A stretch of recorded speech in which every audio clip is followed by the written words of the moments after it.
SCRY'S the Limit, a Shady Grove mystery, Book 2, written by Ada Bell, narrated by Liza Jacob. Chapter 1. You really had to hand it to the maker of this blindfold. No matter how I craned my neck, I couldn't see a thing. Butterflies hammered out a rhythm against the inside of my stomach. Not even my first day on the job had brought me this much anxiety as these tests my boss arranged. I took a deep breath, steadying my nerves, as always, by mentally reciting the elements of the periodic table. Element 23 was vanadium. Element 24 was chromium. Are you ready, Allie? My boss's voice came from directly in front of me, so close I could have reached out and touched her, which was precisely the point. I'd come to the store to test my powers. Missing Pieces was an antique shop that helped people find the new-to-them things they didn't know they needed. In reality, Olive Green had a psychic ability that allowed her to touch an object and get a vision of its true owner. She made matches based on those impressions, which is why the store rarely got returns or exchanges. People adored their purchases.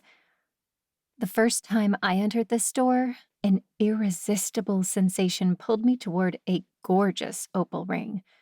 When I put it on, I saw the death of the prior owner.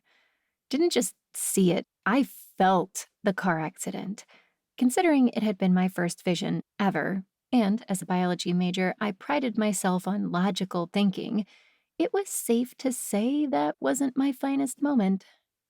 I couldn't wrap my head around the possibility of psychics even existing, much less that I might be one. But Olive and I had come a long way, and we'd been doing experiments all morning, hence the blindfold. Something light touched my fingertips, distracting my thoughts. I wasn't prepared. The item started to roll away, and without thinking, I grabbed it. Instantly, my world shifted. A scroll of parchment lay in front of me. Tiny, cramped writing filled the surface, the black ink glistening. In my right hand, I held a long, feathered quill. An open inkpot sat on the large wooden table before me. Men filled the room. Picking up the parchment in one hand, I adjusted my bifocals and squinted at the top line. We hold these truths to be self-evident. With an excited squeak, I dropped the pen. The feeling of it hitting my toe through my boot told me the world had returned to normal. Alas, my blindfold had replaced the wire-rimmed glasses. Before Olive could say a word, I asked, "You have one of the original pens used to sign the Declaration of Independence? Why didn't you tell me? Kevin would love this." My brother was a lawyer, excited by all things legal and boring. I meant that pretty much how it sounded. Her voice held a trace of amusement. Because that's not for Kevin. Right. Duh. I take it you had a vision then? Yes, but I don't feel like it counts. I grabbed the pen so I wouldn't drop it, but then I was basically holding it the way someone would use it to write. My gift didn't work like hers. You could hand me 100 items and I wouldn't have any idea who the owner was unless it came with a name tag. Instead, sometimes I saw snippets of important events in a person's life. Most often deaths, so far, but other life-altering moments too, like a wedding proposal once. That was nice. Sorry about that, Olive said. Next time, I'll make sure you're ready. I'm ready. Let's keep going. Okay. This isn't something you'd use holding it like a pen, so go ahead and grip it as tight as you want. She set something cool on my palm. I closed my fingers around the item, trying to focus on it with my mind. The weight of the object told me it was probably metal, but the whole point of this exercise was to avoid using my 5 senses. I needed to learn to choose when and where to trigger a vision rather than having them come to me at inopportune moments. Nothing was happening, so I put my hands together, allowing myself to determine what I held. Flat, smooth, cool to the touch, some kind of jewelry in a circle. Olive had given me a bracelet, but that's not what we wanted to find out. To date, I'd only been able to get impressions from objects by using them in the intended manner. Sometimes that turned awkward. So, Olive was trying to help me learn to channel my energy in another way. Thus far, we'd had zero luck, but we kept working on it. Close your eyes. Concentrate. The sound of my boss's voice soothed me as I put all of my attention into the object. Relax, Ellie. Steam is rising out of your ears. Okay, maybe Olive's voice wasn't as soothing as I thought. I'm trying, really. I know. You're making progress. Hold on, that's metaphorical steam, right? Here in Shady Grove, you never could be sure. Yes, dear, she said. What do you see? Nothing. Nada. Zip. Zilch. Instead of admitting defeat, I slid the bracelet over my left hand. Immediately, everything shifted. The ever-present ticking clock of the store faded away. A woman's rich, full singing voice filled my ears. An audience appeared in front of my eyes, and I looked down to find my feet resting on a wooden stage. A shimmering pink gown came into view, cotton candy pink high heels. My matching fingernails clutched a microphone. The singing came from within me. With a sigh, I removed the bracelet and the blindfold.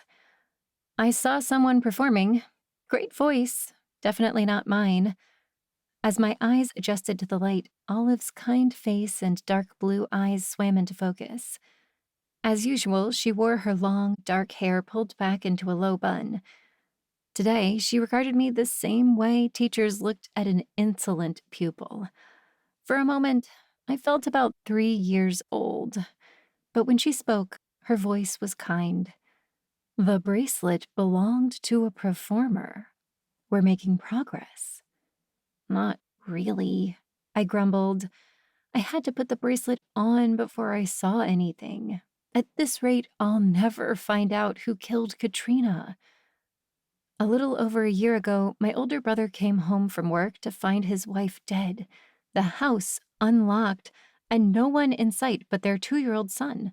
Police found signs of a struggle and determined that Katrina had been killed, but no suspects had ever been found.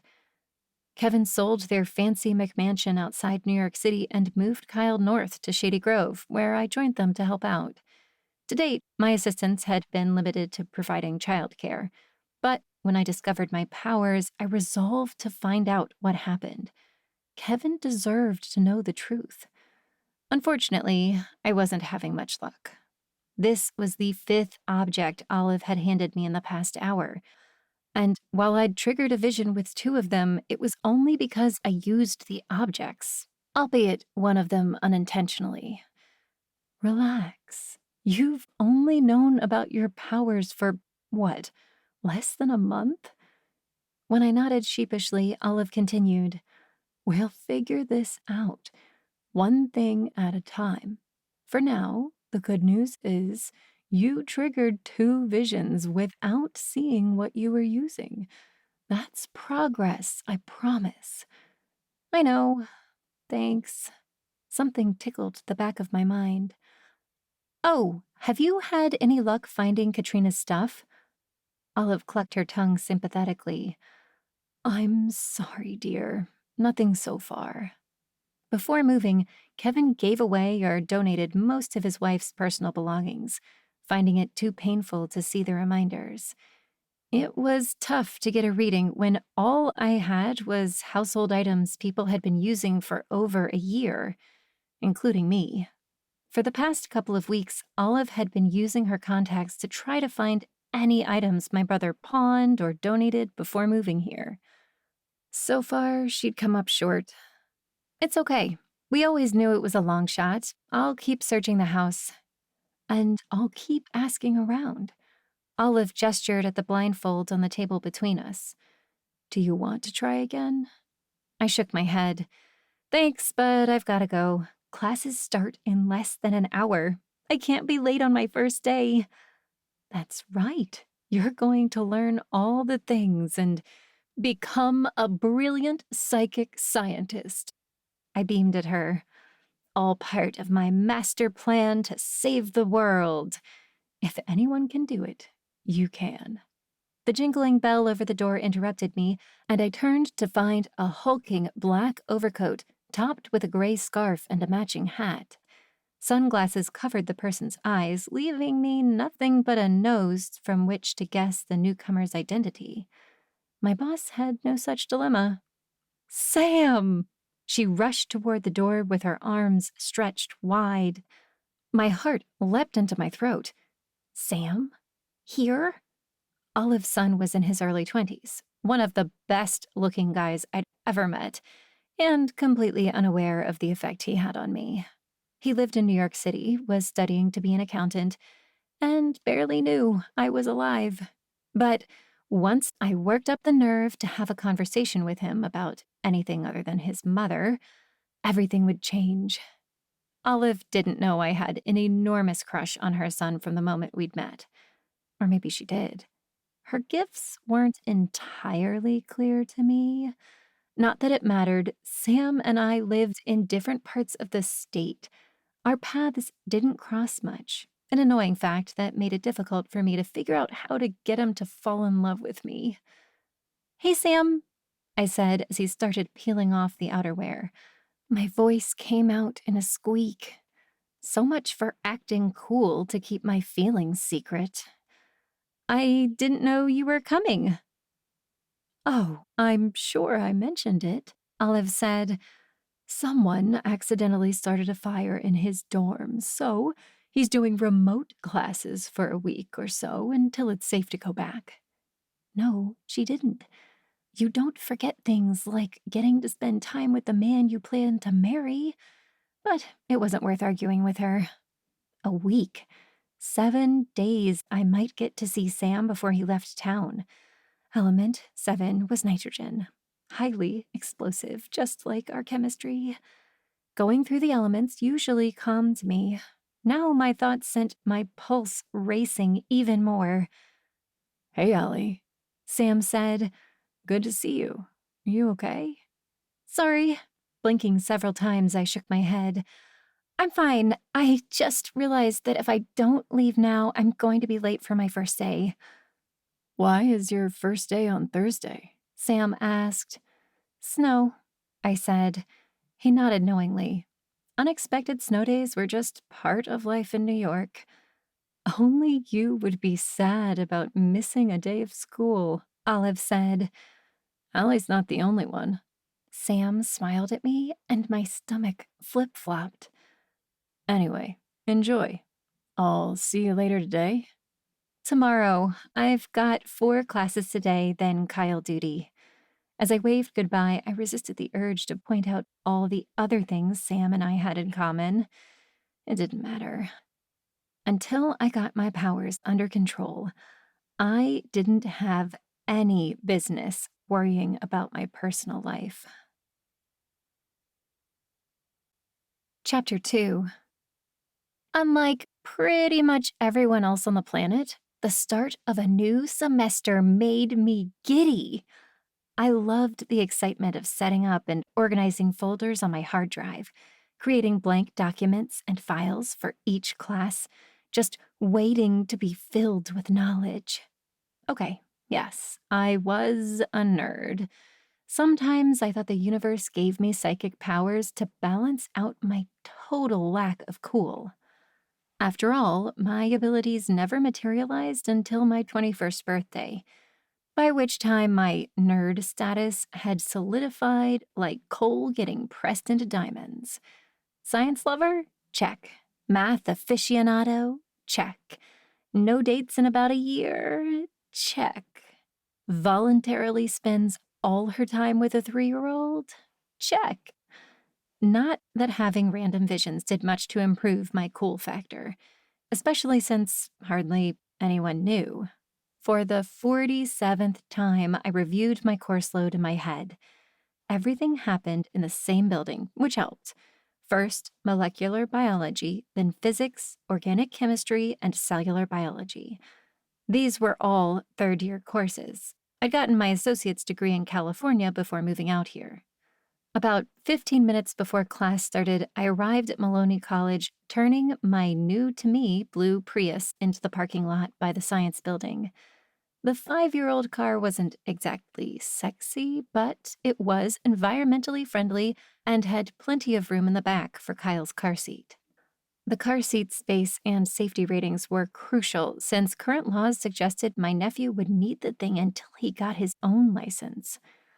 Driving a used car terrified me, to be honest.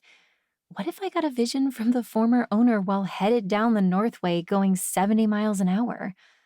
But I wasn't ready to hang up my driver's license forever at the age of 21, and I couldn't afford a new vehicle on a part-time retail salary. Instead, I begged our next-door neighbor, whose daughter owned the local magic shop, to help me do a cleansing. So far, so good. A spot opened up about halfway down the aisle, and I moved toward it, happy everything was proceeding on schedule. I should have time to park, hit the coffee shop, and slide into my seat before the rest of the students arrived.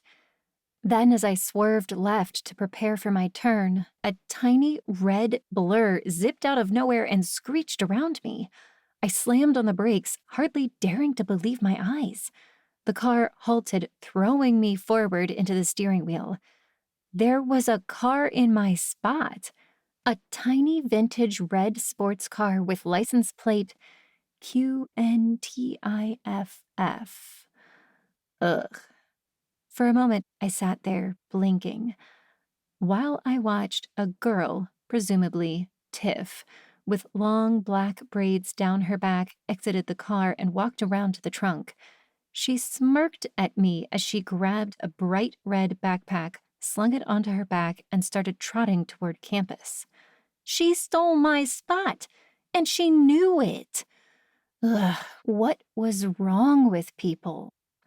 With a groan of frustration, I moved toward the back of the lot, hoping something closer would open up. The parking lot stretched nearly half a mile, so a space at the far end would cost me my piping hot latte. Maybe this morning wasn't going so well after all. 5 minutes later, I pulled into an empty spot nowhere near my classroom and braced myself before opening the car door. The February morning air was freezing, of course, but sunny. The kind of beautiful, crisp weather that tricked me into racing outside in my jammies one morning not so long after I'd moved here. That's a mistake you only make once. Growing up in Sacramento, California, sun meant warmth, even in December. In Shady Grove, New York, not so much. With a shiver, I took off across the lot. No time for coffee, but with luck, I'd still make it to my seat before the professor arrived. Nothing made a worse impression than being late on the first day. It didn't take long to find my classroom because I'd spent 10 minutes memorizing the map the night before like a good nerd. I'd also scoped out the science building when I came to campus to buy my books. By the time I finally arrived, only a handful of desks remained empty. Luckily, one was in the front of the room, right where I liked to be. I paused in the doorway to catch my breath. "Excuse me!" The high-pitched voice came from behind me, but the owner didn't stay there. A pair of braids swished past me into the room. The girl who had stolen my parking spot entered, holding the latte I would currently be drinking if she hadn't made me late. I realized her intention a split second too late. Moving as quickly as I could, I headed for the open seat. My seat. With 2 steps to go, the girl stopped, turned, and plopped her latte onto the wooden surface. Maybe I could still... Nope. QN Tiff sat and looked up at me, still wearing that smirk from the parking lot. "Did you need something?" Sometimes it would be nice if my psychic ability with objects included the ability to throw them with my mind, or with any accuracy using my arms. Alas, it did not. I swallowed back a snotty reply, shook my head, and glared at the 2 remaining empty seats, both located in the back row. Seats for people who wanted to hide, not shine, and for people who didn't care enough to show up on time. Most of the other students scrolled on their phones. In stark contrast, the girl who stole my space and my seat sat ramrod straight, hands folded on the desk in front of her, staring at the blackboard like she was trying to bore holes in it with her eyes. Heck, maybe she could do that. My horizons had been broadened significantly in the past few weeks. Now that she'd removed her coat, she wore a white shirt buttoned to her chin. Combined with the hair, her overall look made me wonder if Little House on the Prairie was getting a reboot. Hopefully without the racism. A hand on my arm jolted me out of my examination. I looked from red fingernails painted with lightning bolts up into Professor Zim's smiling face. Nice. She had fun nails the first time we met, too. My own nails were short and completely uninteresting. Maybe I should get a manicure before visiting her office hours. Give us something to talk about. Or, we could talk science. She was a tall woman in her mid-50s with shoulder-length blonde hair, a pair of square purple glasses perched on the end of her long nose, and her full lips stretched into a contagious smile. She had unusually shiny teeth, which wasn't the kind of thing I'd normally notice, but they blinded me. "Good morning. Are you ready to take your seat? Class starts in a few minutes." I stammered out an apology and headed down the row, embarrassed to be singled out on my first day. "Hey, I remember you." A good-looking guy with smiling brown eyes and dark blonde hair looked up as I slid into the seat behind him. It took a minute to realize why he looked familiar. We'd met in the parking lot when I came to campus to buy books. I remembered him largely because he'd been walking around in a tank top and basketball shorts in the middle of January. Also because he'd taught my 3-year-old nephew the word murder. Good times. I racked my brain to come up with his name. "Hi, Brad, right? And you're Allie. Your nephew likes basketball." The fact that he remembered brought a smile to my face. Kyle likes all kinds of ball, but yes, how are you?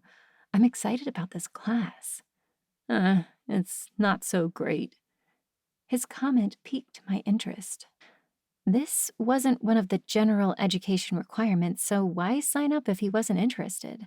Few people took molecular biology for kicks. "Oh, yeah? How do you know?"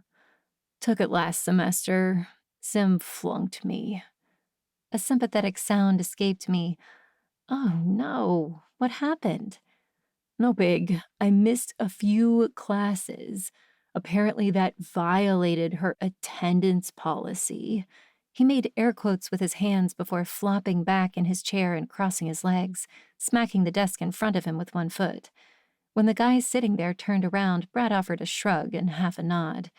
His demeanor made me wonder how many classes constituted a few. Before I could ask, Professor Zim turned around from the whiteboard where she had been writing and addressed the class. "Good morning, class. My name is Tabitha Zim. Most of my students and TAs call me Tabby. Some of them call me Krabby Tabby, and they think I don't know it." Everyone chuckled. She smiled and waved one hand dismissively. "It's okay. We're all crabby sometimes, especially when our experiments don't work out. But that's neither here nor there. Speaking of experiments, you've all signed up to take Molecular Biology 1. This is usually the point where someone scrambles out of the class in a panic. So I want to give you a chance to verify you're in the right place before I move on to the syllabus. Introduction to Geology is across the hall." No one moved. Well, Brad tilted his head forward like he was nodding off, but that was it. The rest of the class seemed as riveted by Professor Zim as I was. I couldn't imagine calling her Tabby, or even Tabitha. We'd met once before, the same day I met Brad, and I'd been instantly drawn to her positive energy, As she described the class we'd be taking, her enthusiasm for the subject made me like her even more. Then she took roll, cementing my love for her forever. Reynolds. Allie. In 1,000 years, I would never forgive my parents for naming me aluminum. It didn't matter that they loved science or that aluminum was the 13th element on the periodic table and I'd been born on the 13th of January. But Professor Zim remembered our conversation about it in the bookstore, and she'd used my preferred nickname instead. Brad gave me a funny look after responding to his name. "What did she call you?" "Allie," I whispered. He'd get no more out of me. He shrugged and went back to playing on his phone while Professor Zim finished up the roll call. Part of me desperately wanted to point out that paying attention could help him avoid having to take the class a third time, but I kept my mouth shut. The last thing I wanted was for Murda Boy to ask me to tutor him. After Brad's comment, I double-checked the attendance policy. Failing a class for something completely avoidable would make me so mad. No need to worry, though. Professor Zim allowed people to miss as many classes as necessary with a valid excuse. Only unexcused absences were limited to 4. I didn't see any reason to skip class for 2 weeks without talking to her about it, or getting a doctor's note, so I'd be fine. Maybe Brad didn't consider molecular biology to be a priority, but I did. She finished reading the syllabus, then paused and clapped her hands. "You'll all be delighted to hear that for our first assignment, we're going to do a group project." Someone groaned loudly. Without seeing who it was, I wholeheartedly agreed with them. The excitement on the professor's face was almost enough to make me not roll my eyes. But not quite. Group projects were the worst.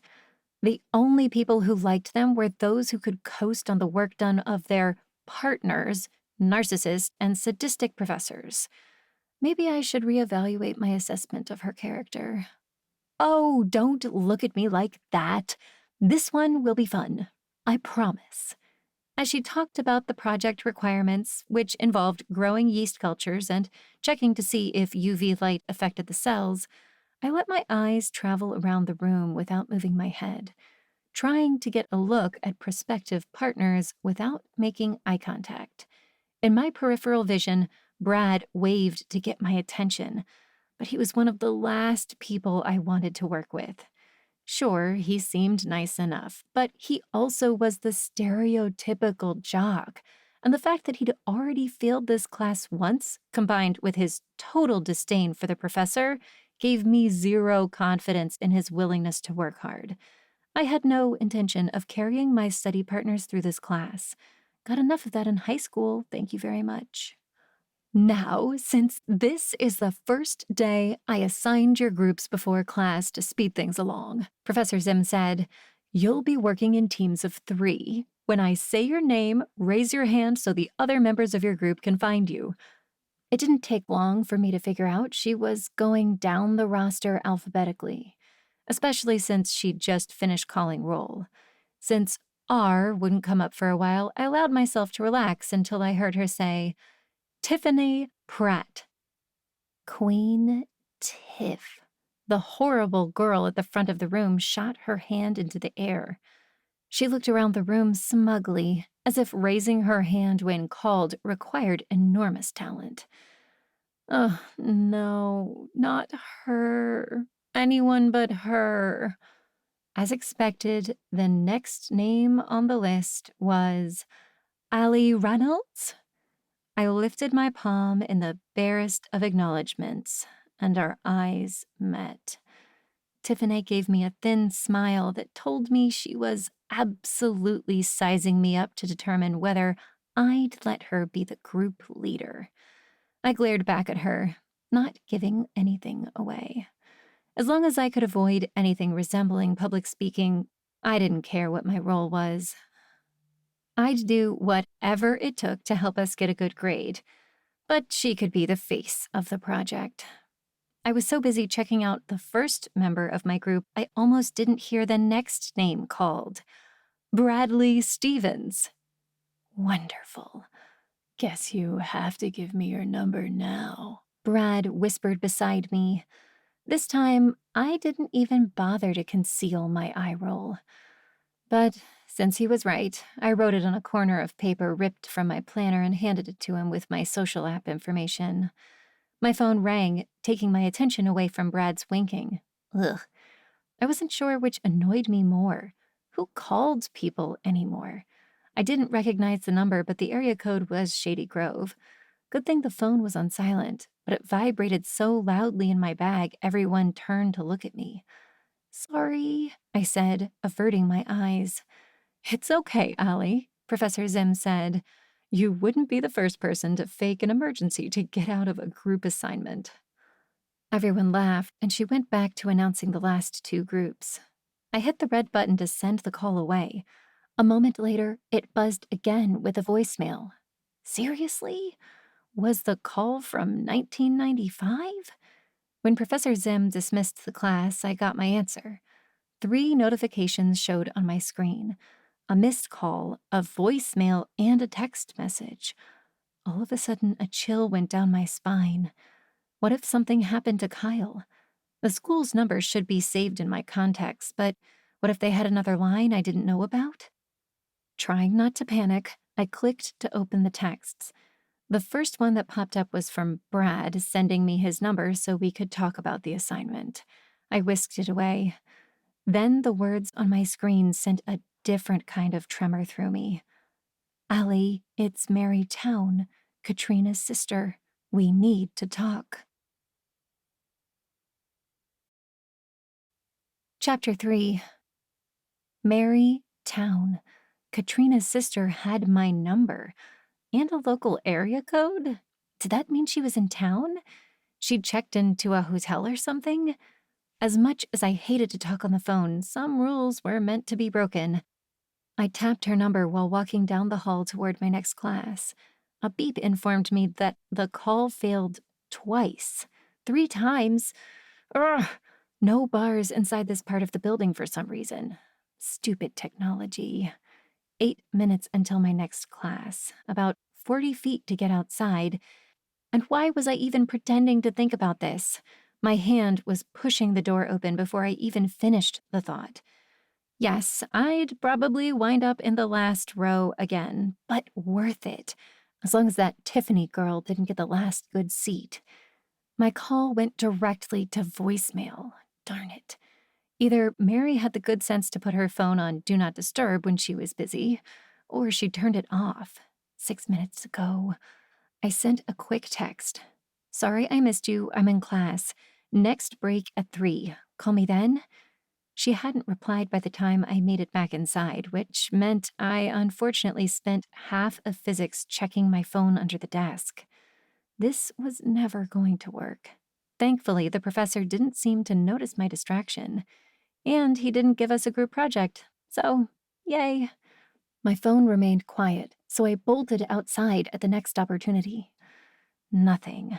I called Mary again, but no dice. Why would she call and leave me a message if she wasn't going to answer when I called back? Urgh.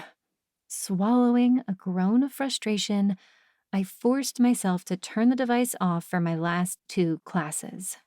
By the time my biology seminar ended, I was chomping at the bit. I bolted out of the room so fast I could have qualified at the racetrack. I needn't have bothered. The low battery alert popped up on my screen as my fingers hovered over the call button. Could I make it to my car charger before it died? Maybe, but I'd be too stressed to focus on the conversation. Reason caught hold of me somewhere between the classroom and the power cord in my car. Before I called Mary yet again, I needed to talk to Kevin. Over the past year, my older brother had become my closest friend, my confidant for everything. Well, almost. He still didn't know about my powers. All the way home, I wondered what Katrina's sister could possibly have to say about my sister-in-law's death. What was Mary doing in Shady Grove after all this time?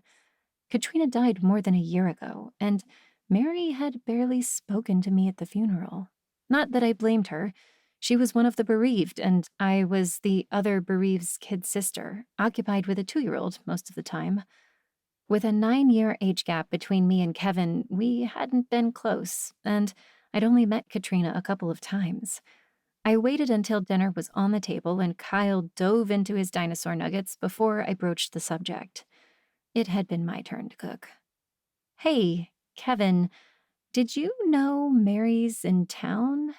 He blinked several times. "Katrina's sister Mary?" "Not specifically, but I'm not surprised. She lives in Willow Falls." This time, I was the one taken aback. "Hold up. She lives nearby, and we haven't seen or talked to her in over a year? Why not?" "Aunt Mary," Kyle said. Apparently, he wasn't as into his food as I thought. "Aunt Mary, fun." "You know your aunt?" I asked him. Around a mouthful of macaroni, he said, "We swing."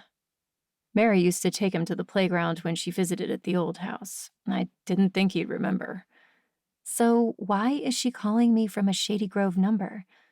"Shady Grove and Willow Falls have the same area code," he reminded me. Right, along with half the upper part of the state. After growing up in a big-ish city, I tended to forget that our area code stretched up to the Canadian border. "Why didn't you ever mention her?" "I thought you knew," he said. "That's one reason I picked Shady Grove. I wanted Kyle to know his mother's family, and Mary was her closest relative. Their father took off when they were kids, and their mother died 10 years ago." Ouch, poor Katrina. Her father hadn't even been at her funeral as far as I knew. Okay, that makes sense. Why haven't we seen or heard from her since then? Why haven't you invited her over? It would be great for Kyle to spend more time with his mother's sister, especially since he apparently likes her. Between us, Kyle added, "Call Aunt Mary?" "Not now, buddy." Kevin sighed and shook his head. "Mary didn't do well after Katrina's death. She had a minor breakdown, spent some time in rehab. I hadn't heard that she was out, but I honestly didn't check. She never contacted me." "Don't you think it's weird that she would call me instead of you?" He shook his head. "Actually, no. She, always blamed me for what happened." Poor guy. He blamed himself, too, I knew it. That was one reason I'd sworn to find out what happened. We needed to know the truth so Kevin could move on. Unfortunately, as badly as I wanted to hop in my car and drive straight to Willow Falls, I had other plans for this evening. I shot off another text before brushing my teeth and running a comb through my hair, hoping to get a response from Mary before heading out the door. No such luck. My screen remained dark, other than 47 new messages from Tiffany. 20 minutes later, I arrived at Brad's house to discuss the group project. At first, I'd questioned the need to start working immediately, not because I had other plans or anything. Kevin had a book club meeting, so I'd hoped to get time to search the basement for any clue about what happened to my sister-in-law. Unfortunately, Tiffany insisted we needed to get started as soon as possible, and Brad had a basketball game in Rochester on Saturday. They both had class tomorrow morning, and our babysitter wasn't free Friday night. I didn't have a better excuse for asking to put things off than, "I want to dig through my basement," and my grade depended on these two, so I'd asked Mrs. Patel to watch Kyle and arrived at the address provided at 7 o'clock on the dot. Brad lived in the type of house that came straight out of a fairy tale. The white colonial had turrets in the front, bay windows, and a peaked roof. The mailbox looked like a gingerbread house, candy and all. It didn't fit him even a little bit, but I suddenly wondered if his mother had her clothes sewn by talking mice. A glance at the spacious driveway told me Tiffany had already arrived, so I parked behind her stupid, shiny red Mustang and climbed the porch steps. Brad opened the front door before I even finished knocking. "Good thing you're here," Tiffany hasn't let me say a word since she arrived. I stifled the urge to laugh as I followed him through the house to the kitchen. 2 tablets sat on the large wooden table, with papers strewn across every available inch of the surface. Surprised, I checked the time on the stove. Am I late? No, I'm always 15 minutes early, Tiffany said. I wasn't even home when she got here, Brad said. She was sitting on the doorstep. I'm lucky she didn't break in. Her face turned red in a way that made me suspect Tiffany may have tried to gain entrance on her own. Seeing my gaze, she became very absorbed in something written on her tablet. To deflect, I asked Brad for something to drink. He suggested beer with a wink. Ugh. Olive had warned me not long after discovering my powers that alcohol could have an impact on how they affected me, or that my new powers might do something to the way alcohol got processed by my system. Either way, I hadn't had time to experiment since I'd only turned 21 in January. Brad's house during a group project wasn't the place to start. I went with water. The project itself wasn't difficult. We'd be growing cell cultures, measuring them for different qualities, and then tracking the results. To be honest, it was something I could have done myself. That boded well, since Brad acted like he couldn't bother to do anything other than provide a place to house the experiment. Fine with me. Yeast cultures and 3-year-olds didn't mix. Did you do this last semester? I asked Brad. He shook his head. No, it wasn't assigned. Tiffany wrinkled her nose. What are you talking about? OMG, did you fail this class once? She said the word fail like it physically pained her to spit it out. I would have laughed if I hadn't felt bad about inadvertently revealing Brad's embarrassment. If this project brings down my GPA, I put my hand on her arm. Calm down, it's one project. One project where Professor Zim put me with someone who's going to screw us over by not doing the work. Ugh, I could kill her. The tips of his ears turned pink. Not failed exactly. I thought I dropped, so I didn't show up. At all? Interesting. Not what he told me earlier. If he dropped, how did he know there was no group project? It could have been assigned later. Tiffany said, You know you can get that removed, right? So it doesn't mess up your GPA. You just need to do a petition. Yeah, I did that my freshman year after Coach threatened to kick me off the team if my grades didn't improve. I asked her to let me do extra credit, but she said no. Ugh, she snorted in disgust. What a witch. Yeah. They both looked at me, but I didn't have it in me to agree. I liked Professor Zim, and I looked forward to working with her throughout the year. I'd already planned to ask if she needed a TA for the summer semester. I'd love to help out in her lower-level chemistry labs. Maybe run some experiments on myself? Wait, I didn't say that. Pulling my tablet out of my bag, I settled into a chair. Should we get started? I made a few notes based on the reading. Tiffany pulled a thick stack of papers from her bag, tagged with those different colored paper clips and about 1,000,000 of those tiny paper flags sticking out. Class had ended like 6 hours ago. Brad's eyes bugged out, but he didn't say anything.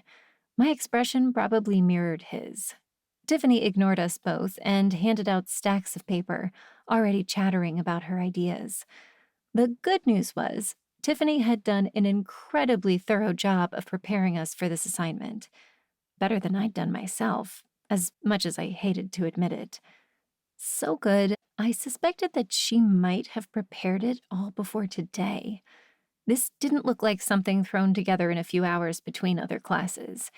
If I wanted to keep up with our group alpha, I needed to up my game. At least I knew enough about the material to nod along and ask questions. Brad looked like he wanted to go to sleep. The 15th time his eyes darted to his phone, I started to ask why he signed up for the class in the first place when he clearly didn't care. The rumble of an automatic garage door outside interrupted our session. A moment later, a car door slammed, the familiar beep of a car alarm engaged, and a door swung into the kitchen. "Mom, what did I tell you about borrowing my clothes?" Brad bellowed toward the opening. I cringed. Never could I imagine talking to my mother like that, or anyone. A sound of frustration came from the direction of what must be a mudroom. One foot stamped on the ground, then another. Then someone called, "Sorry, your coat looks like mine." "That's what you get for trying to pretend you're 20. Did you at least put it back?" "It's on the hook." A woman appeared in the doorway. She had to be Brad's mom, but I'd never have believed it looking at her, unless she had him when she was like 12. She looked like one of those perfect women you saw in magazines. Hair shaved in the back, cut to frame her chin in front. A platinum blonde found naturally on exactly no one. "Why, hello, girls. I'm Lacey Stevens, Brad's mom." Brad introduced us, then said, "Where have you been? I thought you'd be home over an hour ago." "Oh, you know how it is. One thing leads to another. Babette just goes on, and she doesn't even care that I'm freezing to death while she talks about her charity luncheon. I need to go take a shower and warm up. Why don't you order dinner?" "Takeout again?" If I'd taken that tone with my parents, I might be going to bed hungry, but Lacey didn't appear to notice. "Sorry, I promise I'll go shopping tomorrow. Girls, are you staying?" A glance at the clock on the microwave told me it was nearly 8 o'clock. People ate dinner this late? On purpose? "I'd love to," Tiffany said, just as I replied, "I have to get going soon." "Are you sure?" she asked. "Yeah, thanks for letting us work here. Your house is amazing." "No problem," she said. "I love when Brad invites his friends over. Sometimes I think he's ashamed of me." His cheeks turned red. "Of course I'm not. He hates the way I tell everyone about his famous father who paid for this gorgeous house and then ditched us." Tiffany shot Brad a look. "Your dad's famous?" He shrugged. "Not really." "He's a hockey star," Mrs. Stevens said. "He'll be in the Hall of Fame one day, I know it. We met when he played for the local minor team, before they moved away. By the time we got married, he had a multi-million-dollar 5-year deal with the NHL. Brad, you should be proud." "That's so cool. I'm from California. I don't know anyone who plays hockey," I said. "I prefer basketball," Brad muttered. "Dad didn't understand." "We just wanted you to follow in his footsteps, dear," Mrs. Stevens said. "Well, up until the part where he started sleeping with puck bunnies." "I'm sorry." Tiffany raised her hand. What?" Glad she asked instead of me, because, having never met Mr. Stevens, I didn't need to know what he was into. "That's the term for hockey groupies," Brad told her. "Did you even know hockey groupies were a thing?" Mrs. Stevens asked. No, I didn't," I said. "Me neither," Tiffany chimed in. "Listen to me go on," Mrs. Stevens said. "I don't want to distract you from your work. Bradley, you will get an A this time." "I told you I'd handle it," Brad snapped. "You don't have to ride me all the time." "Don't talk to me like that," his mother began. "Oh, would you look at the time?" Tiffany asked. All of a sudden, she looked desperate to leave. At least I understood why Brad didn't invite friends over often. Back in my car, I checked my phone, but Mary hadn't returned my text. Now it was too late to call her. Darn it. I sent a second message, letting her know that I expected to be doing homework until midnight and could talk to her whenever she had a few minutes free. Crossing my fingers it was enough, I headed home to search my house for clues. Every night for the past week, I'd been sneaking into the basement. Okay, I lived in the house, so I had a right to be in any room I wanted, but there was never much need to enter the storage room down there. It was tucked away beyond the washer-dryer, which I typically avoided as long as possible. But now I dug through one box per night, searching in vain for anything belonging to Katrina. It was a slow, tedious process. At this point, I'd be ecstatic to find a used stick of gum. Well, grossed out, but in a happy way. As I pulled my car into the driveway, I breathed a sigh of relief to discover I'd beaten Kevin home. Rushing inside, I paid Mrs. Patel, tried to act natural while basically pushing her out the door, and raced to the basement. There wasn't much time, but I could take a quick look around the basement storage area. There were only so many boxes down here. I had to be getting closer to finding something, right? Wrong. The first box I opened contained nothing but a supply of every type of power cord known to man. I couldn't even identify half the connection types I saw in there, but the word Nintendo stamped on one of the power boxes told me everything I needed to know. What was the point of keeping this stuff? Even if he woke up one day with a desperate desire to play Super Mario Bros. For the first time in 25 years, he'd be better off with an emulator. After confirming there was nothing of interest, I crammed everything back into the box and shut the lid. It hadn't been sorted before. I wasn't doing it now. On to box number 2 of the night. Box 27 or so overall. Hopefully, Kevin never noticed the dots I'd been leaving near the bottom of each one after I dug through it. At first glance, there wasn't much of interest here either. Some assorted books and exercise bands, pieces I recognized from Halloween the year Kevin dressed as Sherlock Holmes. Then something glinted against the bottom, a silver key. It could open anything, a gem locker, a filing cabinet, an old jewelry box. But something told me this key would lead me to answers. I grabbed it, taking a moment to examine the attached green ring. A big circle with the number 78 stamped on one side. 78 what? Did Kevin have some old motel room key? Ugh. I flipped the ring over and my eyes widened. Joey's storage. There wasn't any place in town named Joey's Storage as far as I knew. And we had all this space here. No need for a storage unit. But if you wanted to store your dead wife's belongings somewhere that you didn't have to see the painful memories, a storage unit made a lot of sense. After stuffing the key in my pocket, I pulled out my phone and searched for the company name. 1.3 million results. I added the name of the town where they used to live and searched again. Bingo. Joey's Storage, located about 5 blocks from Kevin and Katrina's McMansion. 100 units. Finally, I understood why I'd had so little luck finding anything of Katrina's to do a reading. Before I could finish processing this information, the light in the outer basement snapped on. The flick of the switch thundered in the silence. I jolted upright, jamming the key into the pocket of my leggings. My eyes darted around the room, but although some of the boxes were pretty large, none of them had room for me to climb inside. A stupid idea anyway. I wasn't afraid of my brother. The door opened and Kevin appeared in the doorway. "Allie, what are you doing in here?" Chapter 4. Caught in the act.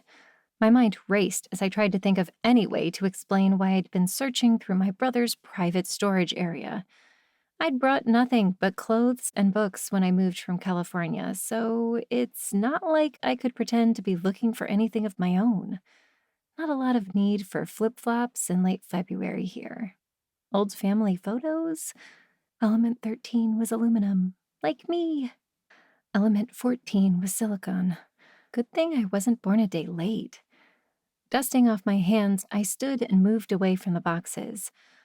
I was just looking for a Halloween costume. Uh-huh. In February. Well, not Halloween, obviously. I'm pledging a sorority. Right. And you're dressing as Sherlock Holmes for Rush Week. For a long moment, I stood under the intensity of his gaze, trying not to squirm. Part of me desperately wanted to go with the lie. But no, I'd been keeping this huge secret for long enough. If I found out what happened to Katrina, I'd have to spill the whole truth anyway. If Kevin knew now, maybe he had something of his wife's to give me, which would save me a couple dozen hours of digging through old report cards and other assorted crap. Before I could decide, he folded his arms, indicating that he would wait as long as necessary for me to tell him the truth. I caved. I'm sorry, Kev. I know you told me to butt out, mind my own business. Part of me truly understands why you would say that, but another part, I can't. I need to know what happened to Katrina. Since you weren't willing to tell me anything about her murder, I thought I'd see if I could find anything out myself. By digging through my stuff. By looking for something that belonged to Katrina. Why? To see what it can tell me. I waited, saying nothing for a long time. Kevin didn't know about my gifts. I'd never found a way to tell him, particularly because my discovery had been quickly followed by a murder that needed to be solved, and partly because I worried he wouldn't believe me. I'm sorry we never talked about the details. It was just too painful. He took a deep breath. I have no idea what happened to Katrina. I was at work when it happened, up to my eyeballs in jury selection for a big case. It was a nightmare. I'd barely been home in weeks preparing for the trial. I thought Katrina was home alone with Kyle as usual. Her car was in the garage when I arrived home, but when I went inside, she was lying at the bottom of the stairs, neck broken. A tear glistened in the corner of his eye. His pain was still so raw. The thought that Mary or anyone else might blame my brother made me see red. Where was Kyle? On the landing, Kevin said. We had a baby gate then, and he stood there, clutching it. He couldn't climb over. He was so quiet, so sad. I don't know if he saw anything, but I've prayed every day that he wouldn't remember. He can't talk about it. Nothing he said would be admitted into evidence at his age. Kyle doesn't need to carry that memory around inside him. And police ruled her death a homicide? Yeah. The front door was locked. None of the neighbors saw anyone, but police said there were signs of a struggle. He shook his head. They thought someone came to the door, maybe selling something, came in, killed her, locked the knob from the inside, and left. I tried to explain that Katrina would never let a salesman in the house while caring for a 2-year-old. It wasn't safe. Are you sure she was murdered? I asked. Maybe she slipped. Happens all the time. I don't think so. He averted his eyes. But listen, what if she tripped over a toy on the stairs? Or what if she fell because she was distracted by Kyle's crying? Or because she was so tired? Kevin. Reaching out, I put one hand on his arm. Do you think Kyle had anything to do with Katrina's death? No, of course not. He was only 2. My brother let out a sob. I pushed Katrina into having kids. She said she might want them someday, but I didn't want to wait. If she fell because she was tired and distracted, because she tripped over a toy because of the baby, then it's my fault she's gone. It's easier to believe that someone came in and killed her, as horrible as that sounds. My poor brother. The more he spoke, the more my heart broke for him. Kevin never wanted to talk about his wife's death because he felt responsible. My resolve to get my hands on something of Katrina's doubled. He deserved to know the truth, needed to forgive himself and move on. Most people in this situation would never know what happened without cameras, but I didn't need cameras. I just needed the right object. "Why are you doing this?" Kevin asked. "Why now? Is it because of Mary?" I couldn't tell him the truth. I was looking for clues now because now was when my psychic powers might help. Since I didn't know about them before, obviously, now had to be the time. But Kevin didn't believe in anything paranormal. He didn't even read fortune cookies. The truth would only make everything worse. Instead, I grasped for the excuse he gave me. Mary got me thinking. The police report had so little information. I guess I thought if I could see some of Katrina's old things, it might help me make sense of what happened. It sounded bad even to my own ears, but he was either distracted enough not to notice the lie or he decided to let it go. "I don't have anything of Katrina's. She's gone. I don't need to know what happened." That didn't make any sense to me. His wife died and he just didn't care how? I couldn't understand. How could you not want to know? "Leave it, Allie." Was she expecting any friends to come over? Any classes that day? "Leave it." The words "with Kyle" died in my throat. Anguish flooded my brother's face. Katrina died on a weekday. My brother had been at work as usual. He used to work every day, all day. Maybe he felt guilty for not being there with her. Before I could say anything to assuage him, though, he turned and walked away, leaving me with a mountain of old baby clothes and an equally large pile of unanswered questions. Saturday morning was one of those random winter days upstate New York likes to throw out, where the sun shines so brightly you forget it's February. It was only 40 degrees, but that felt like a tropical paradise compared to the rest of the month. Putting aside the weirdness from the night before, Kevin and I decided to celebrate the beautiful weather by going for a family outing. Even though there was still snow on the ground, some fleece-lined boots and my thin slate jacket might be fine. Shady Grove was primarily comprised of Main Street, filled with a handful of stores, including missing pieces, and Second Street, which held a bunch of professional offices like Kevin's law firm and the town actuary taxidermist. Beyond that, we had City Hall and the bowling alley, which was currently for sale. Not a lot of places to go, even on an unreasonably warm winter's day. I'd assumed we'd head for Willow Falls, the next town over. It wasn't huge, but they had a mall and a trampoline park, both of which Shady Grove lacked. Although we started out headed in that direction, we didn't go as far as I expected. For 10 long minutes, my brother drove while Kyle and I peppered him with questions about our destination. Then, before I could beg for answers, Kevin turned into a parking lot and stopped. For a minute, I worried that he was going to tell me to be quiet or get out, but then he turned off the car and removed his seatbelt. "Here we are." Here? We were nowhere.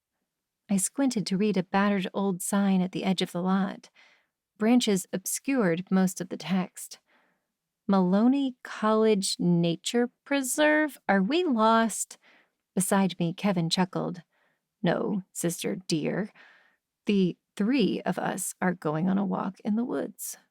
"You must have me confused with someone else." "I don't walk trees." Whatever argument I'd planned to raise was moot now. Kyle saw the dirt path leading into the woods, and he wanted to go for a walk. There was no way I could convince my 3-year-old nephew that we'd turned in here by mistake after being cooped up inside for weeks. Still, I tried. Want to go home and watch both Frozen movies? Olaf? Walk! Nice try, Kevin said. Seriously? We could freeze to death in there. It's 47 degrees. The snow is melting, and the path should be fine. Come on, the fresh air will do us good. Remember when we used to go hiking through the snow with Mom and Dad?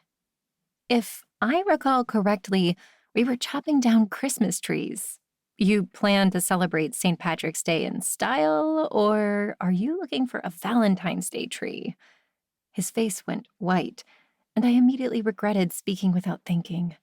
Katrina was born on Valentine's Day, so Kevin wouldn't be celebrating for a long, long time. He was getting better slowly, but we had a long way to go. I'm sorry, Kev. You know I didn't mean it. He cleared his throat and pointed down the path. You go ahead. I'll get Kyle. Huh. As if I'd walk into the woods by myself. But I felt bad enough about what I'd said to stand and study the map at the head of the trail until the two of them joined me. My nephew took off excitedly down the path, leaving me with nothing to worry about other than keeping up with him. The woods were oddly beautiful this time of year, even with no leaves. A stillness filled the air, one I didn't want to ruin by apologizing to my brother yet again. Instead, I focused on keeping up with Kyle, pointing at things along the path and periodically responding to his steady stream of chatter, mostly directed at himself. After a few minutes, our friendly conversation stopped when Kyle came to a halt at a fork in the path about 10 yards ahead of us. He pointed to a sign. E. I stopped beside him and read aloud. Blue trail closed. Sorry, buddy. We have to go this way. He peered behind the sign down the trail. What's that? That's a snow fox? Suddenly I felt uneasy. I don't think they attack humans, but they might if they're protecting food. We should go. Kevin put one hand on my shoulder. It's fine, Allie. They're harmless. One loud noise and they'll take off. To emphasize his point, he cupped his hands over his mouth and shouted, stomping his feet. The animals froze, looked up at us for a heartbeat, then scattered. I should have started breathing easier once the wild animals vanished back into the preserve, but something made the hair on the back of my neck stand up. Things just didn't look right. What's that on the ground? Doggies dig, Kyle said. Kevin moved between Kyle and the animals. Yes, the doggies were digging. That's what dogs do. Allie, why don't you take Kyle on down the trail? I'll make sure everything is okay and catch up with you in a few minutes. A tremor in his voice told me he also felt something wrong about this place. We couldn't talk about it in front of Kyle, but I also didn't want to leave him alone. I started to protest, but then I narrowed my eyes and realized what my brother had spotted before he rushed Kyle out of the line of sight. A hand poking up through the mound of dirt. Chapter 5. My heart pounded in my throat. Nausea overwhelmed me. I couldn't breathe. The wild animals weren't sniffing the dirt. A dead body lay on the ground, barely covered by the snow, not 15 feet from where I stood with my 3-year-old nephew. This couldn't be real life. But it was. Something terrible must have happened. People didn't just die while hiking through the forest and then bury themselves in the snow. Snow. SN? SN was the symbol for tin. Periodic element 50, between indium and antimony. Deep breaths. Kevin? Is that what I think it is? Daddy, can I see? Kyle asked. Sorry, no, this path is closed, right? Kevin said. Sign says. Sign says E. Yes, it does. Aunt Allie's going to take you back to the car. Nope, no way.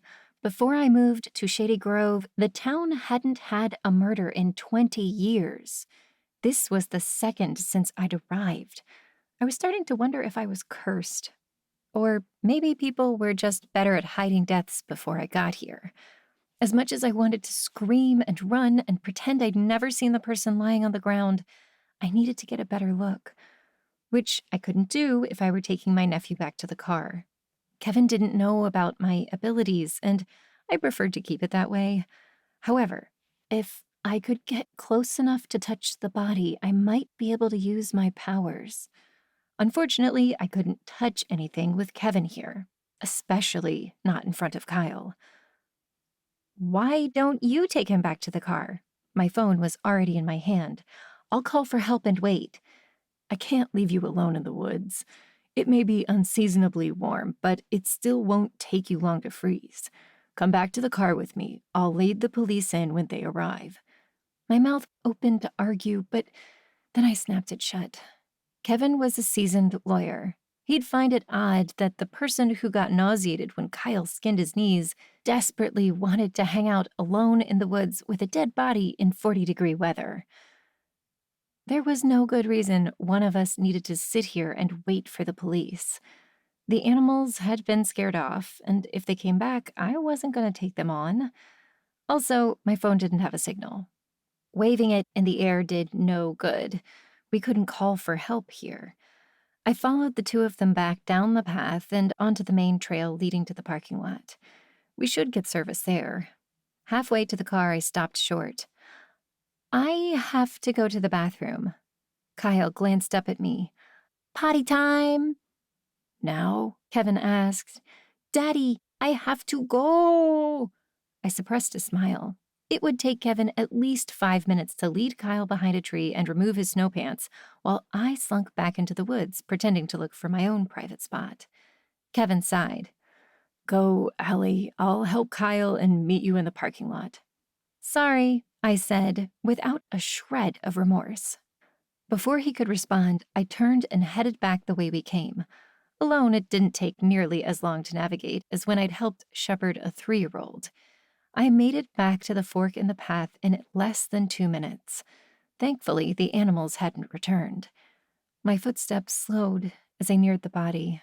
While I needed to get closer to see what I could find out, the nausea that hit me upon first realizing what we'd found returned full force. The sight of blood grossed me out. I had trouble with dissections. In high school, I'd spent a week mourning once my advisor explained why it would be tough to achieve my dream of becoming a doctor. Examining a dead person was miles outside my comfort zone. But it needed to be done, and fast, before anyone else showed up and shooed me away. Police hadn't liked it when I'd taken it upon myself to investigate Earl Parker's death a few weeks ago, and I didn't even want to think about what Sheriff Matthews would say if he caught me bent over a dead body. It probably started with, "You have the right to remain silent." Okay, time to focus. Having never analyzed a crime scene before, I wasn't entirely certain what to look for. A sign saying, "It was that guy," would help. There were no footprints on the snow, but since the storm had come through last night, that only told me that this poor unfortunate soul had been dead and buried for at least 6 hours. As I drew closer, a burst of icy wind bit at me. I drew my scarf up over my face. Then my foot crunched loudly on something. Oh, no. Ew. Please don't let it be bone. I couldn't handle stepping on a dead person.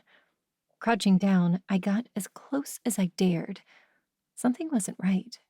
Pink and white fleshy bits covered the ground, but only where the dogs had been. They looked chewed. They also did not look human. One of the pieces looked suspiciously like a chicken wing. Abruptly, I realized what happened. Whoever dug this grave had strewn meat around the body to entice the animals, probably hoping nature would destroy the evidence before the trail opened up for spring and someone came this way. Their plan might have been successful if the temperature had stayed below freezing. After several months of cold that made our faces hurt, New Yorkers tended to head outside in droves at the first sign of warmth. To be honest, I was surprised we were the only ones here. We might not be for long. It was supposed to be close to 50 this afternoon before diving below freezing tomorrow. No, I couldn't explain it.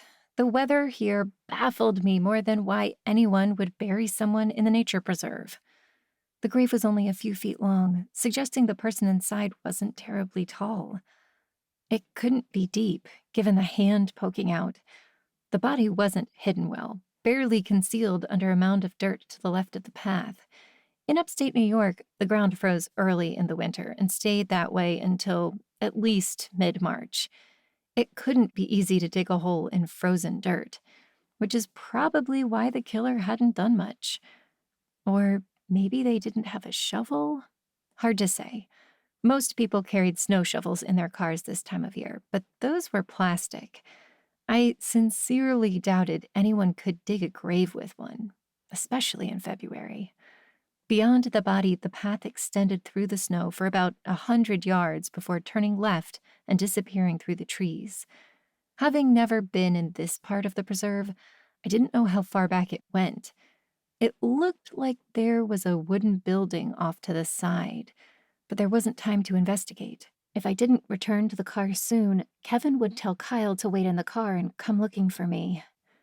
Also, I didn't know which trail the killer used to get in here or where they went, but I absolutely wasn't going to consider doing anything that would leave my footprints as evidence on the other side of the body. Not when my boss had been arrested for murder just last month, and I was still standing here, probably leaving loose hairs all over the place. If there was evidence to be found north of where I stood, let someone else find it. My feet were staying planted firmly on the path. Crouching beside the mound of snow, I took a deep breath to steady myself. The slow inhalation gave me one last chance to think about what I was doing before passing the point of no return. Sure, I'd help solve one murder, but that didn't involve digging into a fresh grave with my bare hands or touching the body. The best thing to do was go back to Kevin, wait for police to arrive, and direct them back to the scene. I didn't need to be involved. Still, something kept my eyes sweeping the area. The main trail the three of us had been following lay about 15 feet behind me. Not far. I paced back a few feet, eyes glued to the ground, but it turned out that with zero clue what to look for, I couldn't tell whether someone had been recently dragged across the path from that direction. Thick brush and unbroken branches on both sides of the path suggested that any recent visitors to the site had been on the path, but alive or dead, walking voluntarily or being forced by someone else. I didn't see any blood on the ground, but who knew what lay under the snow? Other than a body, I knew that. As I thought about the grave, my gaze fell on the hand a second time, and my breath caught. Finally, I realized what kept me from going back to the car. Whoever lay within that grave had perfectly manicured fingernails, cut into blunt squares with lightning bolts on them. I'd seen those nails before, spoken with their owner, sat in class with her only 2 days ago. A sob escaped me. Unless I was completely off my game, I crouched beside the freshly dug grave of Professor Zim. Chapter 6. My molecular biology and chemistry teacher was dead. The sweet, lively woman I'd first met at the university bookstore a few weeks ago. My soon-to-be advisor. The woman who taught my class less than 48 hours ago. The lunch I'd eaten before class hadn't even finished digesting yet. How could she be dead? Why would anyone want to kill a college professor? The tightness in my chest made me gasp. I couldn't believe this. Didn't want to believe it. B was for boron, bismuth, borium, beryllium. As the familiar words went through my mind started to clear. Poor Professor Zim. Who would do this? I wanted to dig her up, touch her, see what happened, use my powers to find the face of her killer. But the temperature was barely above freezing. I had no way of digging. My brother and nephew were less than 500 yards away, and police should be here any minute. I'd never managed to explain what I was doing before they slapped the handcuffs on me. A tear trickled down my cheek, then another. I sniffled, trying to get myself under control. Berkelium, bromine, C was for carbon. Averting my eyes helped a little. The sunlight glinted off the snow, temporarily blinding me. After I blinked away the glare, I spotted a dark object, standing out in stark contrast to the whiteness blanketing everything. A button. A lost button. Lost by whom? The button itself wasn't all that interesting. Just a piece of round black plastic with a raised edge and 4 holes in the middle.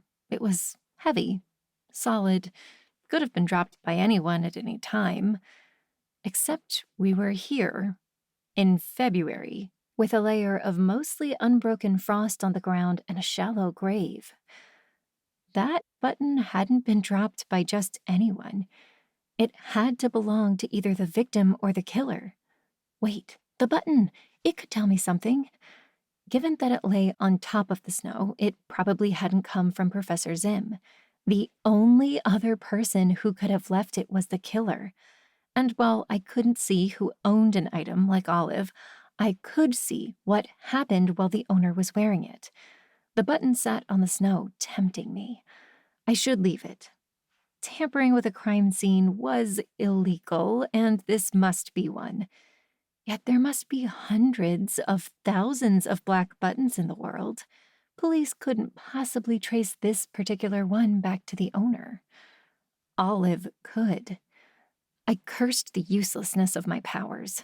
If I could do what she could, I'd already know who the killer was, and the entire internal debate would be pointless. This was why I needed to practice. In a few minutes, Kevin would come back to look for me.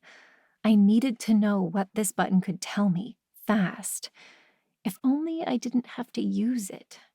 I glared down at my zip-up parka. Not a buttonhole in sight. No buttonholes, but I did have thumbholes. They might not work, but desperate times. I snatched the plastic off the snow before anyone could walk up and stop me. Putting my left hand inside my sleeve, I held the fabric open. With my right hand, I pressed the button through the hole intended for my thumb. The grave vanished.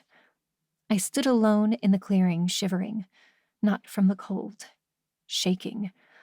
A hole grew in the ground at my feet, not deep, but long, more of a trench, really.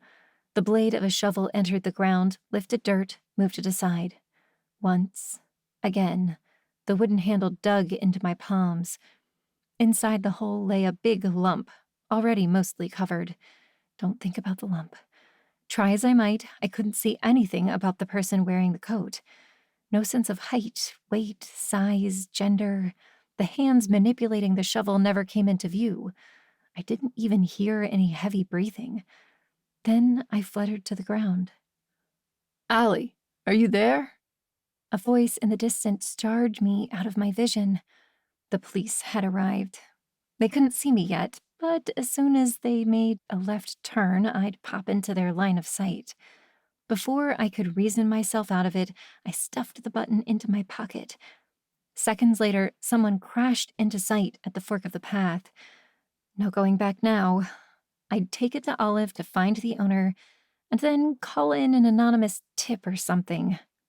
Bonus, I could take it straight to missing pieces, and maybe Sam would be there too. Always finding the bright side of murder. That was me. Shady Grove's police force contained exactly 2 full-time employees, Sheriff Matthews and his super hot nephew Doug. His nephew, who I'd learned recently was in a relationship with my best friend Rusty. Doug wasn't happy that I'd nearly gotten his boyfriend killed a couple of weeks ago, so he might not be thrilled to find me at the scene of another murder.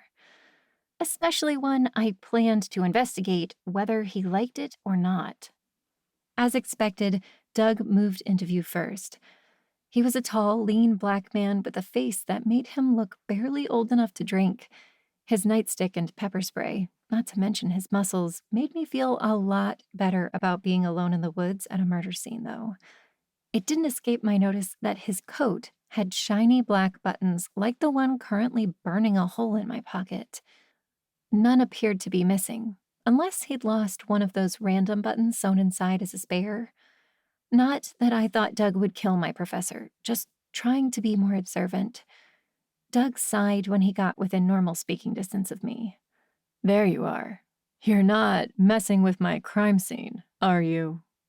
My cheeks grew warm. I was out for a walk with my family, then I saw... A lump rose in my throat. I think it's Professor Zim. You know her. His eyes traveled to the body, then back to my face. Whoever it is, they're covered. How could you recognize them? Her fingernails. Professor Zim teaches my molecular biology class on Tuesdays and Thursdays. Or she did. I swallowed. I remember thinking her nails looked fun. Oh, Allie, I'm sorry. Doug's entire demeanor softened as he saw where I pointed. I don't know a lot about fingernails, but those look pretty unique. Thanks. Look, we don't know who it is yet. Don't jump to any conclusions. Maybe the local salon was doing a lightning bolt special. It'll take time to identify what's going on here. Maybe it's not even a human. It could be a mannequin or... When he realized that he didn't believe the words he was saying, he trailed off. Are those chicken bones? Yeah, there were some wild animals scavenging. I swallowed. I think the killer left meat here to draw them in. Well, that's unsettling.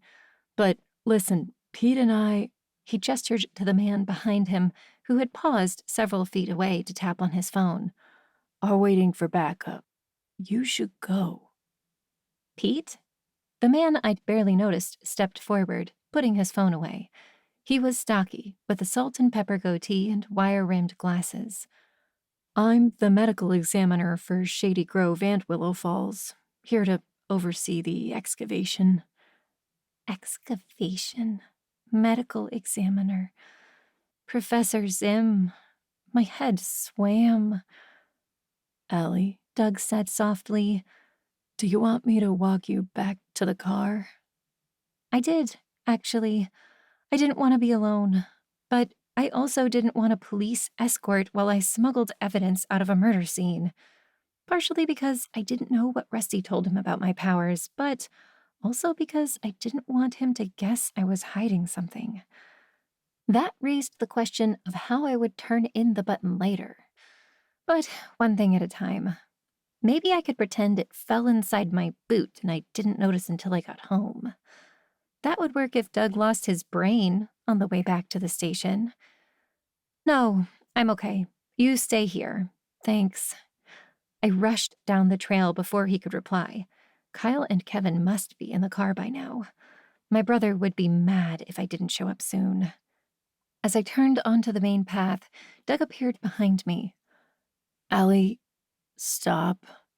I froze at the steel in his voice. Tell me you didn't take any evidence from the crime scene. His voice changed to a pleading tone. Just say it so I don't have to arrest you.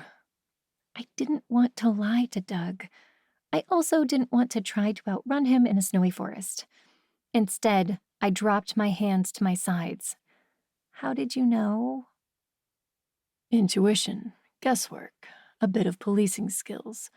Also, the snow held impressions that made me wonder, and you stuffed something into your pocket when I walked up. He winked and tapped his temple a few times. Wordlessly, I withdrew the button, held it out. At least you're wearing gloves. He rubbed his cheeks with both hands before pulling out a plastic bag. I dropped the button in. Rusty trusts you. You helped us before. I don't know exactly what your deal is, but for his sake, I'm going to give you the benefit of the doubt. But this can't happen again. I promise, I said. I'm sorry, Doug. If only I could tell him the truth. That would make a big difference. But the truth would get me locked up, especially since I didn't have good enough control of my powers to give a demonstration. Olive's secret wasn't mine to tell. If she wanted to work for the police solving crimes, she had decades to volunteer before I came along. I will accept your apology. Barely, Doug said. Listen, we need to talk. I've got some men coming to process the scene. Kevin and Kyle are waiting for you back in the parking lot. Do you want to come to the station later to give me a statement, or should I drop by your house? A statement? About the button? No, about the crime scene. You found a body. We need to interview you for the police report. You and Kevin. Right. Duh. I didn't want to go to the police station later or have Doug come to our place. I wanted to stay close enough to the crime scene to have a useful vision. Don't you need me to stay to make a positive ID? Normally, we'd have a family member do that. You sure you know the victim? If it's Professor Zim, she teaches 2 of my classes. I spent over 2 hours listening to her lecture on Thursday afternoon. I'll recognize her. Thanks for the tip. He ran one hand over his short black hair. I don't know what we're going to find in that grave or how long it'll take. No need for you to hang around. Okay, thanks. As I started down the trail, 3 men carrying a bunch of equipment marched past me. Who were they? Never mind that. Now go get warm. Doug pointed the men toward the clearing before turning back to me. Oh, and Allie? Yeah? I like you. You were a big help in solving the Parker murder and you're Rusty's best friend. So don't take this the wrong way. I nodded, suddenly concerned for what was coming next. If I ever catch you stealing evidence from one of my crime scenes again, I'll have you arrested. My mind whirled in the car all the way home. Thankfully, Kyle insisted we listen to his favorite cartoon songs, so I didn't have to talk. Who would want to kill Professor Zim? Why? What happened?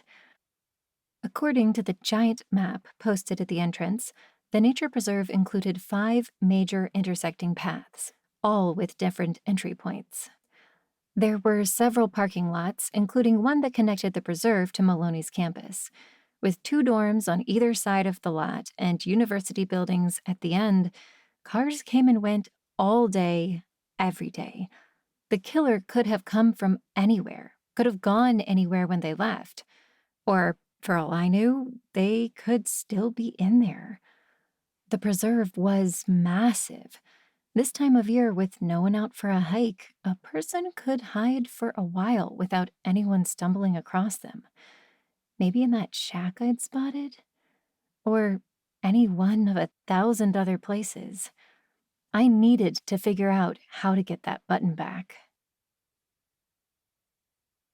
Chapter 7. Before starting work the next morning, I headed down the alley to the local coffee shop, on what grounds. The owner, Julie, managed the cash register. My eyes skimmed past her and went to Rusty at the espresso machine, taking in his spiky black hair, round glasses, and muscular frame. When I first moved to town, Rusty asked me out, and we went to the movies. It was a nice enough evening, but I wound up believing that he wasn't remotely interested in me. Fast forward a year, when Olive got accused of murder last month, Rusty was the one who helped me explore my powers so we could prove she was innocent. I'd enjoyed spending time with him. Then, while working undercover together, we'd kissed.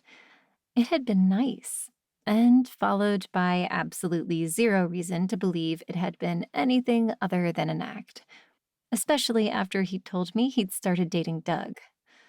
Oh well, they suited each other, and we were great as friends. I watched the way he moved seamlessly from measuring grounds to steaming milk to pouring flawless cappuccinos. wondering if I would ever operate anything with that degree of confidence. Good morning, Allie. Julie's voice tore me away from those thoughts. As I stepped up to the counter, our eyes met, and she grinned at me, misinterpreting the way I watched her manager work. She also, unfortunately, thought Rusty and I were dating, because she'd witnessed that undercover kiss. Large vanilla latte with extra foam? Yes, please, and a medium Americano. My heart fluttered at the reminder that I was about to see Sam again. It was love at first sight when we met a few weeks ago. For me, anyway. He hadn't seemed to notice me, other than his mom's employee. In his defense, most of our time together thus far had been consumed with trying to figure out who framed Olive for murder. But I did it, so hopefully when he thought of me, he had positive associations. As she rang me up, Julie said, I heard the news. How are you doing? How's Kevin? Word traveled fast in a small town like Shady Grove. He's doing as well as can be expected, I said. Luckily, Kyle didn't see anything, or at least he didn't know how to interpret whatever he saw. Thank goodness for small favors, Julie said. Rusty caught my eyes across the espresso machine. Do you need anything? Other than to stop finding dead people? Touché. Sorry. I gave him a wan smile. This wasn't the time to ask him to talk Doug into giving Olive a shot at that button. I couldn't even begin to imagine how that conversation might go. I appreciate the offer, though. Well, you know. He glanced at his boss as he handed over my drinks. I owe you one. Don't be ridiculous. No, really, you inspired me. To never ever go bowling again? Our investigation turned fake date at the bowling alley hadn't exactly gone as planned. He snort laughed, one lock of his hair falling across his forehead. Not exactly. Did you know I started working here in high school, back when Julie's great aunt owned the place? She called it a hill of beans. I didn't realize. No wonder you make such a mean latte. Well, don't get me wrong. I love coffee, but I never intended to stay here forever. My plans got stalled a bit last year. I've been cruising since then, hanging out, working, living my life. Nothing wrong with that. It sounds relaxing. Maybe, but also unmotivated and unfulfilling. He paused. After we investigated Uncle Earl's death, I realized that's what I want to do. I've decided to become a private investigator. By the way, Allie, Julie called as she walked into the back room. I hate you now. Rusty, that's amazing. To Julie, I called, Sorry, not sorry. She huffed, but her smile betrayed her true feelings. Despite not wanting to lose her manager, she was clearly thrilled for Rusty. So, what does that mean? You're going to open your own business? Well, yeah, in 3 years. He smiled sheepishly. That's how much experience you need to get a license. But I can work for someone else while I learn the ropes. I've been applying at firms for the past couple of weeks. I'm starting with Investigations Unlimited in Saratoga on Monday. Congratulations! Saratoga was about half an hour from Shady Grove. Not super close, but not as far as, say, New York City.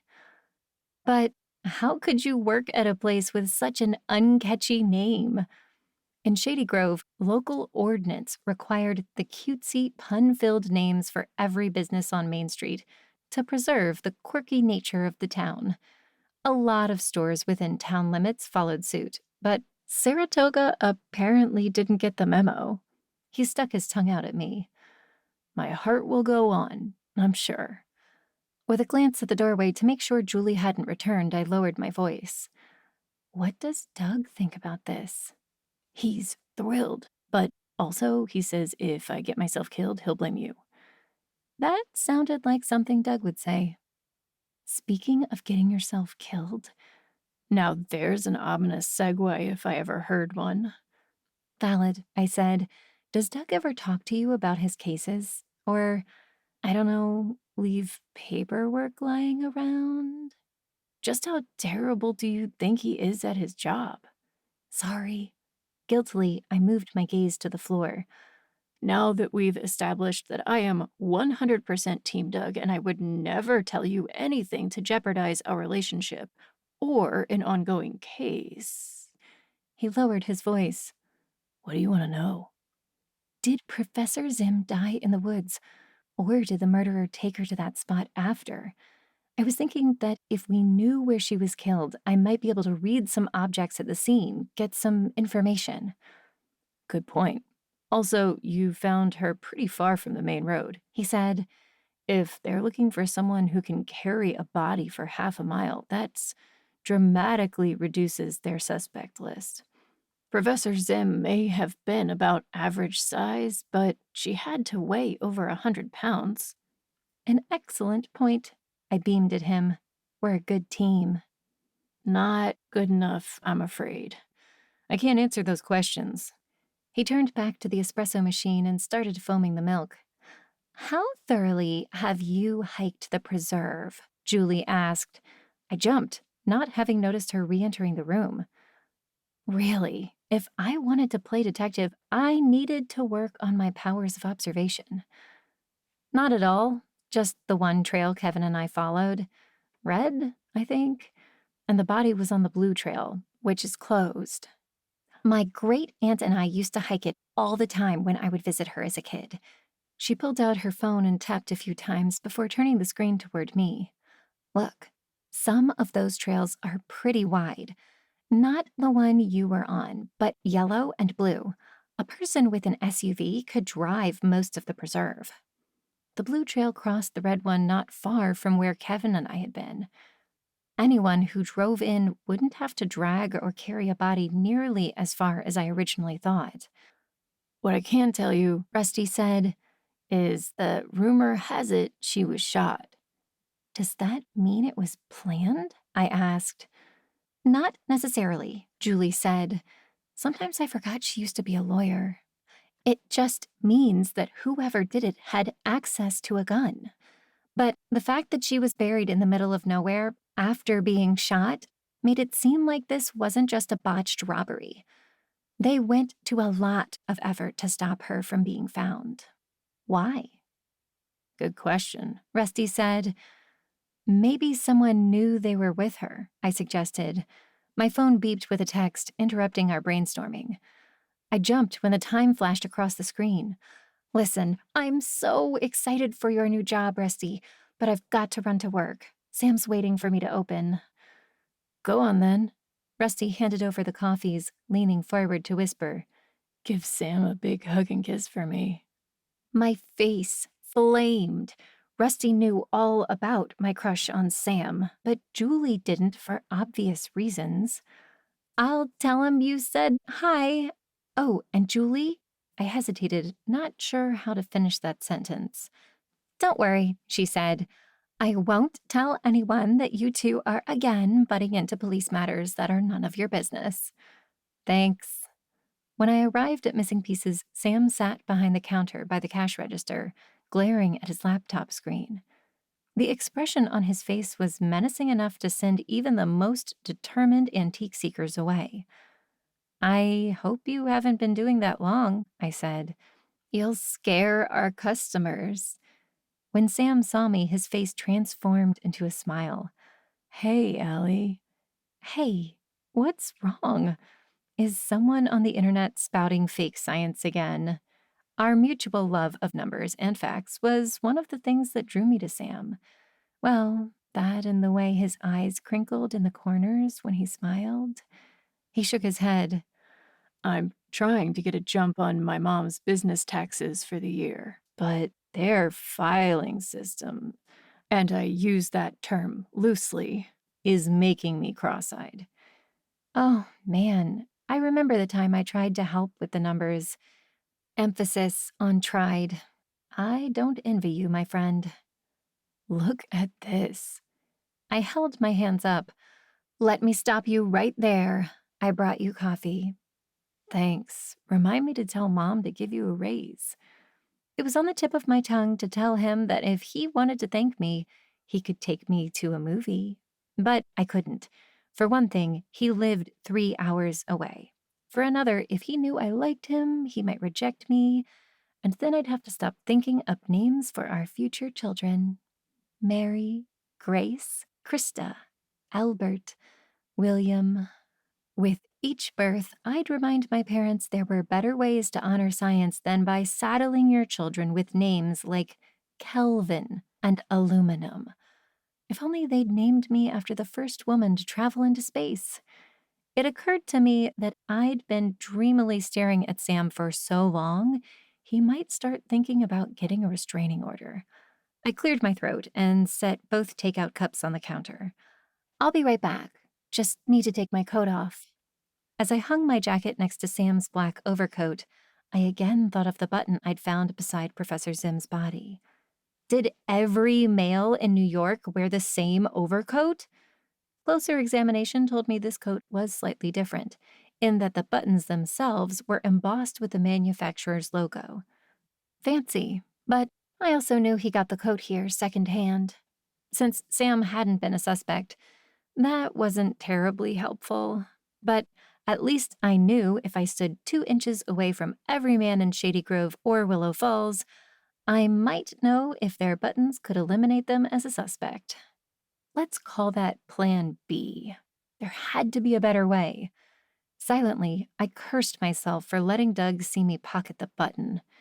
Now that he'd taken it, I had nothing. Olive couldn't find the owner of an object I'd seen but since lost. "Everything okay back there?" Sam called from the front. Quickly, I returned to take my place behind the register. Sure, he was helping out, but I was the paid employee in charge of manning the store. Theoretically. "Yeah, sorry, I was looking at your coat." He didn't know about my powers, and I was only about 40% sure he knew about his mother's. So I just mentioned that I'd seen a button near Professor Zim's body and wondered if there was a way to figure out where it came from. "Did it have any distinguishing characteristics? A stamp on the back, a pattern?" I shook my head. "I don't think so. Police took it for evidence." "The good news is that's their job. They know how to investigate." Ouch. Unlike me, apparently.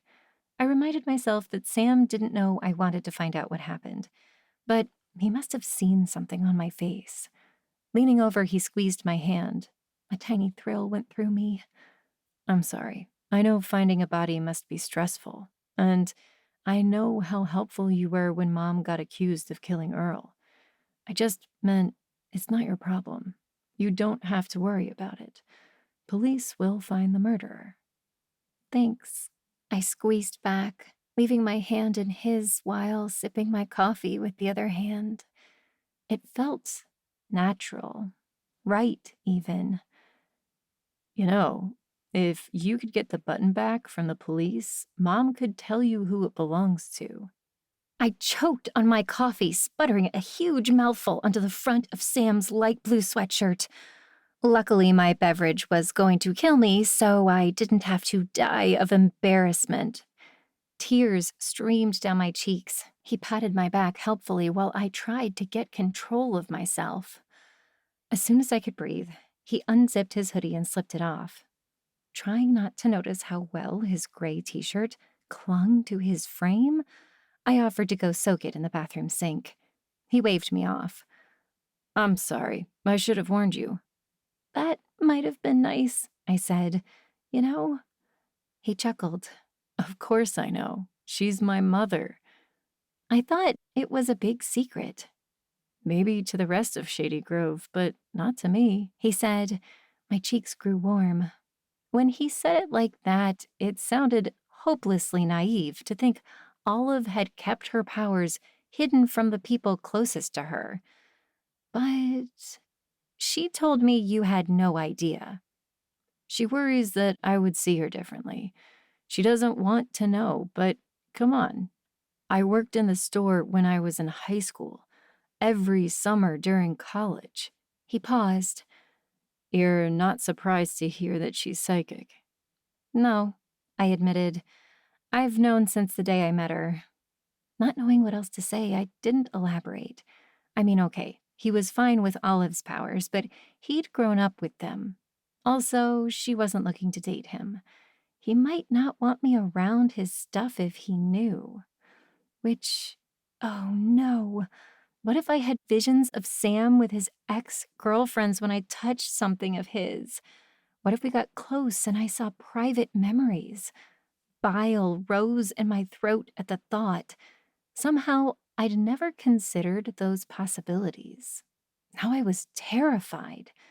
Not just of Sam, of dating anyone ever again. Maybe I could find a nice virgin, a guy with no history, who had recently replaced all of his earthly possessions due to an unfortunate fire. Sure, no problem. Our town of 10,000 people must be full of eligible men like that. Too late, I realized Sam was watching my face as all these ridiculous thoughts went through my head. You don't have to answer this if you don't want to, but Allie, you're the only non-family member who's ever worked here. I actually knew that. Rusty mentioned it when I started. He realized right off that there must be something different about me. Now I wondered how many other Shady Grove residents had noticed.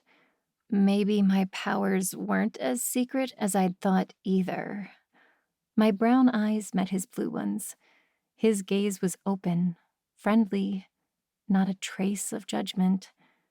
Part of me understood the importance of keeping my abilities out of the public eye, especially if I wanted to use them to find a killer. But at the same time, it was a small town. Rusty knew, Julie suspected, Olive knew. What harm could there be in telling Sam? Especially when I hoped to one day move things beyond an employee and son of employer relationship. Oh, right. All the things I just said about having visions about ex-girlfriends. He could be wigged out too, if he even wanted to date me. Your mom is a kind soul, I said truthfully. I needed a job and she helped me out. Uh-huh. His penetrating gaze made me want to be elsewhere fast. After a long moment, he offered a shy smile. That's okay. We barely know each other. I must have missed something. That's true. If only my superpowers gave me the ability to summon customers, I could bring in someone else to distract Sam from this conversation. Alas, I had to make my own excuses. I need to go check on the clothing racks. People like to switch tags. Okay, no problem. He gestured back at his screen. I should get back to work anyway. I started toward the far corner of the store, but Sam's next words stopped me in my tracks. I know we just met, but I'd like to get to know you better. When that happens, I hope you'll trust me. My head swiveled around as if of its own accord, and the rest of my body followed. Our eyes locked. My mouth went paper dry. He wanted to get to know me better? It was a bad idea for all the reasons I just thought of, but my brain and my mouth weren't connected at the moment. I'd like that a lot. Allie. A jingling bell behind me signaled the opening of the front door, cutting off whatever momentous thing Sam had been about to say. I barely avoided screaming with frustration as I turned toward the newcomers with a smile. That's what I got for wishing I could summon customers. Chapter 8. It was for the best, really. Until I learned more about my powers and how to control them, I shouldn't be dating. Probably. I should ask Olive about that, but now that I'd thought about the possibility of kissing Sam and having a vision of him with another woman, I couldn't shake it. How would I avoid that? I didn't know how to turn the visions off. I barely knew how to turn them on. My efforts to get objects to speak to me worked about 30% of the time. The customer approached, and all thoughts of love and relationship went out of my head. After that first man came in, a flood followed. Yesterday's warmth had unexpectedly continued, and Main Street bustled with people desperate to enjoy the fresh air and sunlight. For the rest of my shift, I barely got time to breathe, much less ponder what Sam had been about to say. It was probably nothing anyway. Around 3 o'clock in the afternoon, I got a text that made all thoughts of Sam fly out of my head. Mary wanted to talk to me face to face. Yes! Not wanting to risk another missed connection, I wrote back immediately that I got off at work at 6 and could drive to her. She replied, giving me the address and the most hope I'd had in ages. 45 minutes after Missing Pieces closed for the day, I arrived in Willow Falls. Mary lived in a smallish colonial with a cozy-looking covered front porch and gorgeous blue exterior. What would Kevin think if I asked him to paint our house? Before I could ponder that thought, a woman answered the door, stealing my breath and my ability to form coherent sentences. It was like seeing Katrina again. They had the same honey-colored hair, the same wide brown eyes, the same heart-shaped lips I saw on Kyle's face every morning. Other than the fact that Mary stood about at my eye level, whereas Katrina had towered over me, they could have been identical twins. My mouth opened and closed soundlessly. "I'm so sorry," she said. "I should have warned you there was a strong family resemblance." I swallowed and blinked several times. "It's okay. I mean, I knew you were sisters, but I forgot you looked so much alike." She took my hand and pulled me in for a hug, which felt oddly natural. "I stopped dyeing my hair after the funeral. It's much more noticeable now. Please come in." I followed her through the doorway into a large, open sitting room. She directed me to a chair and offered me some coffee from a china service sitting on the coffee table. Seriously, the best thing about this area was that quaint custom of serving tea or coffee from a gorgeous pot on a fancy tray. I swore it tasted better. Nice to see that the habit transcended the Shady Grove border and extended into Willow Falls. "I'm sure you're wondering why I reached out to you, Allie," Mary said after we got settled.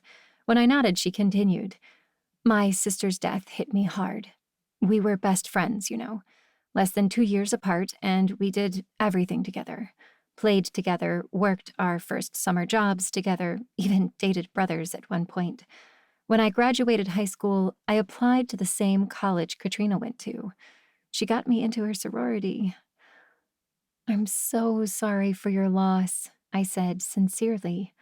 Kevin and I hadn't been close growing up, but now that we'd gotten to know each other, I couldn't imagine my life without him. The pain of losing a sibling, best friend, must be unbearable. "Have there been any updates on the case at all? I check the news, but I never see anything. I called the police. They won't talk to me." "I'm afraid I don't know any more than you do," I said. Katrina was found in their home, exterior doors locked, lying at the foot of the stairs. The only person around was Kyle. "Ah, right. Your brother was conveniently away." Her tone made my hackles rise. Kev worked 70 hours a week to take care of Kyle and Katrina. There's nothing convenient about him being away, preparing to try a big case when his wife was murdered. She sighed. "My therapist told me not to bring it up. I should have known you wouldn't hear me out." I stood. "Miss Town, if you're about to tell me that my brother killed your sister, then you're right. I'm not going to listen to that. He was choosing a jury in front of 500 people that day. He didn't even leave the courtroom for lunch. And you're sure the time of death on the police report was correct?" To be honest, I didn't know what the reported time of death was. I only knew what I found out online. For this conversation, it didn't matter. I know how much Kevin loved his wife. I see it on his face every day. He didn't kill her. I should go. "Wait," she sighed.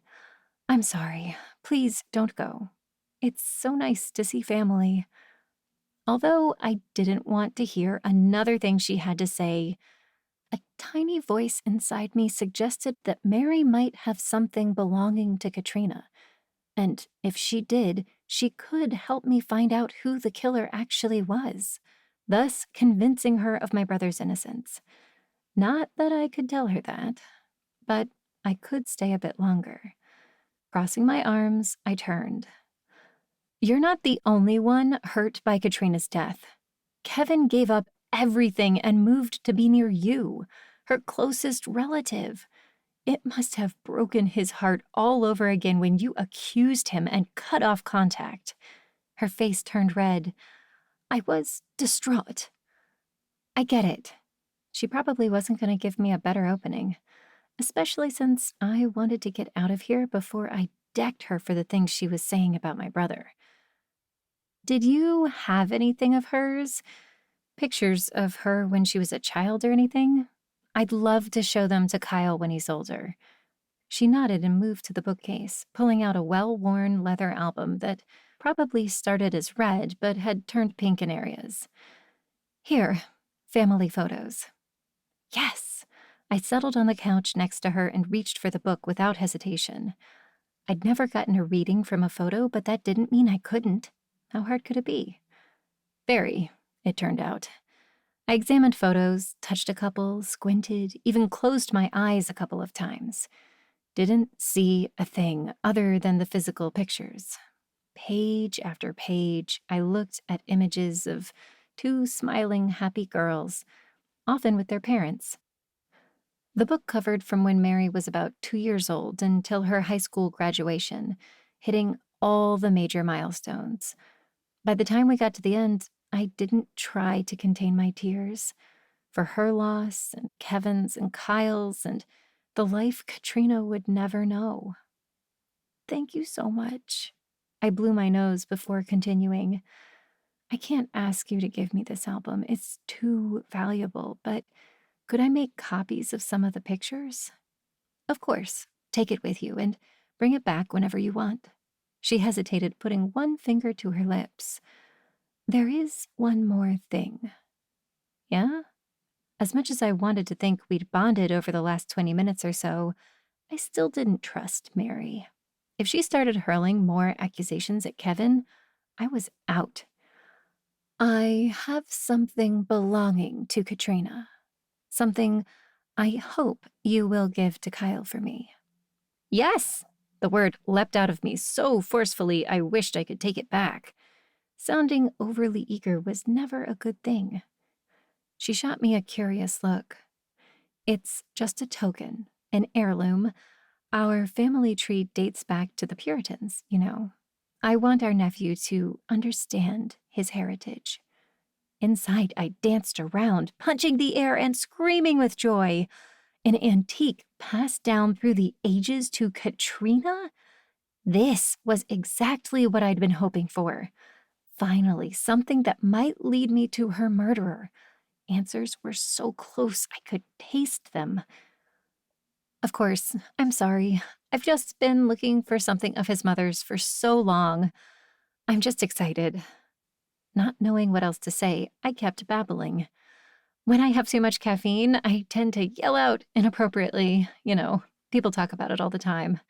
Allie's loud. She must have had too much caffeine again, they say. Shut up before she changes her mind, Allie. Right. Well, wait here. It took all my restraint not to follow Mary out of the room to whatever it was she intended to show me.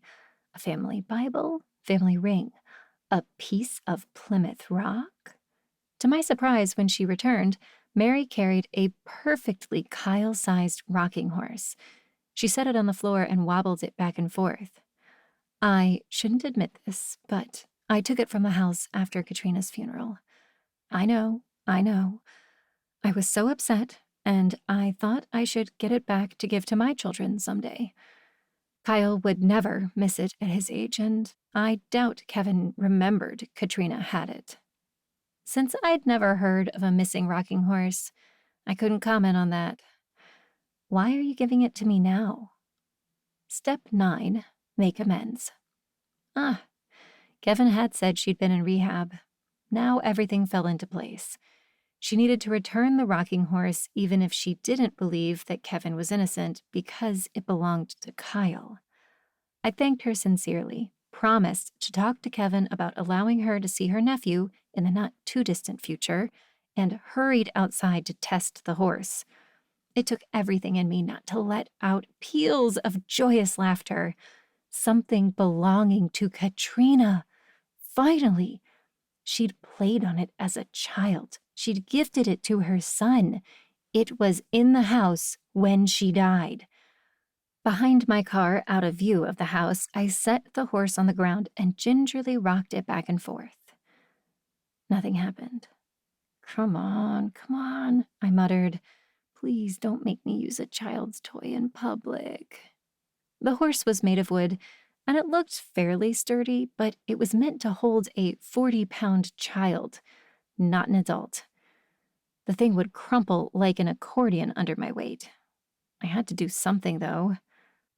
Praying that no one was looking out their windows to see how ridiculous I must look, I straddled the horse and squatted. My bum hovered in the air about an inch above it. To avoid resting my weight on the old wood, I held onto my car doors for balance. Please don't let this moment wind up on Instagram. I rocked forward a tiny bit, then lost my balance. It took every ounce of athletic ability I'd ever possessed, but I managed not to topple over. Still, this wasn't working. Okay, time for something else.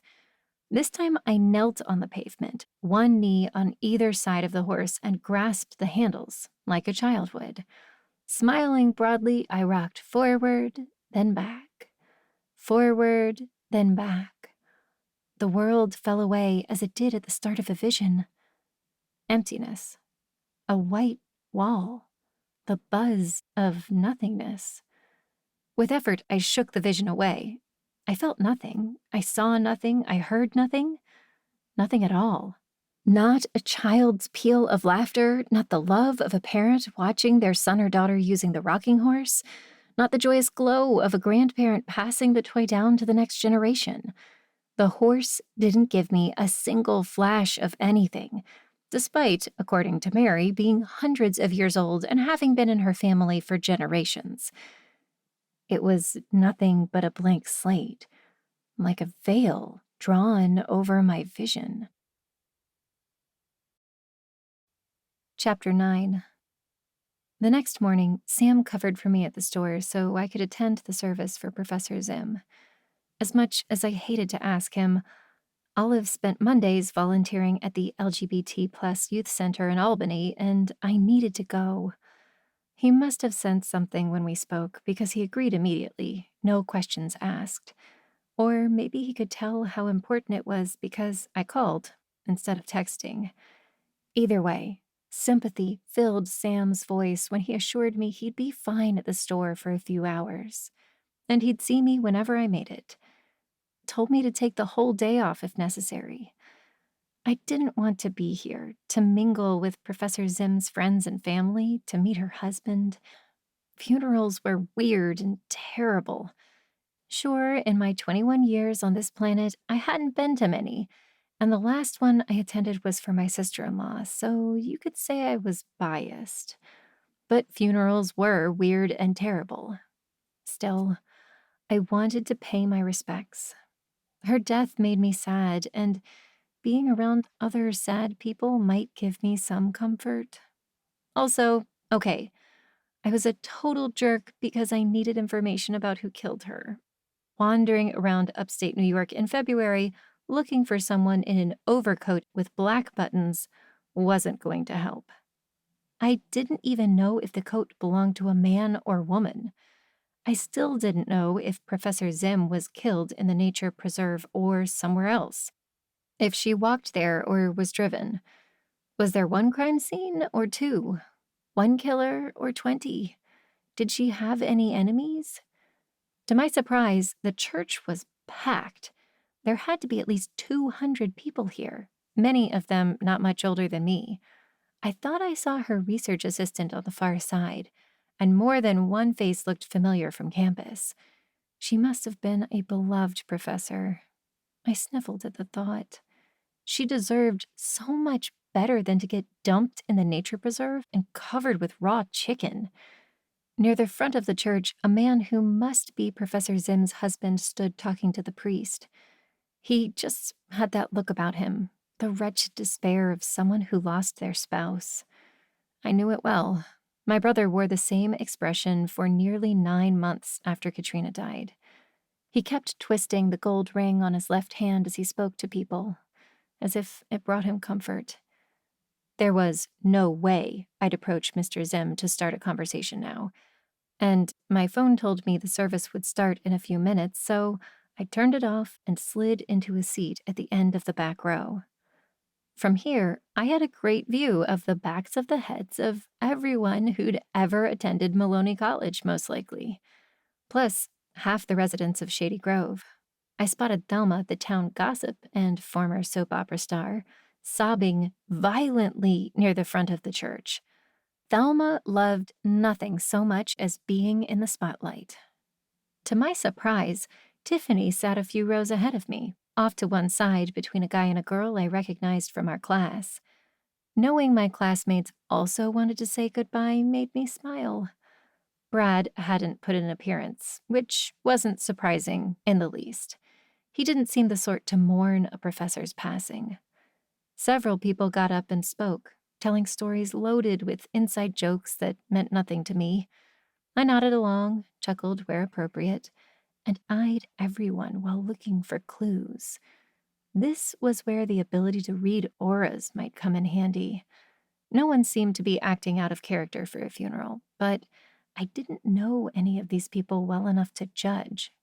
Except Thelma, whose 100% in-character act told me nothing at all. This hadn't been a great idea. The moment the service ended, she made a beeline for me. I should have known the town busybody would somehow know I'd been the one to find poor Professor Zim. She had a sixth sense for gossip. Aluminum! How are you holding up? Silently, I cursed whoever gave my legal name to the globe. Please don't call me that. My name is Allie. She sniffed. Don't be ridiculous. Aluminum is a strong name, a noble name. Aluminum knows when to bend instead of break. Your parents are wise. Mom and Dad are hippie scientists. My name is Allie. Should have gotten a legal name change like Kelvin. Anyway, I'm doing fine, Thelma. Did you know Professor Zim well? I thought you'd never ask. Her eyes filled with tears as she clutched my arm with both hands. I was so distraught to hear the news. We were like sisters, known each other since the day I moved to Shady Grove all those years ago. Poor, poor Tammy. Like sisters indeed. My spine stiffened. Her name was Tabby, short for Tabitha. That's what I said, my dear. Maybe you should clean your ears. She blew her nose loudly, trumpeting into a handkerchief. Having seen her do this before, I wondered if it was her character's signature move on As the Hospital Guides Our Lives.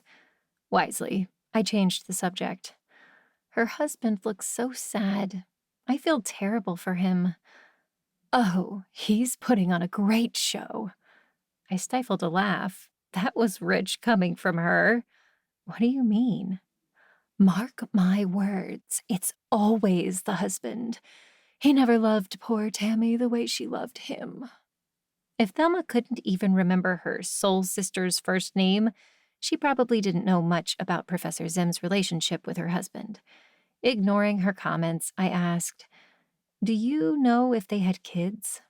He could probably use some help taking care of them. Yes, 2 kids, I believe. They're pretty young. He must have felt the service would be too much for them. Seeing as how half the town had come to gawk, I suddenly felt a kinship with Mr. Zim. Yeah, well, it was nice to see you, Thelma. I better go pay my respects. Wait! She grabbed my arm. You haven't told me a thing. Is it true she was shot in the back of the head execution style?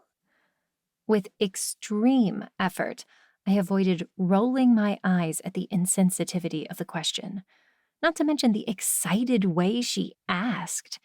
Even if I knew anything more about my professor's death than what had been posted in the local newspapers, Thelma was the last person on earth I'd tell. I have no idea. I'll give your respects to Mr. Zim. It took half an hour to extract myself from Shady Grove's most dedicated gossip. She should work as a consultant for the police on interrogation techniques. By the time I joined the line of people paying their respects to Mr. Zim, only 3 remained. Another 5 minutes, and I'd have missed him. As it was, I wound up being the last person to step up. I studied my professor's husband while I waited. He had short, mostly gray hair that thinned in the back. He wore thick, black glasses, but his eyes were so swollen.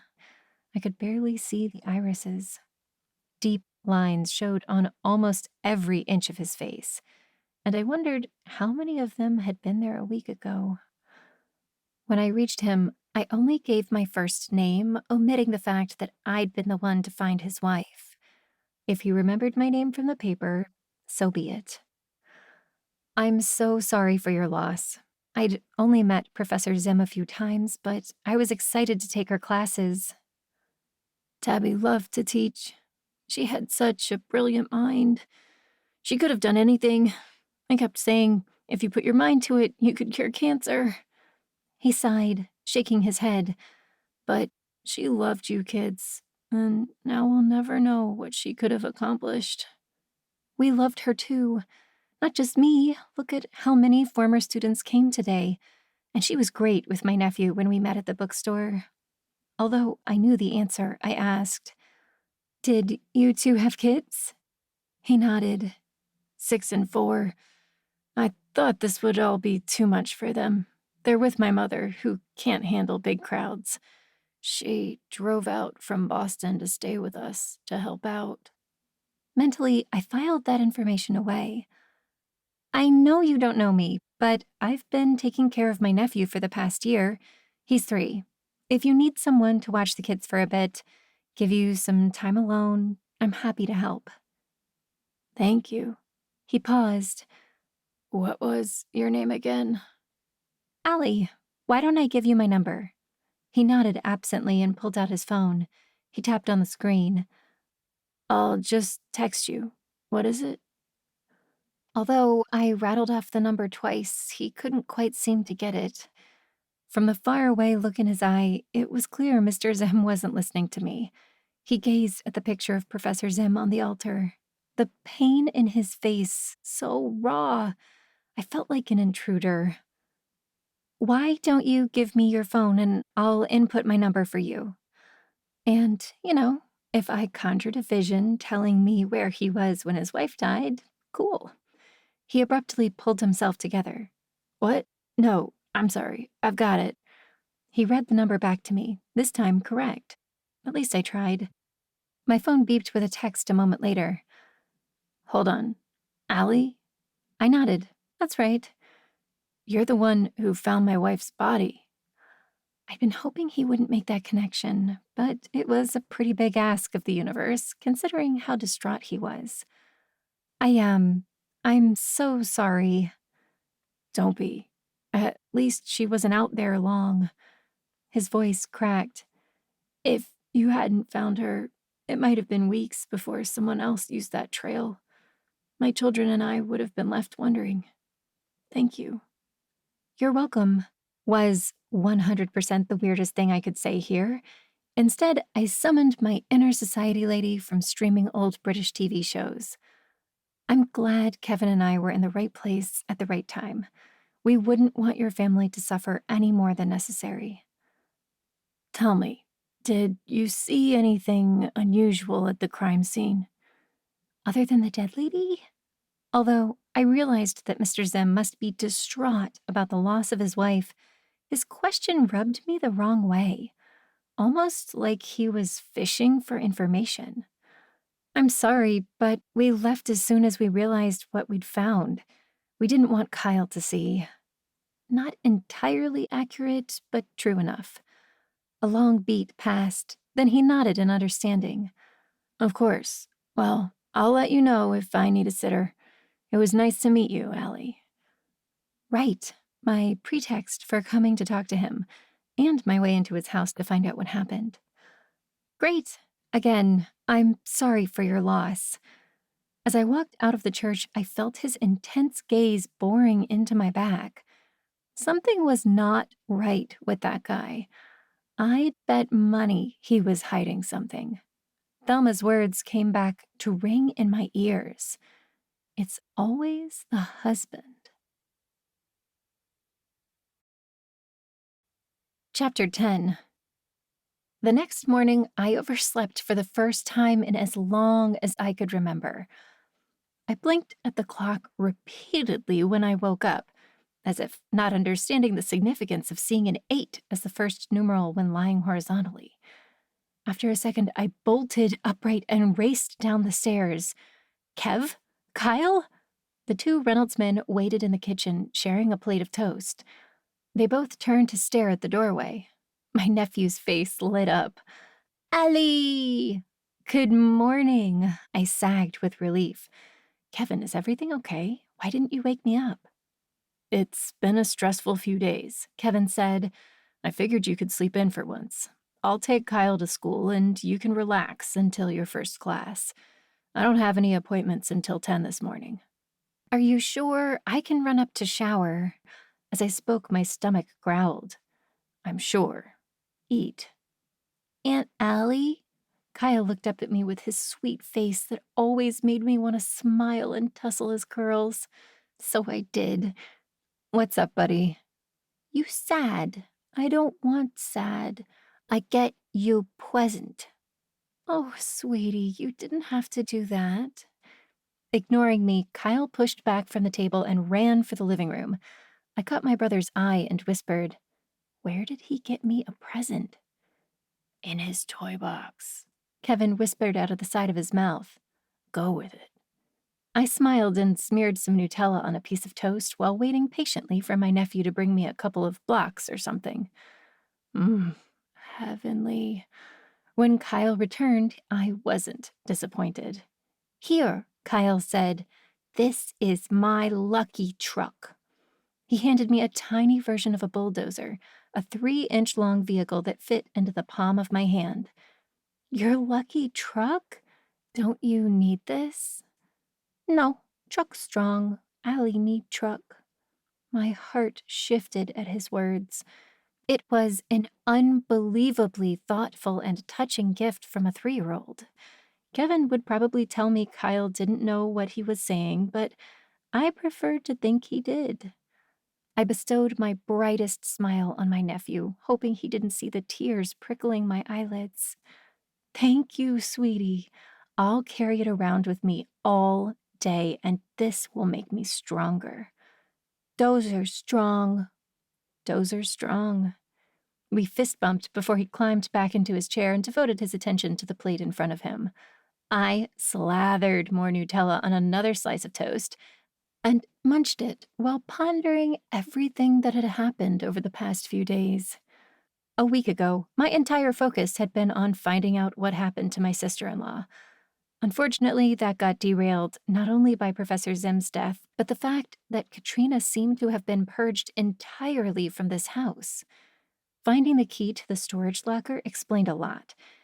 And it made me less annoyed at Kevin for getting rid of everything. But I hadn't had a single second to figure out how to sneak away and drive down there yet. Until I got a few days away from Shady Grove, the items in that storage unit might as well be on the moon.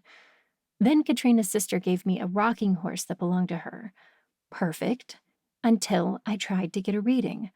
I still had no idea why the rocking horse was blank. Objects either gave me a vision or not. Most didn't. This one was like looking at a vision that had been wiped clean. Was that even possible? Who would do that? How and why? The obvious answer was Mary, as the one with access to the rocking horse. Unless the killer did it immediately after Katrina's death. Next time I went to town, I'd take it with me and see if Olive could tell me anything useful. For now, though, that was a dead end. I either needed to convince Mary to give me another family heirloom, or I needed to do more digging around our house. It occurred to me as Kevin went to brush his teeth before leaving there was one room I hadn't checked yet. It probably seemed obvious that the place with the most memories of Katrina would be the master bedroom. But she never slept in this house. Also, in my defense, there was no reason to look until a few weeks ago. And I'd been kind of busy since then. Did I dare? It took me approximately 3/4 of a second to determine that, yes, I dared. I mean, I wasn't going to try on Katrina's lingerie, if Kevin still had any, or roll around on her side of the bed. I just wanted to see if I could find a keepsake, something that belonged to her. Since Kyle had to be at school at 8:30, I gave him a hug and a kiss goodbye before jumping in the shower. By the time I finished getting dressed, the house was empty.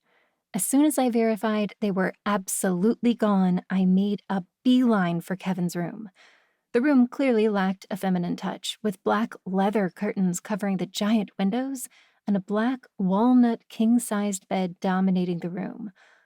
On either side of Kevin's monster headboard sat matching nightstands. I had no idea whether it looked like that before or if he'd replaced the bedroom set. The table that would have been Katrina's held only a lamp, whereas stuff littered the surface of Kevin's. Crossing the room, I opened the nightstand drawer on Katrina's side. As expected, nothing but dust bunnies. Since Kevin moved here after his wife died, it wasn't worth checking the black walnut dresser that ran along one wall. He wouldn't have unpacked any of her clothes. Maybe a keepsake in his nightstand? Having never lost a spouse, I didn't know what a person did to remember them, or to try to forget. Ow! My toe slammed into the rear bedpost as I moved around the footboard. Oh, that smarted. My foot throbbed. This was what I got for invading my brother's privacy. Hopping on the other foot, I grabbed my left pinky toe as if that would somehow dull the pain. Something clattered to the floor. What the? The truck. Kyle's toy truck fell out of my pocket. As I watched helplessly, it rolled away under the bed. Lovely. Sure, I could leave it there, but I liked the idea of carrying something of Kyle's around with me at school. A toy to make me smile during a stressful day. Also, if Kevin found the truck under his bed after watching Kyle gift it to me, he'd know I was in his room. Not an option. Not after he told me to stop snooping around the basement. I could almost hear him. That wasn't what I meant, Allie. Squatting beside the bed, I leaned forward and reached around. No dice. If I wanted to do this, I was going to have to risk getting dirty. Thankfully, Kevin had a cleaner come in every 2 weeks. As soon as I lay flat on the floor, I spotted my prize. Reaching in, I let out a aha. When my fingers touched the cool metal, my triumph came too soon. The truck rolled away deeper under the bed. Something rustled. I gasped. If there was a mouse under this bed, I was moving back to California immediately. No, wait. The truck caused the rustling. My fingers hit something stiff, smooth, crinkly paper. After retrieving my hand, I used the flashlight on my phone to peek under the bed to see where the truck had gone. To my surprise, I spotted a large, flat rectangle covered in brown butcher paper. A painting? A portrait of Katrina? Could I be that lucky? The voice in my head had barely finished telling me to respect my brother's desire to keep this item hidden when I finished pulling it out from under the bed. This could be exactly what I needed to get answers. As I dragged the heavy object out from under the bed, I recognized it. A large square, very similar to the one that used to hang over the side table in our living room. The item Kevin said he'd taken down a few weeks ago because the frame broke. A replacement or a lie? I peeled the brown paper away, revealing an antique mirror with an ornate silver and black frame. An unbroken silver and black frame. Definitely the original. It even had a white mark on the side from when Kyle got a bit carried away with his new chalkboard wall and started drawing on everything. Why had my brother hidden the mirror? And why lie about it? Was it as simple as worrying that it would get broken? Or did looking at it remind him too much of Katrina because it was more her style than his? My heart pounded. This was it, the thing I'd been waiting for. Much better than an antique toy because this had been in the front hall where Katrina died. It might even have seen the face of her killer. With a description, I could call in an anonymous tip to police, breathing new life into the case. They could make a sketch, show it to the neighbors, and maybe find out the truth. A huge smile splitting my face in two, I leaned over the mirror to see what it could tell me. A pale face with light brown eyes stared back at me. My chestnut brown hair swung down in wet ropes because I hadn't finished drying it before coming in here. I looked exhilarated, then immediately skeptical. That was it. No vision, just me. An image of myself was not helpful, since I already knew what I looked like. Sometimes being psychic aggravated me. Why didn't my powers come with an instruction manual? What am I supposed to say? Mirror, mirror on the wall, who's the fairest of them all? My own reflection peered back at me, so either that wasn't the answer, or the mirror was feeling cheeky. By any objective measurement, Rusty was way fairer than me. Not relevant at the moment, but true. With a sigh of frustration, I sat back on my heels, glaring at the mirror. The clock on my phone told me I needed to leave in about 20 minutes. I made a snap decision. My hair could dry in the car. With a few quick taps, I opened a private browser window and started looking up ways to get the mirror to tell me its secrets. The answer, apparently, was scrying. Some people didn't believe in scrying, but plenty of people also didn't believe in antique store owners who could sense the person an object belonged to, or a science major who got visions. Maybe my powers extended to scrying, maybe not, but I intended to find out. According to the Lone Mystic, the first website to come up in response to my search, there were a ton of types of scrying, including using water, wax, smoke, or even staring into someone's eyes. Creepy. Other than Sam, I didn't have much interest in getting that close to anyone. Somehow I didn't think Olive's son would let me gaze into his pupils for several minutes trying to read his soul, especially before our first date. A lot of the articles seemed to think water scrying would be the easiest for beginners. But since I wanted specifically to see what happened to Katrina, her mirror felt like the right medium. My eyes devoured the information until it was time to go. We didn't have any candles or incense, both of which would help me focus my energy before attempting to scry. Our next-door neighbors, Mr. and Mrs. Patel, ran the local magic shop for their daughter, Amira, while she went on a spiritual tour of the world. She was wisely spending the next several months in South America before returning to warmer temperatures. But my neighbors would hopefully point me in the right direction. Part of me wanted very badly to slip over to Mrs. Patel's house now, but there was no point. Rushing things wouldn't get me the answers. And even if it would, I doubted they kept scrying supplies at home. I'll Put a Spell on You was on Main Street, about 15 feet from missing pieces. I could head over on my break tomorrow and get whatever I wanted. For now, I needed to go to class, see what I could learn about Professor Zim's untimely death. Once again, my poor sister-in-law would have to wait. With a sigh, I wrapped the brown paper around Katrina's mirror a second time and slid it back under Kevin's bed.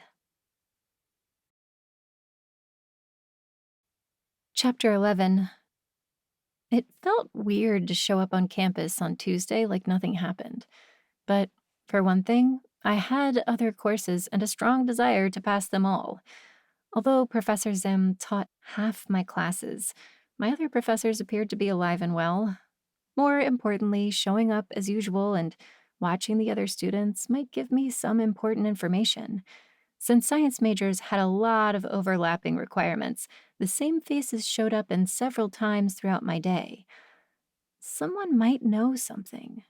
The more time I spent with the other students, the more likely they were to talk. That guy with chin-length red hair might have information on who disliked Professor Zim enough to kill her. Or maybe the guy sitting in front of Brad saw or heard something on Friday evening on his way back to the dorm. This was my best chance to talk to people before they started to forget or move on.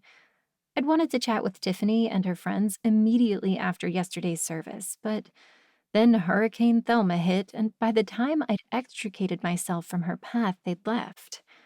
Unfortunately, when I got to molecular biology, she wasn't there yet. Oh, how badly I wanted to dive into that seat in the middle of the front row. She'd be so annoyed. But I needed to investigate. It felt weird to walk up to total strangers and ask them what they knew, so I started with the most familiar face in the room. Hey, Brad. I slid into my seat from last Thursday. Can you believe what happened to Professor Sim? He narrowed his eyes at me. What are you talking about? She didn't take a sabbatical, did she? Because if I have to take this class a third time, I swear I'm gonna blow a gasket. No, actually, I'm not sure how to say this. I took a deep breath. She died on Friday night. Someone killed her. You didn't know? His eyes grew wide. Whoa, seriously? I nodded. Leaning forward, he poked the back of the guy in front of him, a Hispanic guy with close-cropped dark hair. He turned around, revealing a friendly smile and a chin dimple. Lucky. I always wanted dimples. Yeah? Did you hear Zim bit it? With a shake of my head, I closed my eyes. Talking to Brad first had not been my best move. The guy frowned at him. Show some respect, man. A woman is dead. But yes, I did know. I went to her funeral yesterday. Why didn't you? To his credit, Brad's face turned red. He turned to me. I was at a tourney in Rochester over the weekend. Took an extra day and got back late last night. It's okay, I said gently. I understand you're surprised, but maybe consider how your words sound to others. He thought about that for a minute before nodding. He slouched back into his seat, brow wrinkled, putting his feet on the back of the desk in front of him. I was about to turn to the girl sitting on my other side when Brad shot upright again. Hold on. Did you hear that if the teacher dies, we automatically get an A? That would be killer for my GPA. So much for that 3 seconds of introspection helping him grow as a person. My lip curled involuntarily. Our professor is dead, murdered, and buried in the nature preserve, and you're worried about your grade? Don't get me wrong, it blows that she died, but I've already taken this class once. I'm on academic probation. If I want to play during my senior year, I need better grades. At least if the class got canceled, I wouldn't have to do a group project with this guy. I resisted the urge to bang my head against the desk.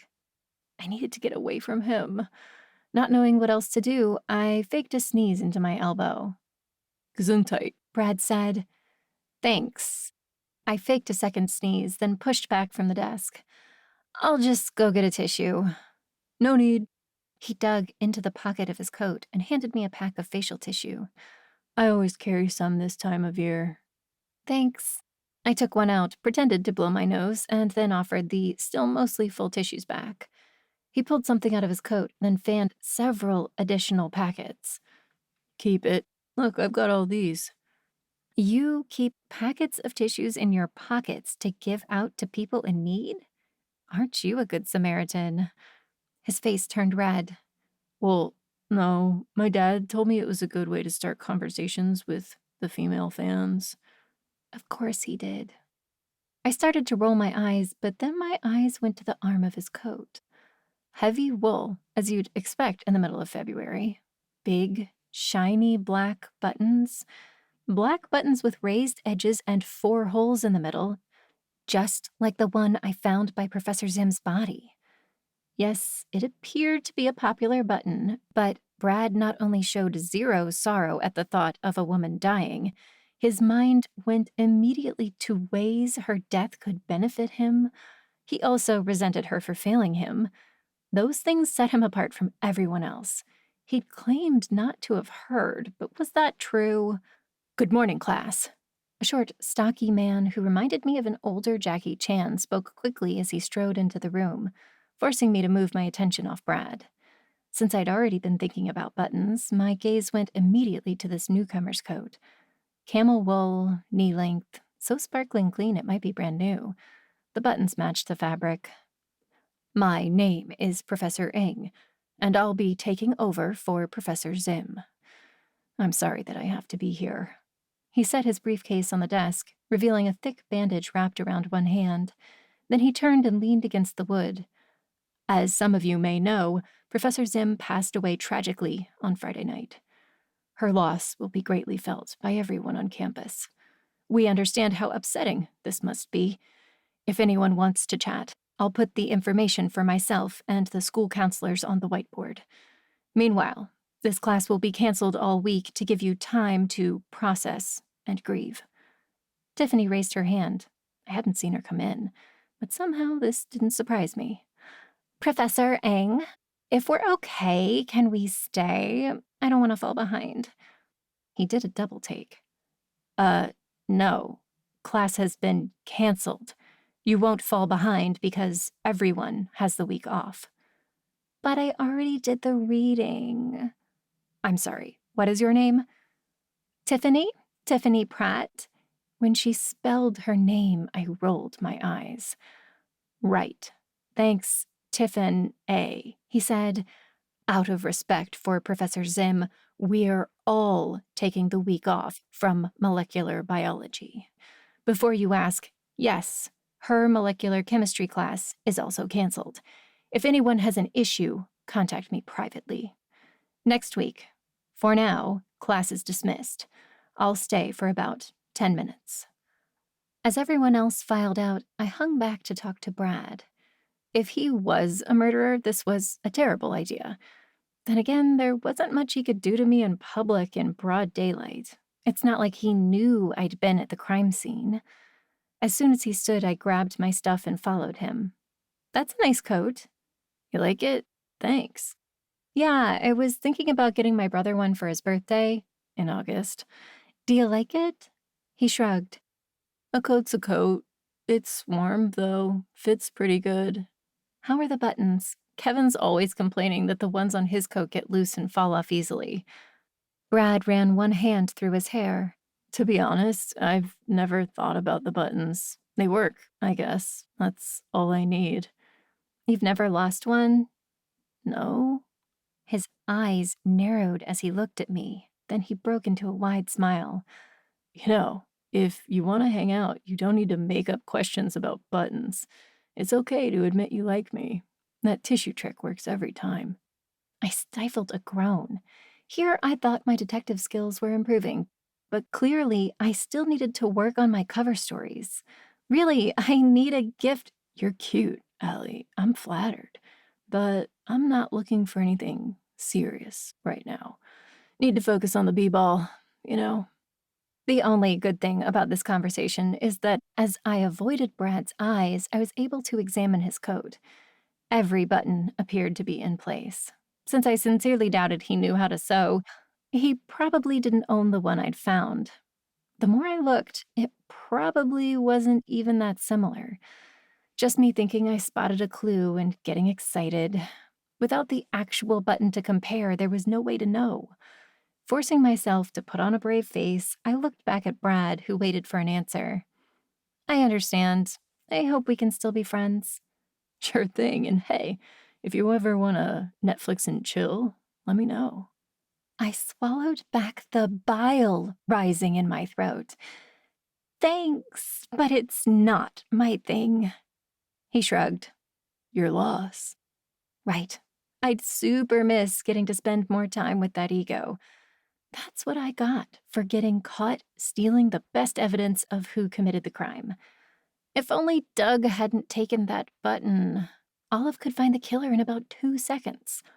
With Professor Zim's classes canceled, I suddenly had a big block of time to kill before I had to be anywhere. Time to swing by the science building before physics. All the full-time professors kept offices there, and there was no place like someone's personal lair for finding items that might tell me about them. Faculty offices were located on the second floor of the science building, on either side of a long hallway with multiple closed doors all in a row. As a biology major, most of my professors could be found here, which gave me a good cover in case anyone asked what I was doing. To my great surprise and relief, when I got to Professor Zim's office, the knob turned easily. I'd been worried it would be locked, and to be honest, hadn't any idea what I'd do in that scenario. With a glance up and down the hall, I slipped inside, shutting the door quietly behind me and turning the lock on the knob. The office smelled like a forest, probably because of the small trees scattered around everywhere. It looked like a perfectly normal faculty office, just like a dozen others I'd been in over the years. Instead of a traditional desk, a lab bench dominated the room. Behind it sat a raised bar stool that faced away from the computer monitor, as if the owner had just stepped away for a moment. Completing the illusion was a pair of glasses sitting on the table beside the mousepad, as if she'd just slipped them off for a moment. A gray travel mug sat to the left of the keyboard, proclaiming, "Without the lab, you're only guessing," on the side. A lipstick stain along the rim reminded me of the bright red shade Professor Zim wore both times I'd met her. My vision blurred. Even though I'd hardly known her, this office was rife with personality. Anyone would have been sad to think about the occupant meeting with foul play. I had to remind myself that the best thing I could do for her now was to find the person responsible for her death. After wiping my eyes, I wandered around, looking for clues. According to the syllabus, Professor Zim held office hours on Friday evening. This should be one of the last places she went before she died, considering her body was found a mile away.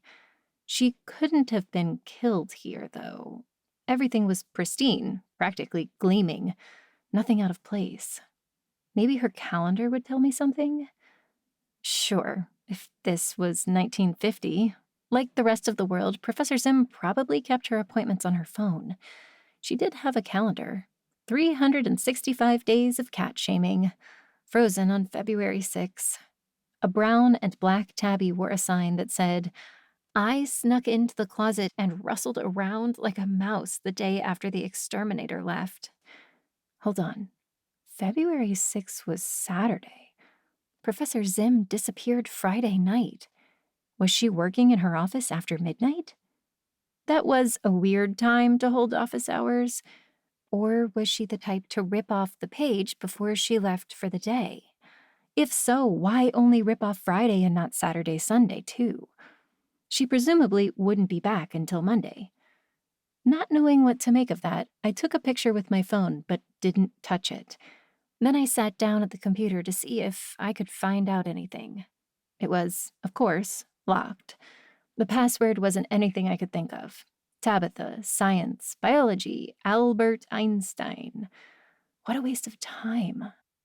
She could have chosen anything, from random letters and numbers to her favorite brand of toilet paper. I ran my hands under the keyboard tray just in case she left a well-placed sticky note, but no dice. Unless my powers gave me a vision of Professor Zim entering her password into the keyboard, I wasn't gaining access to her computer anytime soon. Sitting there with my hands poised over the keyboard got me nowhere, though. I did try, but no dice. Thanks for nothing, universe. Footsteps sounded in the hall. With a glance at the opaque glass door, I stepped away from the computer and dropped to the ground. Hopefully, whoever approached didn't also plan to break in and search for clues. "You've made your decision?" a man's voice asked. His words carried clearly through the glass, and it only took me a second to get a mental image of Professor Ing. He sounded much happier than he did in class. "Yes, absolutely. Congratulations, Gary. The paperwork will be on your desk on Monday." Her voice sounded familiar. It only took me a moment to summon up a mental image of Dean Mendez, head of the science department. She'd given a speech at orientation last week. "Be honest, Gabriella," he said. Would I have gotten the job if Tabitha hadn't died? My ears perked up. You know I can't answer that, she said, and it doesn't matter. Her research may have been compelling, but there is no one to carry it on. Well, thank you. I've been hoping to earn tenure for a long time. I'm glad I was finally able to prove myself. Wait a minute. So Professor Zim's death gave Professor Ing not only her course load, but also tenure? A lifetime job from which he could never be fired. Many people would find that to be the sort of thing worth killing for. An image of the bandage from his hand swam before my eyes. His coat wasn't missing a button, but it also looked brand new. Purchased since Friday night? There will be an official announcement next week, Dean Mendez said outside the door. We'll talk later. Are you going in there? Metal scraped against metal. The doorknob above my head rattled, and my heart leapt into my throat. Chapter 12. My eyes darted around the room furiously. In the small office, there weren't many areas to hide. Professor Zim unfortunately appeared to have been partial to mini pines rather than the larger variety that would hide me, yet never fit in here. With a lab bench instead of a desk, there wasn't an enclave underneath. I have to water Tabitha's trees, Dean Mendez said, if I can ever find the right key. Taking that as my opening, I darted around the far side of the lab bench. I was still in plain view of anyone who came to stand in front of it, but at least I wouldn't be seen from the doorway. My pulse slowed approximately 1/1,000,000th of a beat per second. You don't have to do that yourself, Professor Ing said. His voice was softer now. Can't you ask someone else? I could, but Ethan called and asked me personally. I don't want anyone else nosing around in here, especially not before we find out what happened to her. More scraping, a jingle, and the door opened a few inches, sending light slanting across the carpet. Are you even allowed in there? Isn't that a crime scene? His voice rose higher with each word. I don't think so. There's no reason to think Tabitha died here. Police haven't said anything to me about it. With the darkness when I'd first entered, I hadn't noticed anything on the floor. But now there was pretty clearly a dark stain. My fingers itched to touch it to see what I could learn, if anything.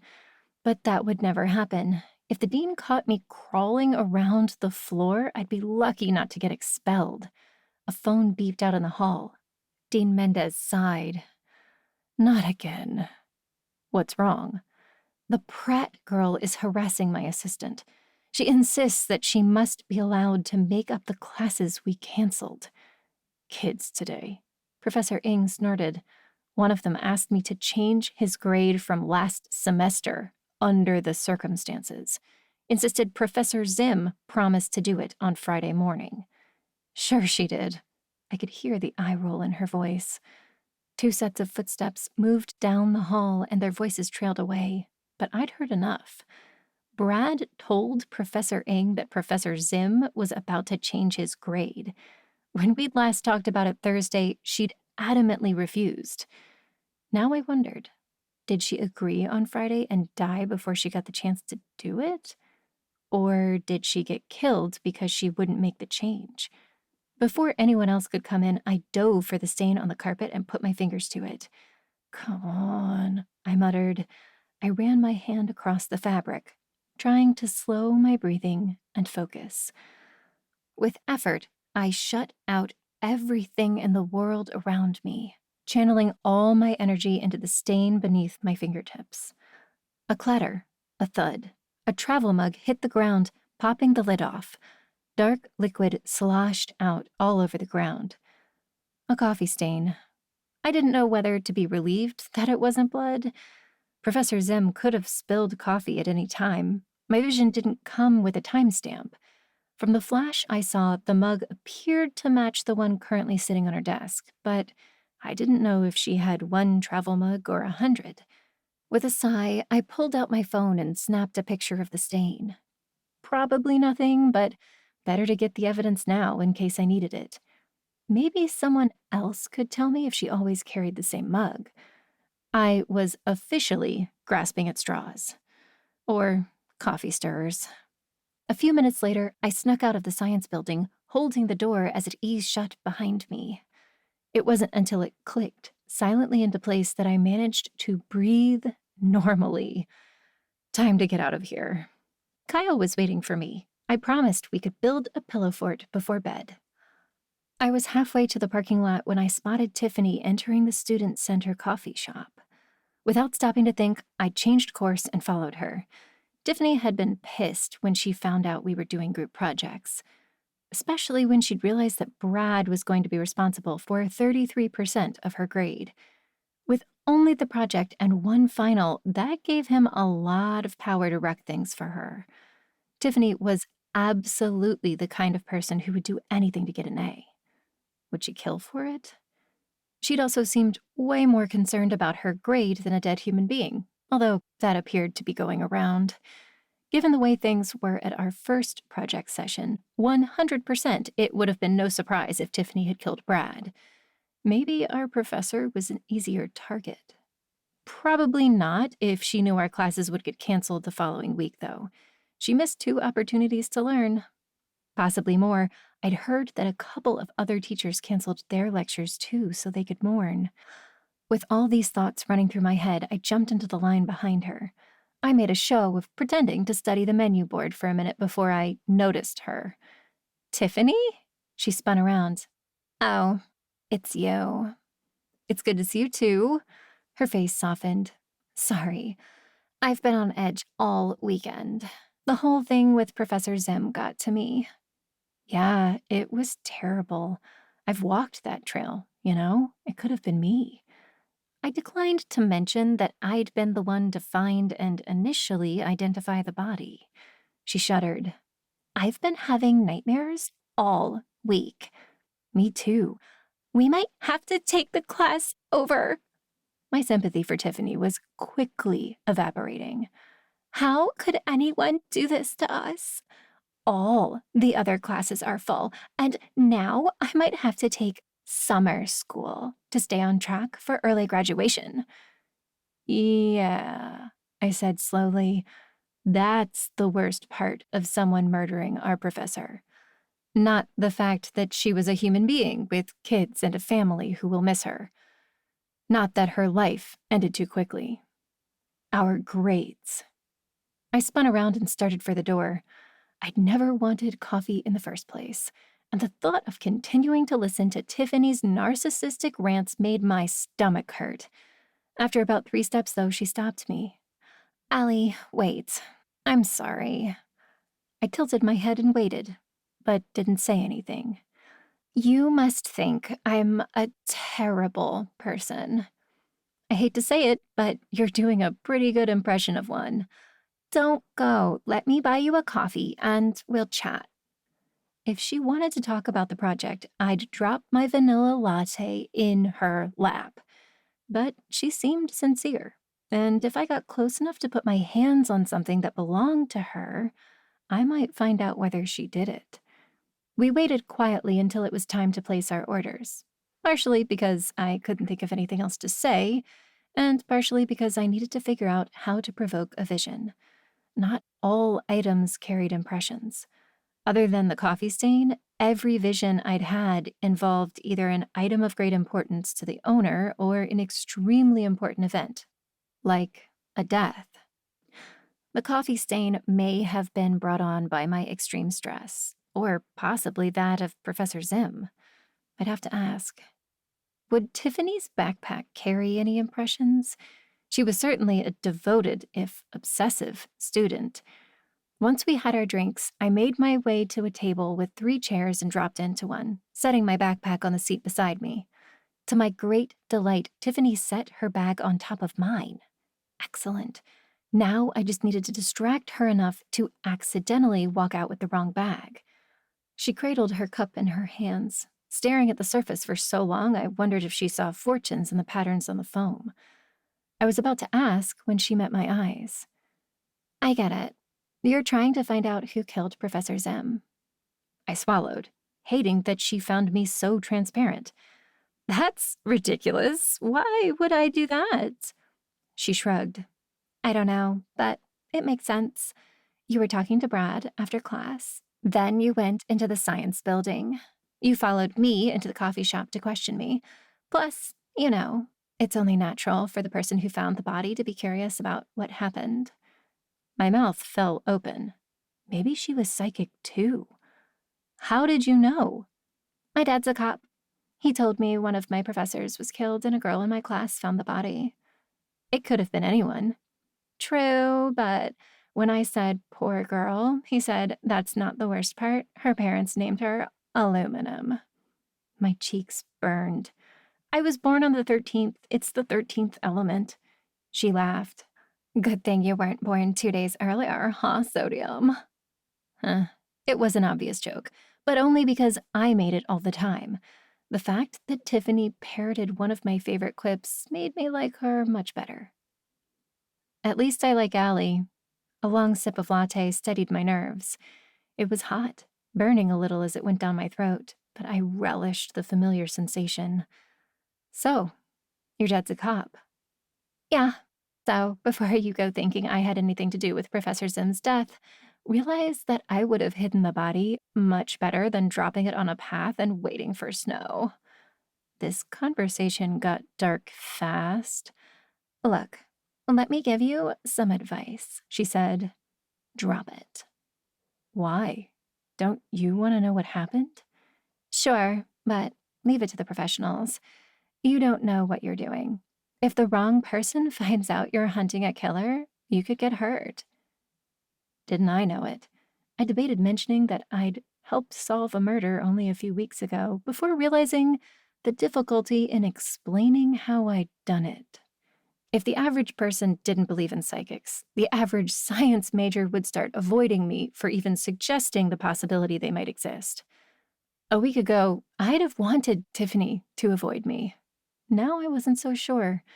Her attitude still chafed, but she had a lot more going on under the surface than what she showed the world. I got that. I'm being careful, I said, finally. Her phone buzzed and she pulled it out, tapping away. OMG! What's wrong? Professor Eng wants to cancel our group project. No way! I've already done all the work. I felt the urge to roll my eyes. Why would anyone ever complain about not having to do a group project? All the work. We're supposed to track the growth over several weeks. Come on. I looked up what's going to happen. I just need to go back to Brad's house every week or so to take pictures. I started to point out that Brad lived in his house and seemed perfectly capable of sending us pictures when I realized it didn't matter anymore. Sorry you'll miss that. Oh, no you don't. She tapped away on the screen. Hold on, I have to fix this. It's fine. No. She wasn't talking to me. She wasn't paying any attention to me anymore. I might not have been there. It was now or never. Tiffany was so absorbed in her phone she wouldn't notice me walking away with her backpack. Thanks for the coffee, I said. I've got to go. Pretending to be in a hurry, I jumped up, grabbed her bag off the chair, and swung it onto my back. Trying to trigger a vision sometimes created incredibly awkward moments. Like now. But I had to know. Screwing my eyes shut, I forced myself to think hard about last Friday night. I didn't know if it would work, but the last thing I needed was to see the time she showed up for the final less than 20 minutes early. Tiffany vanished. I sat at a very familiar-looking table. 2 coffee mugs and a slew of papers covered the surface in front of me. I looked up, startled to find myself meeting Brad's eyes. Thanks for helping me out with this, he said. I need an A. Yeah, well, I need your $500, I said. Lucky for you, I had some free time tonight. Yeah, lucky me. A grandfather clock chimed. With a start, I realized I was sitting in Brad's house. Tiffany left with me on Thursday. When did she go back? When's your mom coming home? I asked, suddenly. Couple hours. Why? I ignored the question. Why don't you show me your bedroom? You serious? I ask you for one tutoring lesson and you want to go steady? His hollow laugh made me want to smack him, but didn't seem to bother Tiffany in the slightest. Get over yourself, she said. This is just something to do on a Friday night. A gasp escaped me. Oh man, did I not want to know the thing I know now? Tiffany and Brad? Why? She seemed to hate him when we were working together. And Brad, he'd hit on me less than an hour ago. I dropped the bag, bringing the coffee shop slowly back into view. My skin still tingled from the vision. Tiffany peered up at me from her spot at the table. Are you okay? Yeah, sorry. I struggled upright before placing her bag at her feet. I grabbed your backpack by mistake, and the unexpected weight made me slip. You've got to pay more attention to your surroundings, she said, especially if you're going to catch a murderer.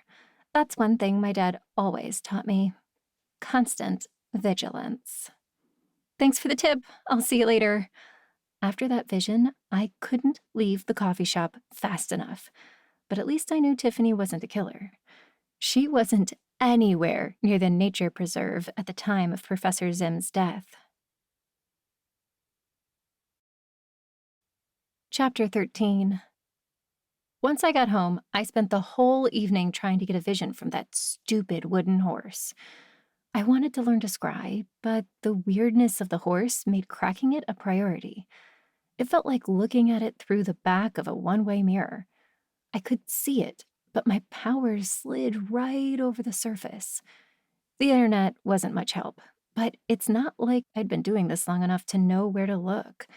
By the time I went to bed on Tuesday night, I was exhausted and frustrated. Something was off. And when things were off with my powers, I went straight to missing pieces. Although the store didn't open until 9, Olive usually showed up early to get ready for the day. As soon as I dropped Kyle off at preschool, I raced over, not even stopping for my morning latte. Is Sam here? The words were out of my mouth practically before I'd crossed the threshold. Only after I asked did I realize that if Sam was in the store, I didn't have a good excuse for asking after him. A look of surprise crossed Olive's face, possibly because I was carrying a rocking horse. No, he's at the gym. You brought him a rocking horse? Okay, good. And no, I brought you a rocking horse. I stopped to gather my thoughts.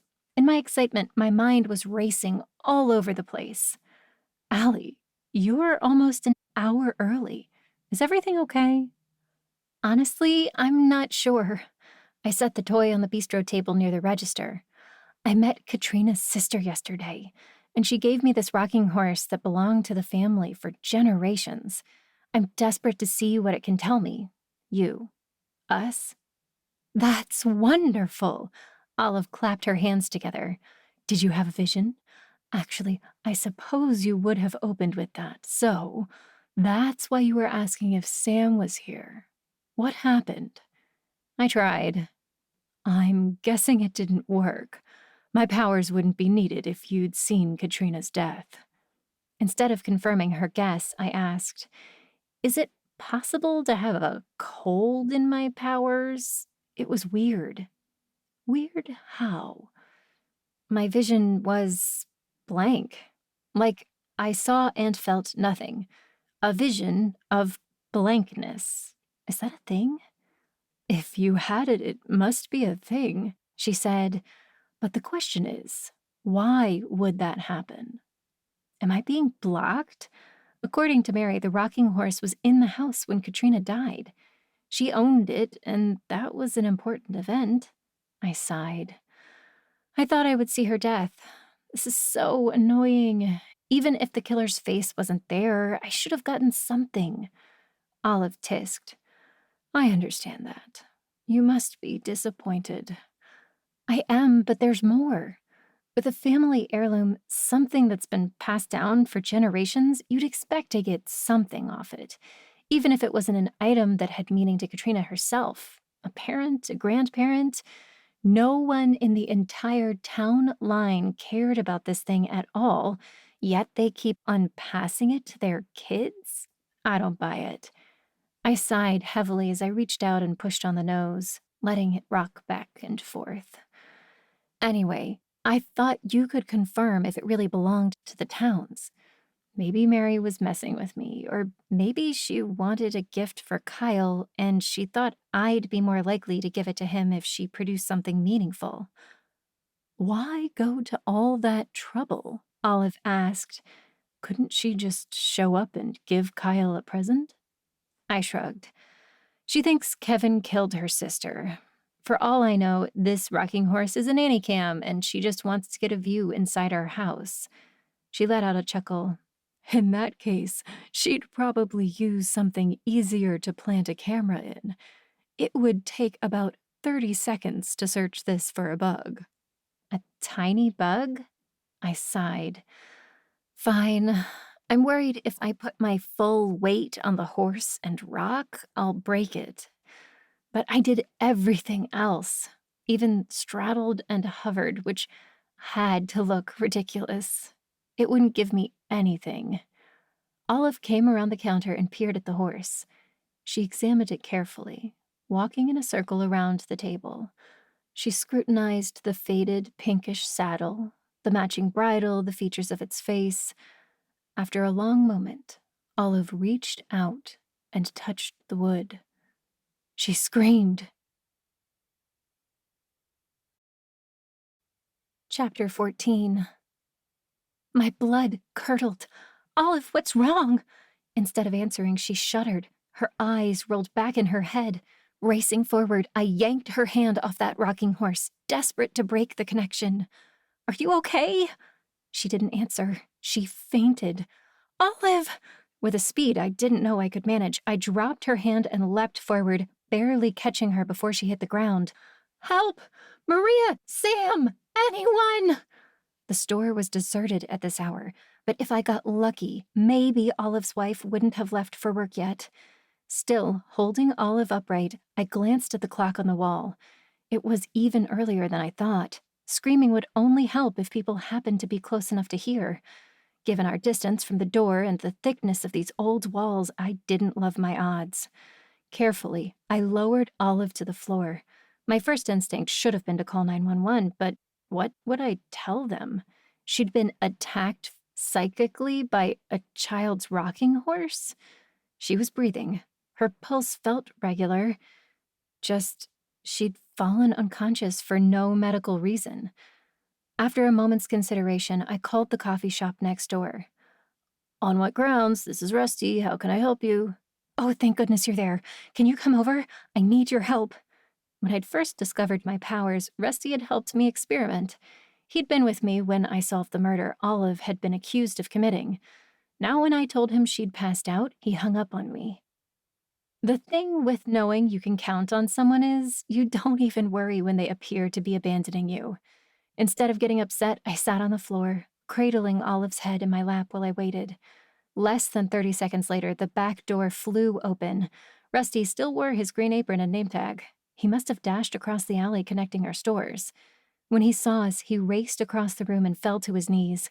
I remained quiet while he checked her vitals just like me. He apparently reached the same conclusion I did, that we weren't doctors. A rocking horse did this? Sort of. She was trying to find out who the owner was. As close as we'd become, Rusty didn't know the details about my sister-in-law yet. And for some reason, I felt weird sharing her death with him. It felt more private than the other things we'd been through. Or maybe I just hated to admit I kept hitting a wall. Sometimes I worried that Katrina's killer would never be found. Nothing I did brought me any closer to the truth, and now I'd injured Olive in the process. Maybe it was a sign to give up. Also, this wasn't the time. So, what's up with the horse? Is it possessed? Having Rusty by my side relaxed me until I no longer felt like panicking. I was worried, but we'd figure this out. No idea. It's weird. It's an antique, so I should have gotten a vision. Some prior owner somewhere, but I guess no one had a strong attachment to it. I don't know. Maybe my powers don't work on toys? He opened his mouth, but must have changed his mind about whatever he wanted to say and closed it. He put one hand under Olive's nose, apparently checking her breathing. Should we move her? On medical shows, they always say not to move someone who may have severed their spine. I don't think her spine is severed. She fainted. I caught her and laid her on the ground. She didn't hit anything. Okay, good. Rusty adjusted his stance, crouching on the ground as he slid one hand under Olive's knees and the other behind her back. Is there a couch in here? Yeah, there are a couple in the back corner with the other antique furniture, by the armoires. Suddenly, I was reminded that we were in a very public place with an unconscious store owner. The front doors were locked and the sign said closed, but anyone could look inside the windows and see us. Let's take her upstairs. More privacy. Good thinking. Rusty nodded toward the rear exit. After you. Do you need help with her? Nah, I should be fine. Just get the doors. I led Rusty through the back of the shop, past the hallway containing a small restroom and the outside entrance to the stairs that led to Olive and Maria's apartment. Then I stopped, frowning. What's wrong? I don't have a key. Rusty moved past me and started up the stairs. So, this is Shady Grove. He had a point. Few people ever bothered to lock their doors around here, and Olive worked less than 500 feet away from her home.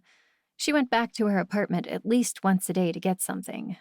When we reached the top of the stairs, Rusty stood back on the landing while I reached for the knob. Sure enough, the door swung open. Having never been in Olive's apartment, this felt like an invasion of her privacy. I hovered on the thresholds, both wanting to look inside and feeling like I shouldn't. But Rusty couldn't hold Olive forever, and we needed to figure out how to help her. So I took a deep breath and went inside. For some reason, I'd expected my boss's home to look like the store, stuffed to the brim with fabulous antiques in a way that made the cluttered shop seem empty. Instead, a modern, pristine apartment met us. Rusty moved past me into the living room that closely resembled the front page of a Pottery Barn catalog.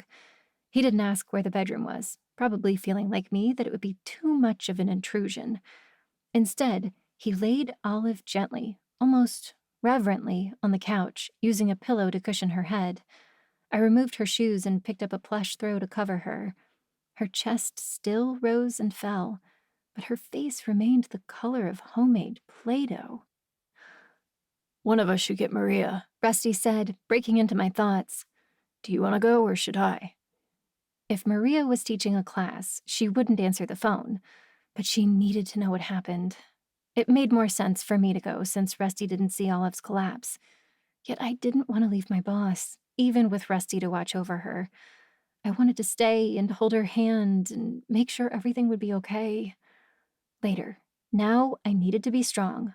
Olive would be fine. Psychic injuries weren't fatal, were they?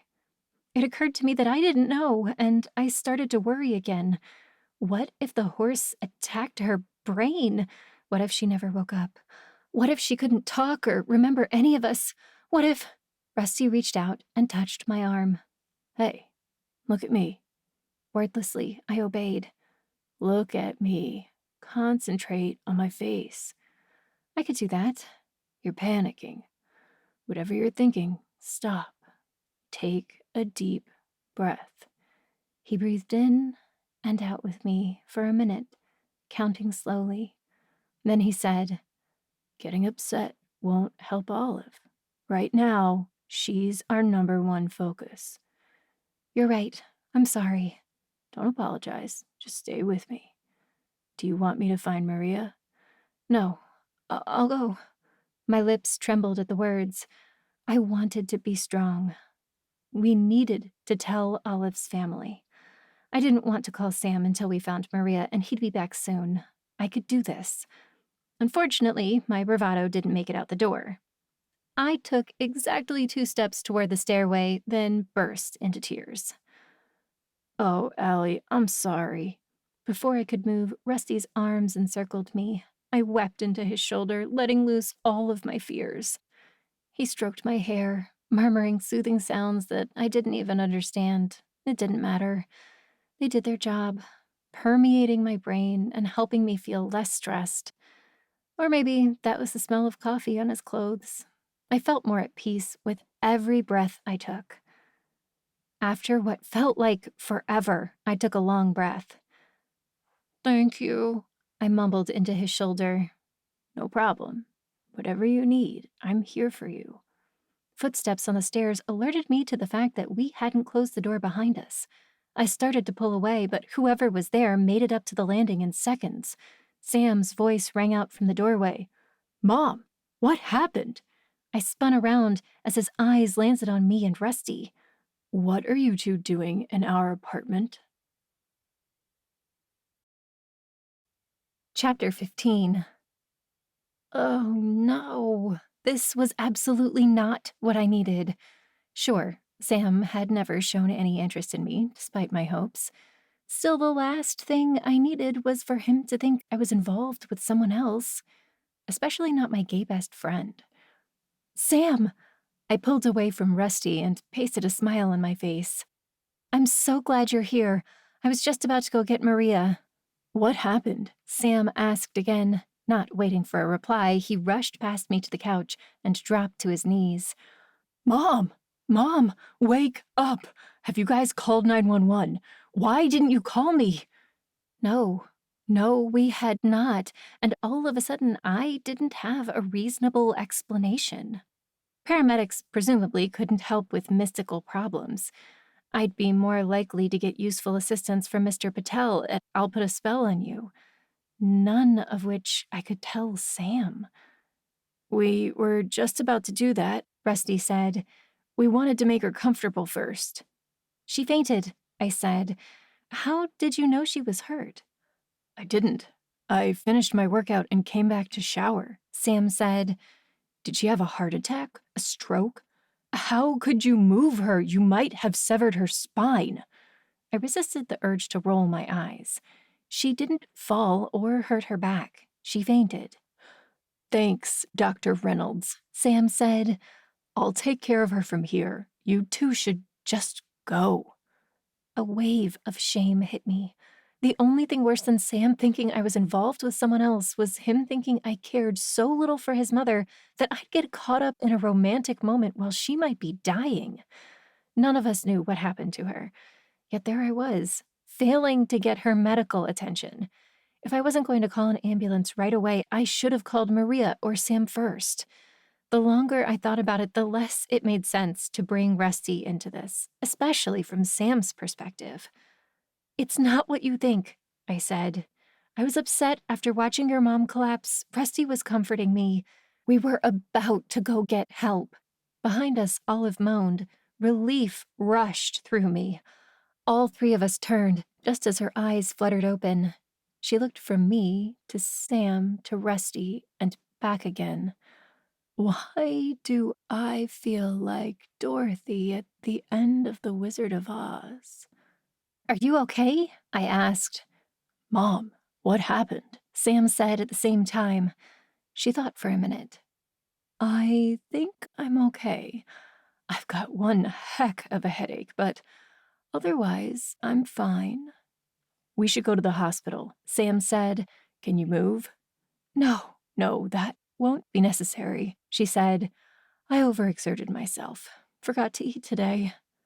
Rusty and I exchanged a look. Olive insisted Sam didn't know about her powers, and I hadn't yet found a way to explain that she was wrong. I also wasn't sure if she knew Rusty figured it out a couple of years ago. "If you're sure you're okay, I should go open the store," I said. "Olive, please text me when you're up to talking." She smiled a wry smile. "Or I'll call, like an old person. You better answer." Rusty took a few steps away from me, then paused. "I should get back to the coffee shop. Julie will be wondering what happened to me." I answered the phone, dropped it, and raced out. "Thanks for your help," I said. "No problem." At the door, he paused and looked back over his shoulder. "Oh, and Sam? Allie and I are friends. I have a boyfriend." The words put a smile on my face. Rusty knew how I felt about Sam, but he and Doug weren't out yet. Only a few people in town knew about their relationship. It meant a lot to me that he would tell Sam the truth to avoid hurting my chances. Okay, Sam had 2 moms and he wasn't likely to freak out, but still. The gesture reminded me yet again how lucky I was to have Rusty as a friend. Behind me, Sam exhaled slowly. When he spoke, he sounded calmer. Thanks, Rusty. You didn't have to tell me that. As I moved toward the store, Rusty's voice followed me. Somehow, I think I did. My steps lightened at the possible implications. Downstairs, it only took a few minutes to get the store ready for the day. We were a few minutes past opening, but no customers waited outside. That was probably good, since anything unusual came across as big news in this town. After unlocking the doors, I stood by the register, staring at the rocking horse. It had been weird when I hadn't been able to get any reading off it. But the fact that it shocked Olive, something was wrong, very wrong. Even though I'd only been psychic about a month, all 6 of my senses told me something didn't add up. I couldn't leave the store, and I didn't know Mr. Patel's cell phone number to text, so I picked up the phone and called the magic shop.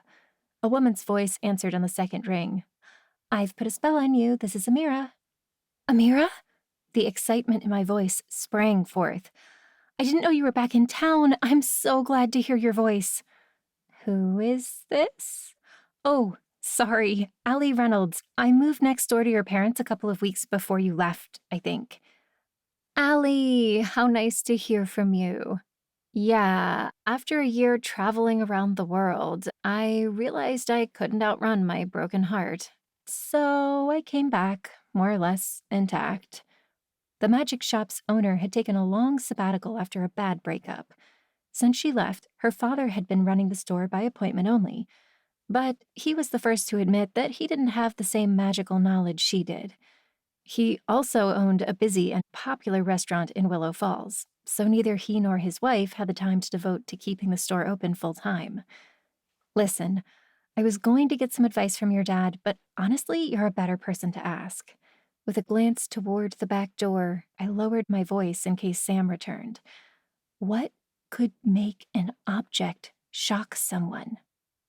"I'm guessing you're not talking static electricity." You would be correct. A friend of mine was testing this particular object with her powers, and she fainted. "Oh, no! Is Olive okay?" I tried not to laugh at her question. There really weren't any secrets around here. "She's fine, I think, but I'd like to know what happened to her." "It sounds like someone put a protective spell on whatever it is." "Would a protective spell backfire like that?" "Possibly," she said. "Depends on the parameters of the spell." "Okay, but who would do that and why?" "Well, there are as many reasons to do a thing as there are people who might do it. To find the why, you need to find the witch." Her words struck me like a bolt of lightning. "A witch?" "Well, yeah," she said. "It would have to be a witch. Where did you get this thing?" "That's your starting point." "My starting point. Mary." "Right, of course. Thanks, Amira." So, Katrina's sister was a witch. Did she kill Katrina to keep her secret from coming out? Maybe the rocking horse contained multiple spells, a way of trying to figure out what we knew somehow. Or maybe she just put listening spells on it to keep an eye on the family. Whatever it was, no way was this thing going into my house. Good thing I'd left it in my trunk overnight so Kevin wouldn't ask questions. I hung up the phone in a daze. Instead of setting it down, I dialed Mary's number immediately. The call went straight to voicemail. I found myself wondering if she'd turned her phone off to avoid me. After hanging up, I sent a text thanking her again for the rocking horse and asking when I should return the pictures she'd loaned me. No reason to tip her off, but we definitely needed to chat. Then I dragged the rocking horse to the back room where Olive kept items not for sale and threw a sheet over it. Until I cleared things up, I didn't want that thing within 1,000 feet of Kyle. I texted Olive to let her know, not expecting or getting a reply. The rest of the morning dragged with the lack of customers and worrying about Olive.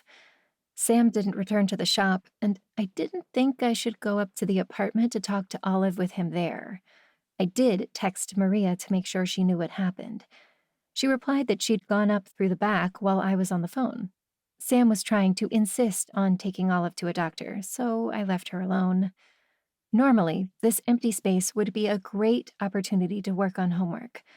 But when one of your professors gets murdered and your boss gets attacked helping you use your psychic powers to find a different killer, you don't feel super like thinking about physics or advanced biology.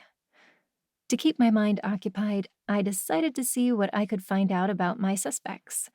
Professor Zim, according to Maloney College's website, had been working there for 10 years. Professor Ing started 11 years ago after spending 5 years at MIT. How did Professor Ing feel about potentially losing out to someone younger and newer to teaching?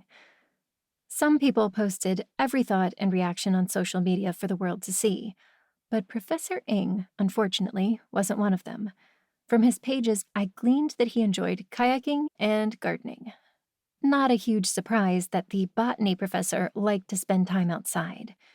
According to an old article in the Shady Grove Globe, he'd been pressing the school for funds to build a greenhouse a few years ago after a wealthy town resident died and left a donation to the school.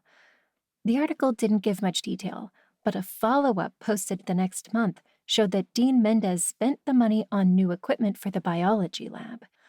Personally, I appreciated that, but suddenly I was seeing a lot of reasons Professor Ing might be happier with Professor Zim out of the picture. Since I was only 21 and never held a non-retail job, professional jealousy was beyond my sphere.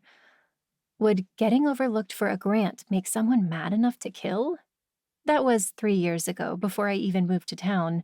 But when you added tenure, suddenly it started to look a lot like I'd found a motive. A motive, and someone who would know that nature preserve inside and out. Chapter 16. To my surprise, on Wednesday afternoon, Mr. Zim called to see if I was free to watch his kids after work.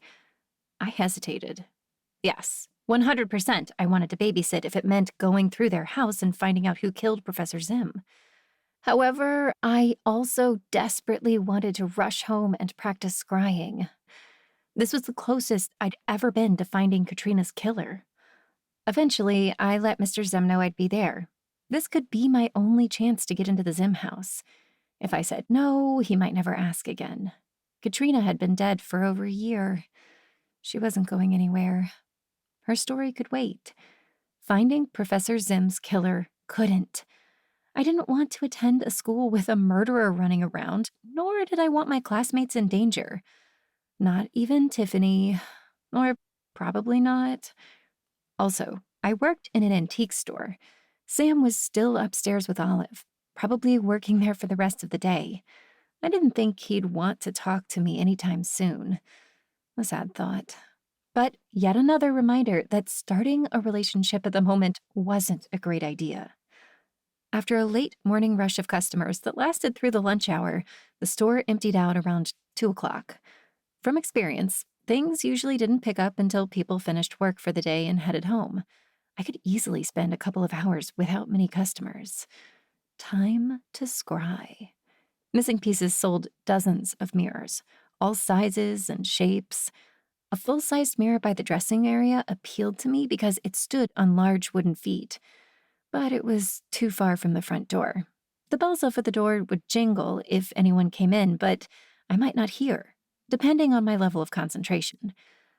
Oh well, I didn't need that mirror. Bigger wasn't necessarily better.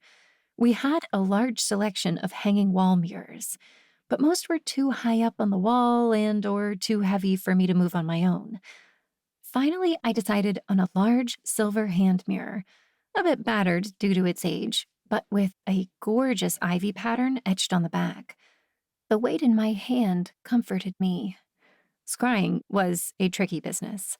My powers activated when I used an object that held imprints from a prior owner. Technically, scrying with a mirror meant using the mirror because I'd have to look into it. It would be tough to tell if I actually managed to get information from the scry or if I was just having a regular vision. The difference being, with visions thus far, the object told me what they wanted me to know. I needed to scry the information I wanted. If only Olive were around to talk me through it. But she needed rest. With a deep breath, I banished those thoughts. I could do this on my own, with a little help from my good friend Google. After about an hour skimming last night's search results a second time, I felt comfortable getting started. First, tea. Not as part of the ritual, but to calm my nerves. Olive kept an electric kettle in the back room. The space was small, but it contained a counter with the essentials, i.e., a coffee maker and phone charger. After filling the kettle and flipping it on, I went back into the store and turned out the overhead lights. The store was naturally dim due to the large bookcases and other items in front of the plate glass windows blocking much of the sun from filtering in. Unfortunately, without lights, I could barely see my hand in front of my face. After flipping them back on, I located a couple of old hurricane lamps and set them up on the floor near the front counter. The lamps projected a nice circle of light without reflecting onto the surface of the mirror. Perfect. First, I settled onto the floor and crossed my legs. Closing my eyes, I counted to 20 and started reciting the elements of the periodic table to center myself. The bells over the shop door rang. My eyes flew open. To my dismay, Thelma waltzed in. "Why, hello, dear. What are you doing? Holding a seance?" Her eyes darted around the room, missing nothing. "Are you talking to Professor Sim? Tell Tammy I miss her." Mentally, I berated myself for not thinking to lock the door before getting started. Thinking quickly, I said, "No, actually, Thelma, this is a little embarrassing. Can you keep a secret?" Nope, not even if her life depended on it. "Of course, dear, cross my heart."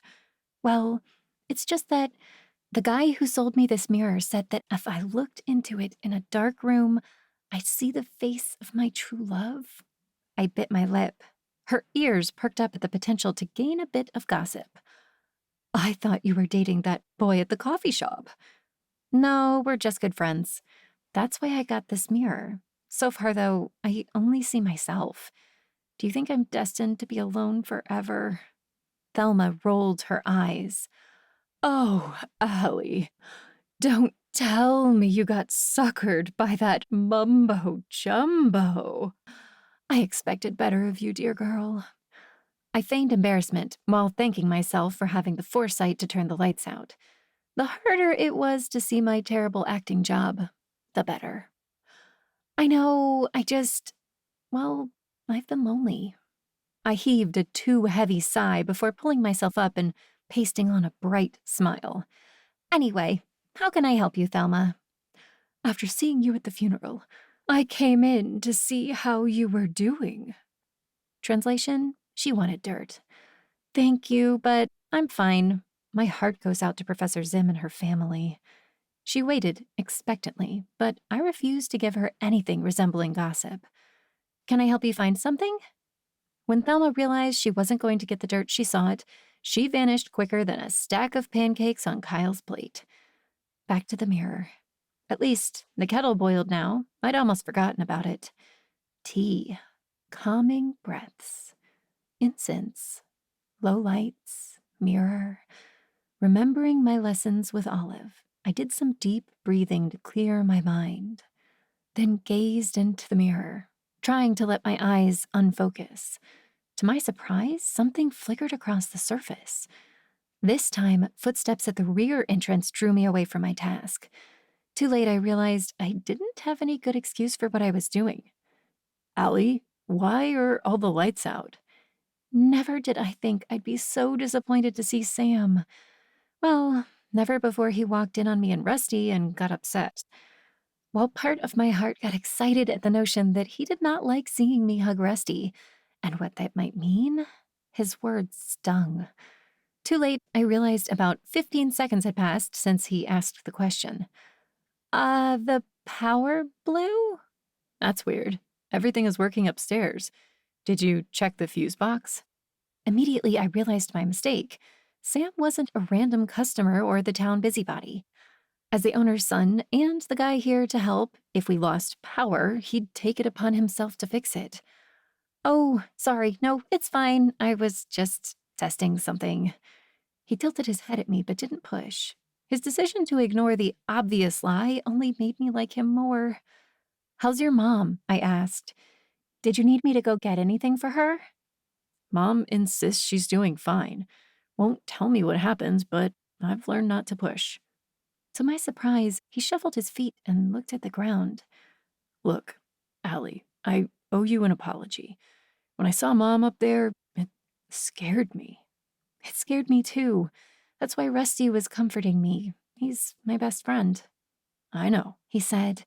Well, I guess I know that now. Listen, it's none of my business who you date. After all, I live 3 hours away and you work for my mom. And I adore you with every fiber of my being, I didn't say. I wanted to, but couldn't quite make the words come. Instead, I said, thanks. I know it looked bad. Let me make it up to you. We could get dinner tonight.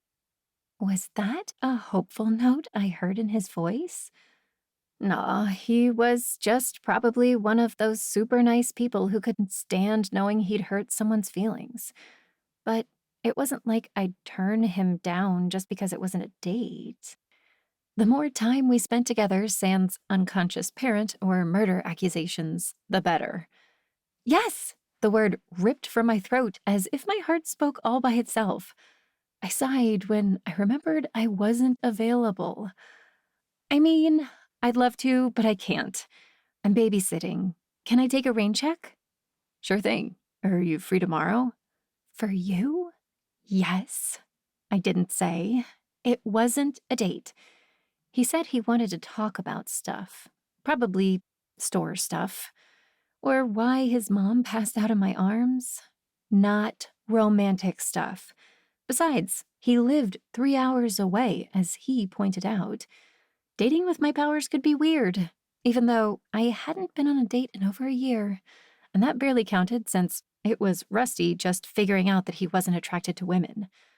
I couldn't rush this. I made a big show of checking the calendar on my phone so he wouldn't realize how uncool I was. I've got class until 4, but I'm free after that. Great. I'll pick you up at 5:30.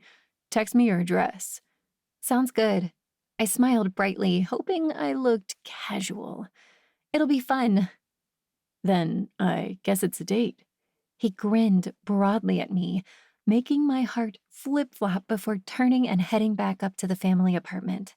As soon as the door shut behind him, I let out a squeal of joy. Finally!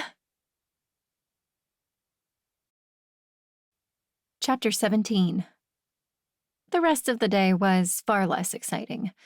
By the time Sam relieved me from duty at 5 o'clock, my head ached from staring into a mirror in a dark room all afternoon. I'd gotten a few glimpses that told me not much, and I'd been interrupted roughly 700 times. The primary thing I learned was that teaching myself to scry in a public place was dumb. After grabbing a sandwich from On What Grounds, I drove straight to Professor Zim's house. Even after a long day, I was energized by the thought of finding some clue as to what happened. According to the newspaper, she'd been shot, but I still had a million questions. Was she shot in her office or outside? Did she enter the nature preserve of her own initiative? If so, why? Were there tire tracks nearby? Even if Mr. Zim was the murderer, he probably knew enough not to keep the gun in their house after the fact. I didn't expect to find the murder weapon while watching the kids, but hopefully something would lead me to answers. The Zim home sat just over the border between Shady Grove and Willow Falls, probably about half an hour from the college. They lived in a quiet neighborhood with trees lining the streets and houses set so far back from the road, I pitied the person who had to shovel those driveways. Then again, in a neighborhood like this, everyone either owned a snowblower or paid someone else. In response to my knock, a boy who looked about 8 appeared in the window beside the door. A moment later, a little girl stuck her nose to the glass several inches below them. The boy eyed me suspiciously. "Who are you?" he demanded without opening the door. I put on my friendliest smile. "My name is Allie, and I'm here to hang out with you for a bit. Is your dad around?" In response, the girl shrieked, a shrill, piercing sound that made me want to put my hands over my ears. Good thing Kyle wasn't around. I never wanted him to hear that noise. Of course, if their dad was a murderer, better to reduce the number of children around him. "We're not allowed to talk to strangers," the boy informed me solemnly. "Smart kid." "Good thinking," I said. "Could you get your dad for me? Once he introduces us, we won't be strangers." A steely glare was my only answer. As I looked at him, the resemblance to his mother made me sad. Same big brown eyes, same long nose, and rounded chin. Only the shape of his mouth reminded me of his father. Small, shrill barks drew my attention to the bottom of the window. A tiny white puffball popped in and out of view, just barely. "Killer, shh," the boy said. "Killer?" I asked. What was this place? "Our dog," the girl informed me. "She's a Bichon Frise." I smiled at them. The dog's head still hadn't cleared the bottom of the windowsill. "Thanks for the warning." Finally, as if I'd passed some test, the boy nodded. He turned and walked away. A few minutes later, Mr. Zim rounded the corner and hurried to the door. Leaning down, he scooped up this tiny, squirming bundle of adorableness that must be Killer. She wore a giant pink polka dot bow on her collar, perhaps the only thing in the world that could make her look less vicious. "I'm so sorry, I didn't hear you knock," he said. "Have you been here long?" "Only a few minutes. Your kids kept me company. To be honest, I'm impressed they knew not to open the door." "It took years of threats and child locks," he said with a wry smile. "Anyway, Allie, I'd like to introduce you to Davy and Martha. Oh, and Killer, of course." "Davy, Martha, and I met on the porch," I said. "Hello, Killer. That's a big name for such a little dog." "She has self-esteem issues," Mr. Zim said. "Dabby thought a big name would make her feel better about herself." That was so sweet, it made my heart ache. Even though I barely knew Professor Zim, suddenly I missed her fiercely. "I'm 7, Davy informed me, breaking the silence. "Martha is 4. How old are you?" 21. "That's old enough to vote." Yes, it is." "Do you vote?" Before I could answer, Martha stepped forward, holding up a plastic baby with features so faded it had to be an antique. "This is Dolly." Leaning closer, I addressed the toy directly. "It's nice to meet you, Dolly." The kids trailed behind while Mr. Zim led me through the house, showing me the kitchen, the bathroom, the kids' bedrooms. He paused at a closed door and cleared his throat. "You, shouldn't have a reason to go in there." "That's Mommy's office," Davy informed me. "She died." My heart broke for him all over again. Not only was he going to have to finish growing up without a mother, but he'd remember the pain of losing her. "I'm sorry, honey. Your mom was my teacher. She was a nice lady." "Mama in heaven," Martha informed me, "with Grandpa." Mr. Zim shifted, clearly uncomfortable with the direction this conversation was going. Although he was 100% wrong that I wouldn't have a reason to be going into his wife's office, I didn't want to seem too interested. Instead, I crouched down to address the little girl face to face. "I hear heaven's a nice place," I said. "Have you had dinner yet?" "I was just finishing up when you arrived," Mr. Zim said. "Macaroni and cheese on the stove cooling. Hot dogs are in the microwave. It beeped right after you rang the bell." I don't know if you've had anything, but please help yourself to whatever you like. I've got about 40 frozen casseroles, and the kids won't eat anything with actual nutritional value." I smiled at him. "I appreciate it, but I picked something up on the way. What about Killer? Has she eaten?"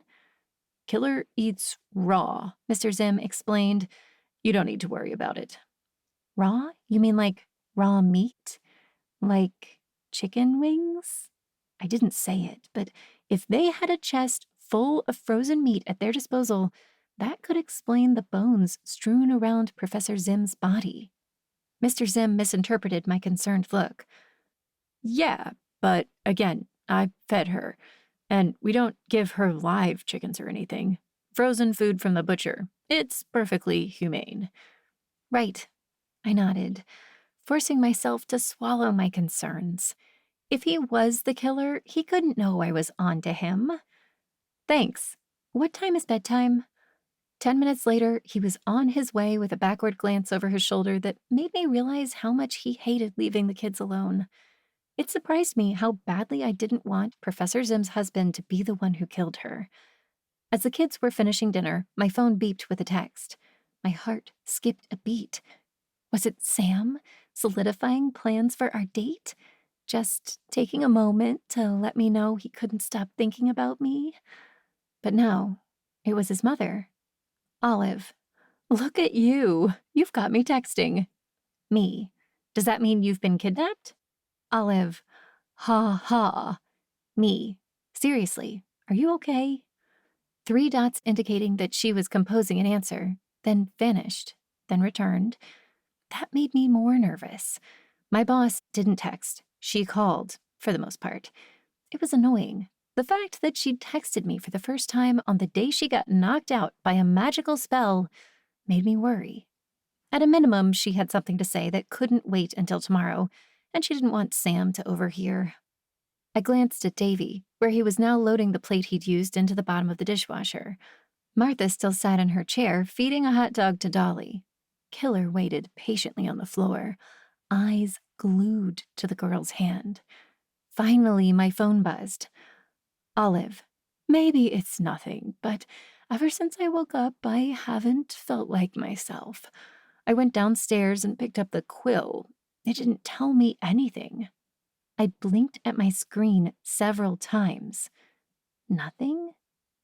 "Olive, not even an inkling." So I walked around the shop, touching multiple items. Nothing. "My gift is gone." Her words elicited a gasp out of me so strong both kids stopped what they were doing.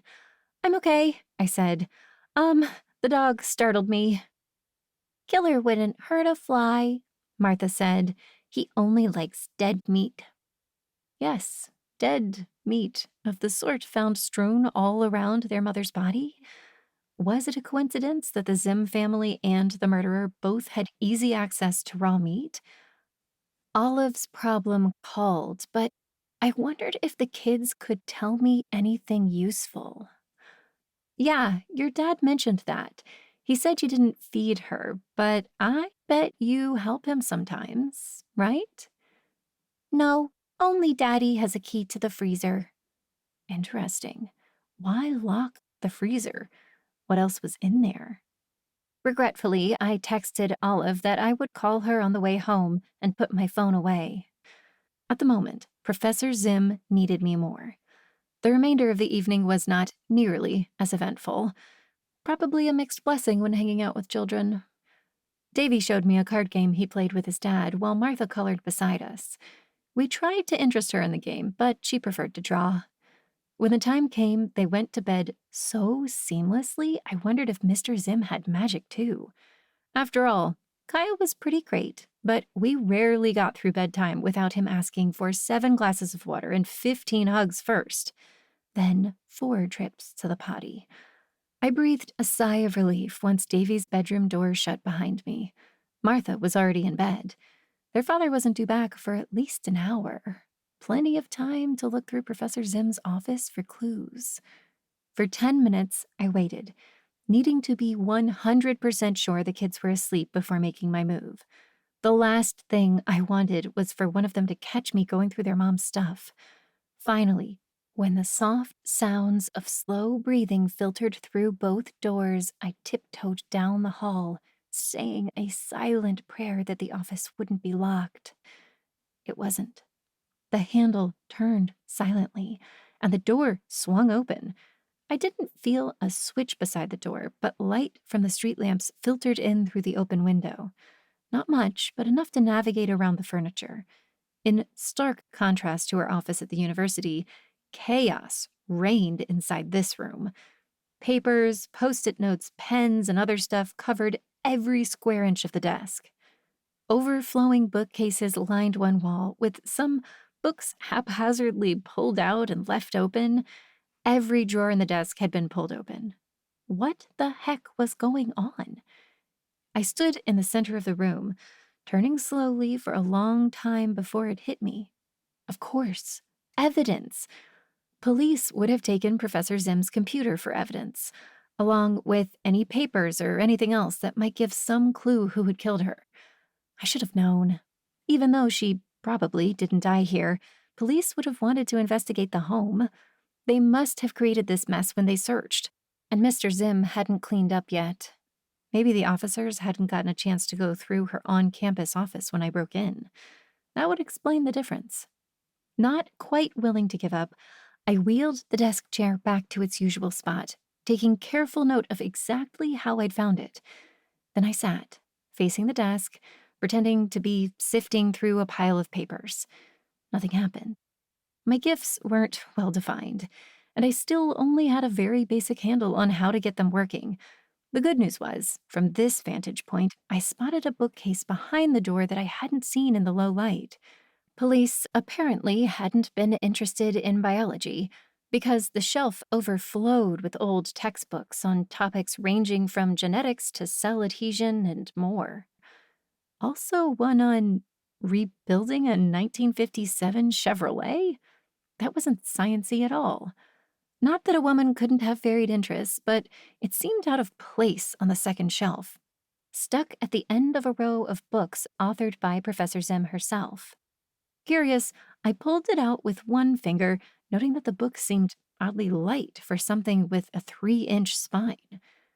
Once, a used book sent me a vision of the prior owner. What were the odds of lightning striking twice? The front cover fell open, revealing that the book was hollow. Someone had glued the pages together, then carefully cut a hole in the middle. A gun-shaped hole, currently empty. Professor Zim owned a gun. For some reason, that possibility never occurred to me. Was she afraid of someone? Did she have a permit? Why wasn't it here? The article I'd read in the Shady Grove Globe didn't mention a gun at the scene, but police possibly wouldn't want that detail published.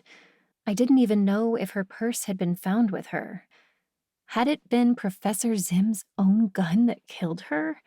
If Professor Zim had been afraid of someone, maybe she'd taken the gun out of its hidey hole and started to carry it around with her. Since she had 2 little kids, she also could have done that 6 years ago and bought a safe or taken the gun to work or even gotten a carry permit. Since the book wasn't talking, there was no way to know without asking Mr. Zim. I didn't want to do that unless I was certain he wasn't the one who killed her. I wondered how to work that into a conversation. "Hey, Ellie, how were the kids?" "Great! Did you by any chance murder your wife? Also, do you know where her missing gun is?" Could the gun be in the freezer? It took me about 3 seconds of staring at an array of fish sticks, chicken nuggets, and popsicles to realize that the locked freezer mentioned by the kids wasn't the one standing in the kitchen. They must have a spare somewhere. I guessed the garage because that's where people in California kept spare freezers. I guessed wrong. Professor Zim's car was there, though, or a car I assumed to be hers. A black Honda Pilot with tinted windows. Enough dirt to make me wonder if she went four-wheeling. Doors locked. I made a mental note to look for the keys after I found the freezer. Then I remembered that this was the East Coast, not California, and people here had basements for things like storing their extra food. 5 minutes later, I found my way to the bottom of the basement stairs and flipped on the lights. Bingo! The freezer sat in the corner. With a nervous glance at the ceiling, I moved toward it. Hopefully, the garage door would open loudly when Mr. Zim got home, because I couldn't think of any explanation for being here if he caught me snooping. The key to the freezer hung on a hook beside it. Martha must not realize that the only people her dad wanted to keep out of it were under 5 feet tall. Any hopes of finding something of interest inside dwindled as I realized that if Mr. Zim was hiding evidence of a murder, he probably would have moved the key. Still, I twisted the key in the lock and lifted the lid. As expected, rows of frozen meat lay inside. Whole chickens, whole turkeys, and lots of stuff I couldn't identify. It didn't matter. I shifted some of the packages aside, but the only thing of interest was the 3 containers of triple brownie fudge ice cream hidden at the bottom. My stomach suggested I search them for clues, but I didn't want to advertise my presence. After locking the freezer, I replaced the key exactly where I'd found it and pondered my next step. A lot of people who kept a gun in the home for protection put it in a nightstand, or so I'd read in books. Off the top of my head, I couldn't think of anywhere else the gun might be unless Professor Zim had it with her when she died.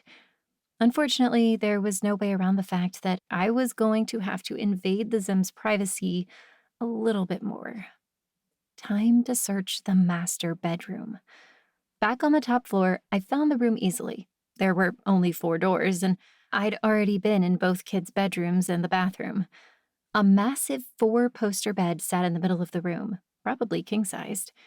On the right side, the blue pattern comforter lay pristine, as if no one had ever slept on it. The right-hand nightstand top was mostly clear, with only a small lamp and a glasses case on the surface. Since both Professor Zim and her husband wore glasses, I couldn't be sure who slept on that side. The other side presented a series of opposites. Comforter flung back haphazardly, pillows crisscrossed like the occupant had trouble sleeping. The adjacent table groaned under the weight of a massive stack of books. A tissue box, over-the-counter medications, pens, and other random stuff covered the rest of the surface. Moving closer, I peered at the books. A mix of fiction and nonfiction. Memoirs from a Hollywood actor and a Supreme Court justice, murder mysteries and Regency romance. Bookmarks stuck out from about 4 of them. Books that, if I guessed correctly, no one would ever finish reading. My gut told me that this side belonged to my professor, that her husband hadn't even been able to make her side of the bed after she died. My heart broke at the realization that he'd preserved the room exactly the way she left it. Score 1 point for not a murderer. I couldn't bring myself to lie on the bed to induce a vision. Casually, I picked up one of her books and flipped through it, but nothing happened. Grabbing a tissue, I wiped my nose, not expecting it to tell me anything. It didn't. Next, I picked up a pen and pretended to scribble a note on the tissue. It ripped, and the pen told me nothing. There had to be something around here to tell me what I wanted to know. I didn't particularly want to put Professor Zim's clothes on, but it beat crawling beneath the sheets. Before crossing that line, I headed for the attached bathroom. Oh, man, my jaw dropped at the sight of the massive tub filling the room. It looked glorious. A person could swim laps in that thing. You needed to climb and descend stairs to get into it. For a heartbeat, I hoped Professor Zim once had a major moment occur in her bathtub, and that I could relive it by climbing on in. A heavy sigh escaped me. That was a terrible idea for many reasons. But even if it weren't, the bathtub shared a wall with Davy's room. I couldn't risk the running water waking him up. With one last look of longing, I headed for the closet. The Zims had a fairly standard walk-in, with a neat, orderly row of suits and button-up shirts organized by color on one side, and random clothes stuffed onto hangers on the other. Across the back wall, a row of costumes drew me in. Thor, Black Widow, Wonder Woman, She-Ra? Apparently the Zims like to cosplay. Time to go. This wasn't telling me anything, and I felt gross digging through their stuff.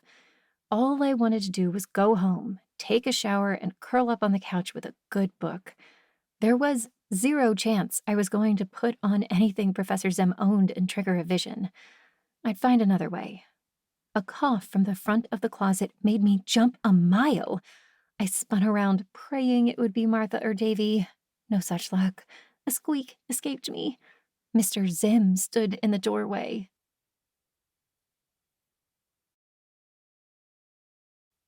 Chapter 18.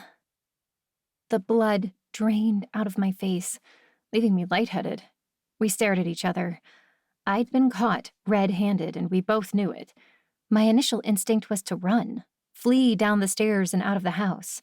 He probably wouldn't leave the kids alone to follow me and kill me. Unfortunately, Mr. Zim stood between me and the door.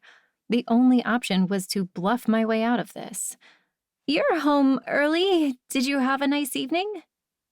Yeah, it was great.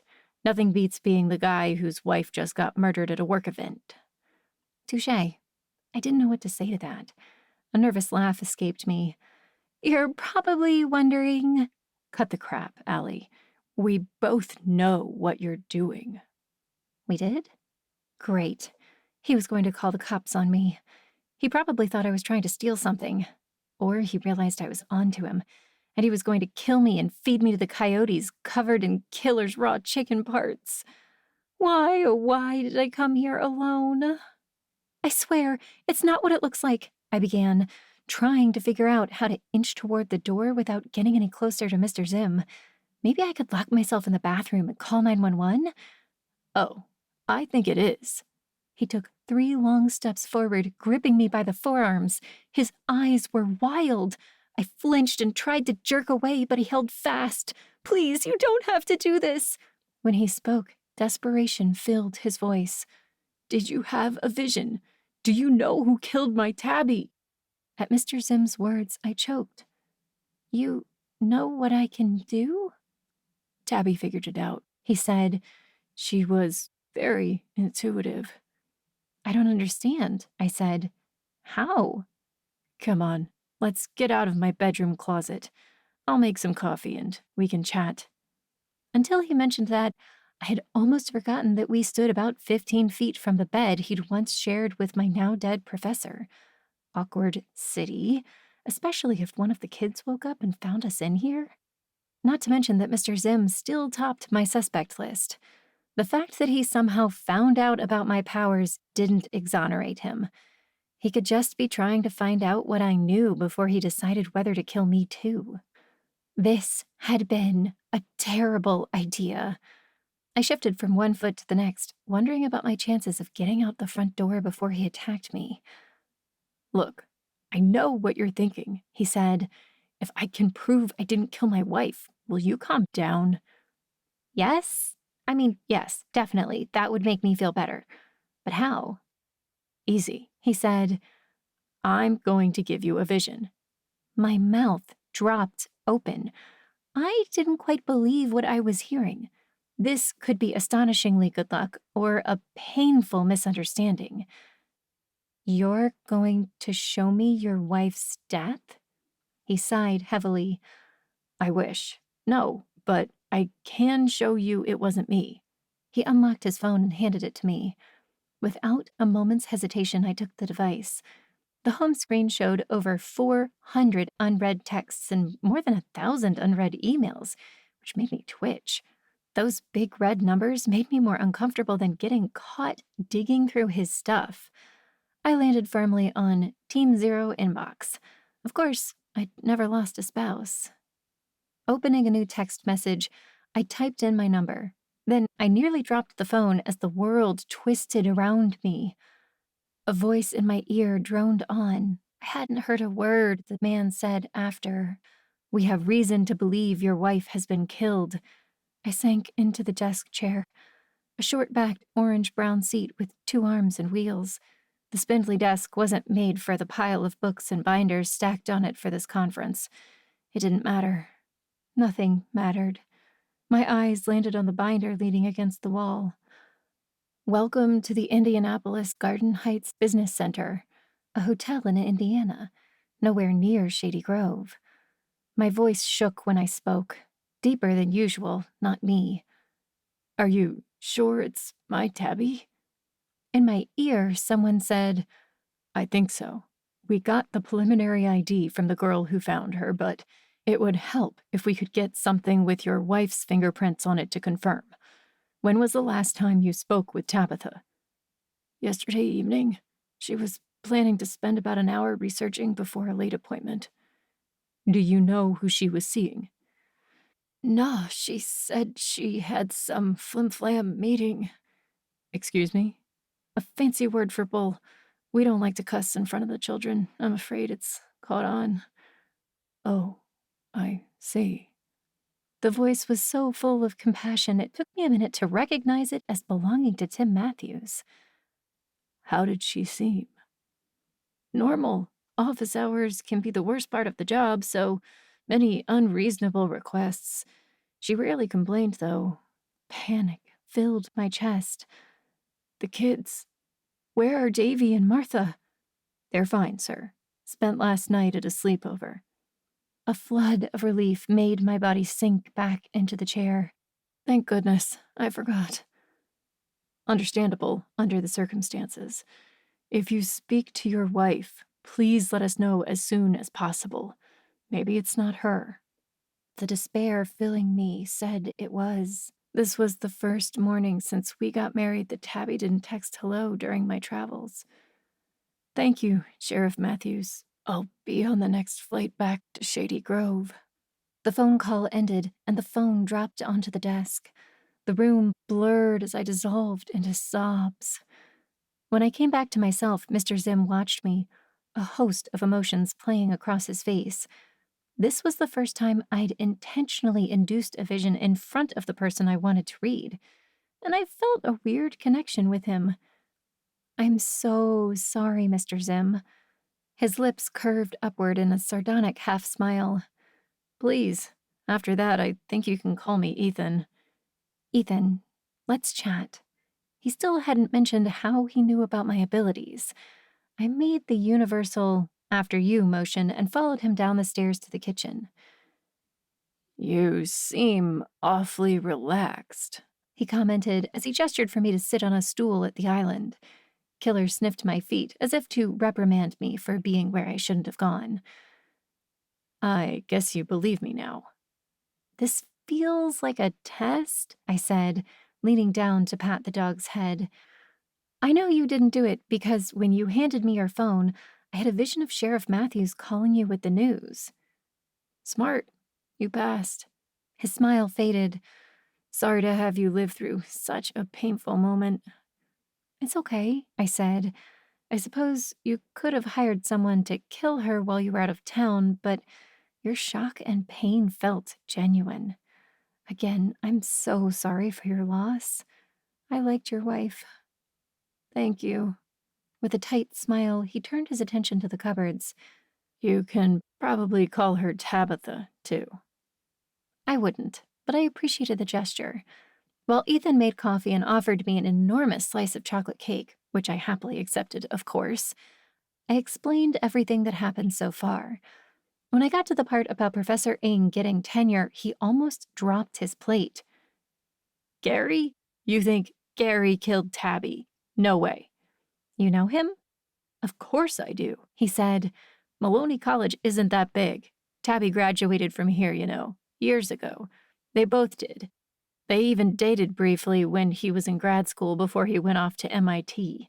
He's been a friend for decades. But he had motive and opportunity.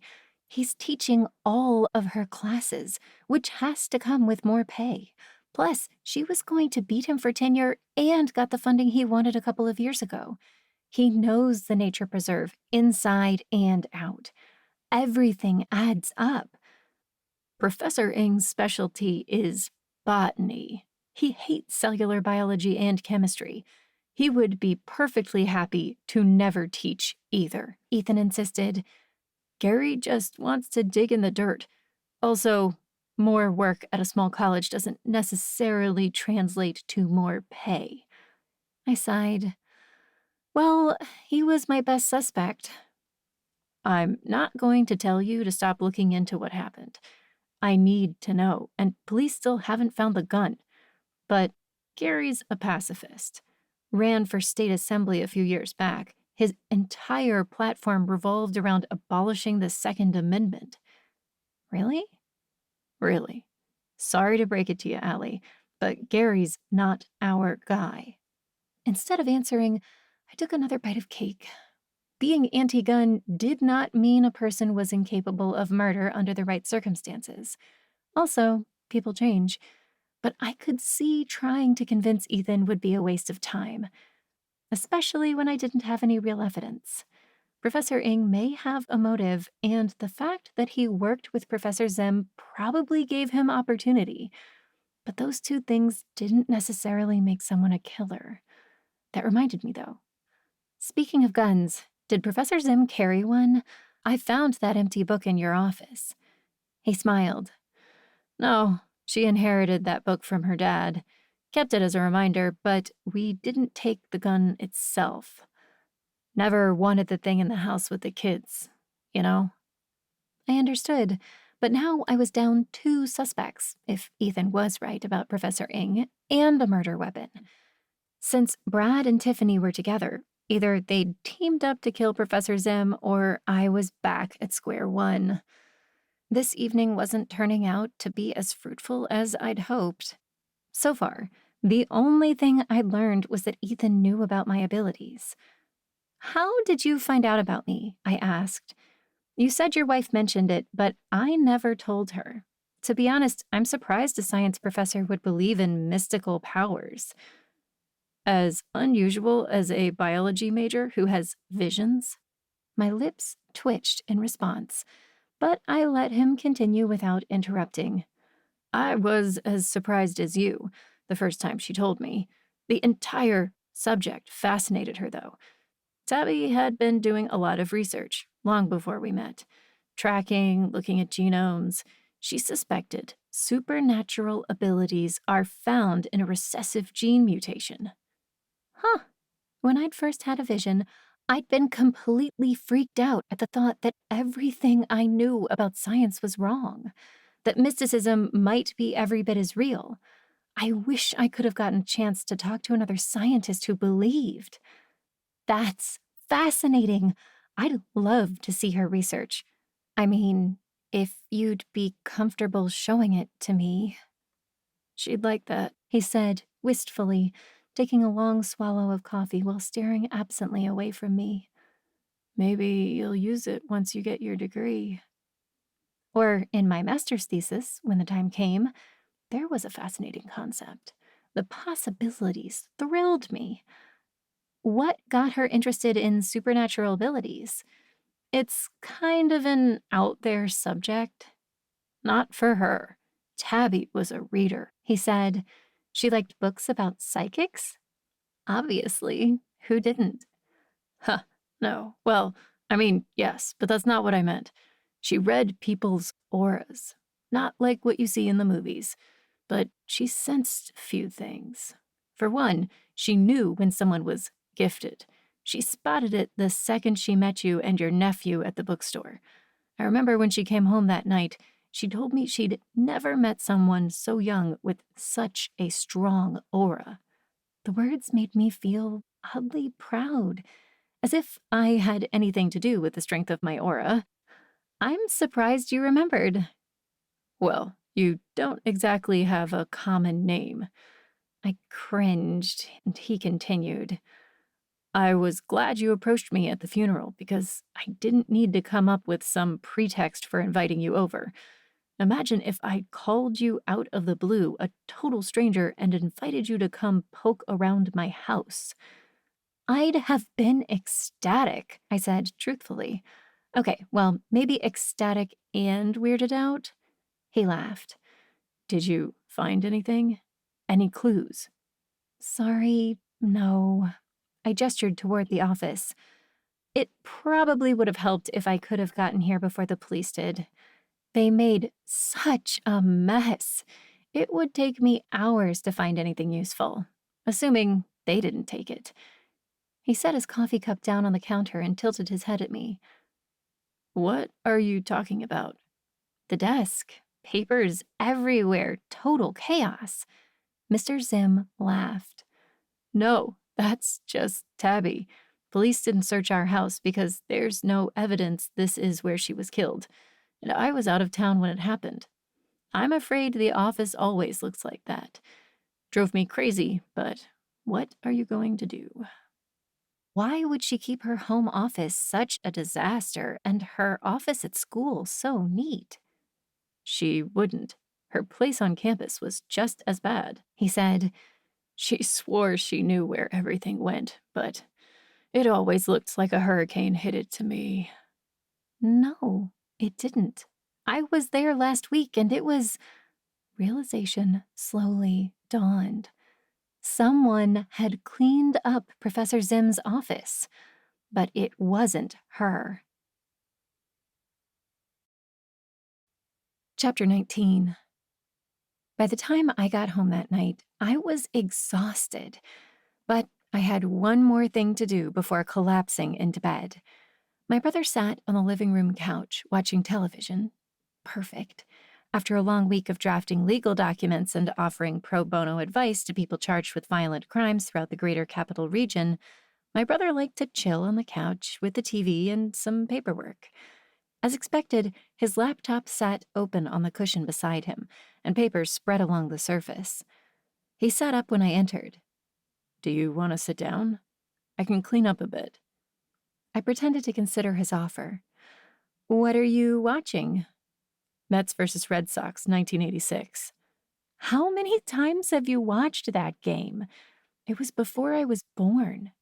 Look, there aren't many Mets World Series games to choose from. How many of you watched that movie about the kissing booth? A lot. It wasn't worth arguing, because I needed my brother to stay distracted. I'd arrived home shortly after 9:30, and the game on the TV was entering the third inning, meaning there should be plenty of time for him to fall asleep and for me to implement my plan before he woke up and moved into his room. Touché. Anyway, thanks for the offer, but I'm beat. I'm going to do some homework and then crash. Night, Allie. Night, Kev. Once upstairs, I changed into my jammies, then went into the bathroom to brush my teeth and wash my face as usual. Although Kevin probably wasn't paying any attention to me from his spot on the couch, I didn't want him to notice anything remotely out of the ordinary.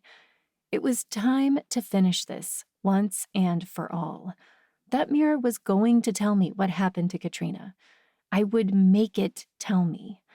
10 minutes later, candles sat strategically placed around the room. Once I got the mirror set up, I'd light them. A stick of incense burning on the windowsill relaxed me somewhat. A cracked window would let out any smoke without setting off the fire alarm, hopefully also without making me freeze to death. My tablet stood between two candles, displaying an old picture from Kevin and Katrina's wedding that I'd pulled off Facebook. Only one thing left to do. Get the mirror from underneath Kevin's bed, smuggle it into my room, and remove the wrapping without him hearing me. No problem. Wiping my sweaty palms and my pants, I tiptoed to the top of the stairs. The sportscaster's banter filled the silence, but underneath I heard another, more welcome sound. The soft, rhythmic breathing of a person who had fallen asleep watching television. Here goes nothing. With one last look toward the couch, I moved toward Kevin's room and opened the door silently on the hinges. Hardly daring to breathe, I crossed over to the bed, lowered myself to one knee, and reached for the brown paper.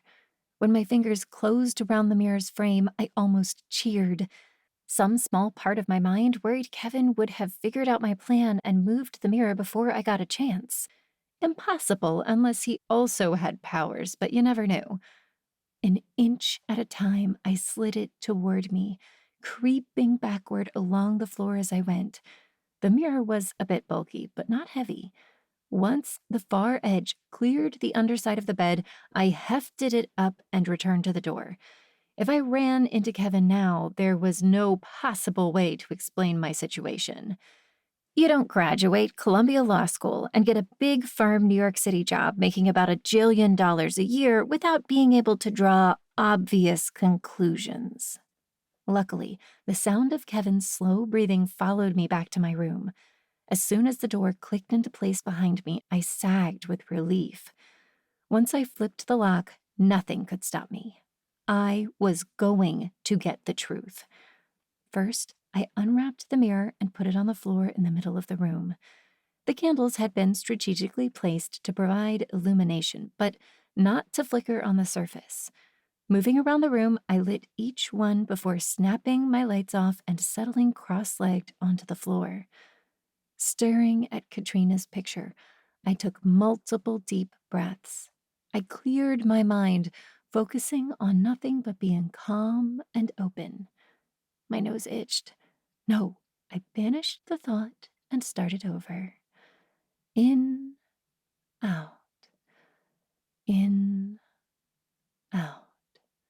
When I felt calm, I closed my eyes and quietly repeated a chant I'd found on the internet and tailored to meet my needs. 3 times, breathing slowly and steadily. Then, picturing Katrina firmly in my mind, I opened my eyes and gazed into the mirror. At first, nothing happened. My eyes were too focused.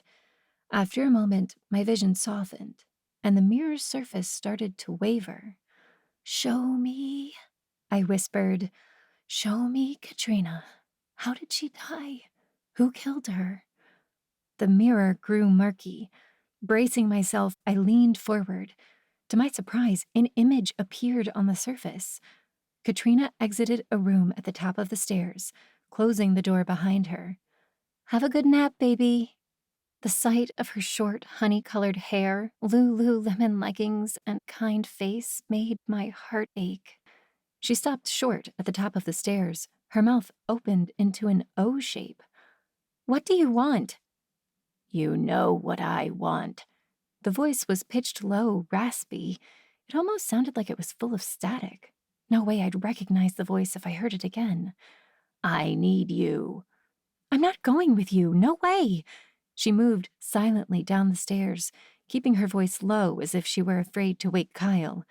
While I appreciated the concept of never waking a sleeping child, I needed the other person in the room to speak up. They must be standing in front of the door, but from the vantage point of the mirror, I couldn't see anything but a black-clad elbow and the curve of a hip.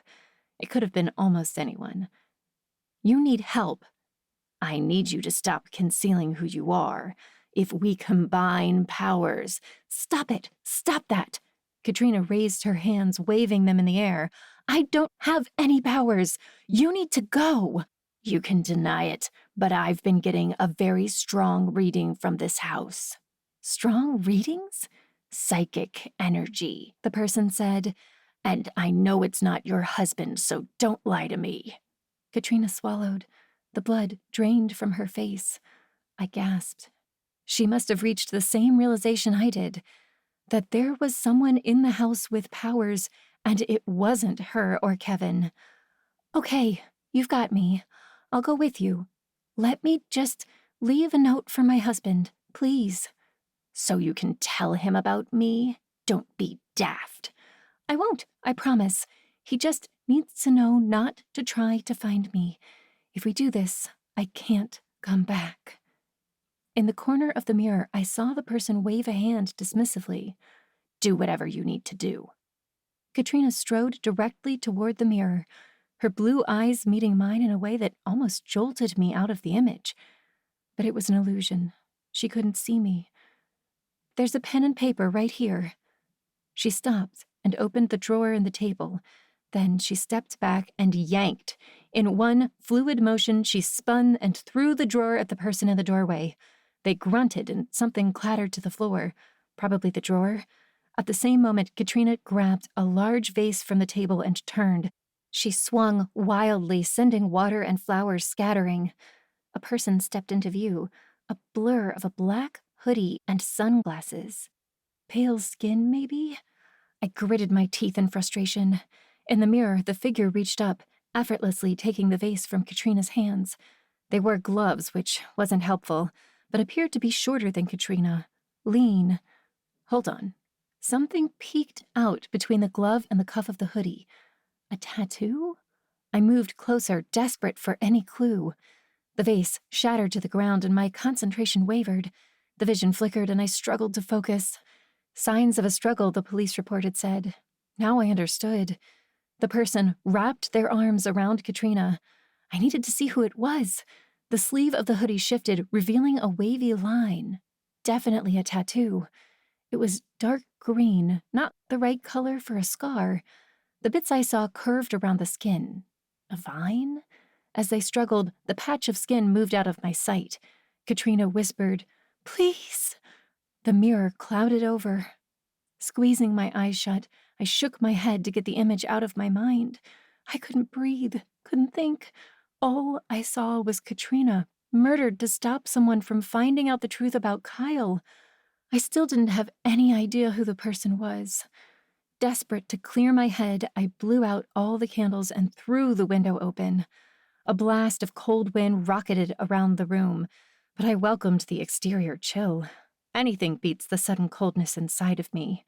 Not feeling confident that I'd managed to return the mirror to Kevin's room without dropping it, I shoved the blasted thing under my bed. Just in time, too, because a second later someone knocked on my door. "Is everything okay in there? I heard a scream." Oops, good thing I didn't wake Kyle. Plastering a smile on my face, I opened the door a few inches. "Sorry, just watching an old season of Scream Queens. I love this show." He gave an exaggerated shudder. "I don't see the appeal. Turn it down, would you?" "Yeah, sorry. I thought my earbuds were in." It was a true mark of how exhausted Kevin must be that he didn't point out what a stupid thing that was to say. I sucked at lying under pressure. "No problem. I'll see you in the morning. Enjoy the blood and gore." I closed the door quickly before turning and resting my head against the wood. There certainly had been a lot of blood and gore in my life lately, but I didn't enjoy any of it. Chapter 20. Molecular biology and chemistry had been canceled, but my other classes continued, so I still had to go to campus on Thursday morning. What I really wanted was to get back inside Professor Zim's office for a second look. The administration building would be unlocked since it was open to students during the day, but it would also be busy enough that someone might see me going where I didn't belong. Suddenly, I had an idea. I texted Ethan and he replied immediately. 5 minutes after my last seminar ended, Dean Mendez met me at the door of Professor Zim's office holding a stack of empty cardboard boxes. "Allie, how lovely of you to volunteer to collect Tabby's belongings for her husband." I nodded. Mr. Zim was so upset, I thought it might help him to have someone separate her personal effects from the research and stuff, so he doesn't have to do it. She nodded. "One of your classmates offered to do it for extra credit, but that's not how we operate around here." I stifled the urge to ask if it had been Tiffany. That girl would do anything for an A. You almost had to respect her tenacity. Inside the office, everything looked the same as the first time I'd been here. Not a slip of paper out of place. A stark contrast to Professor Zim's home office, closet, and bedroom. Now that I knew how she normally kept things, it was clear someone else had been in here. Turning to the door, I called Dean Mendez back. "Does the college have cleaning staff?" "We do." "Do they tidy up these offices, put books away and stuff?" At her confused look, I said, The office is just surprisingly neat."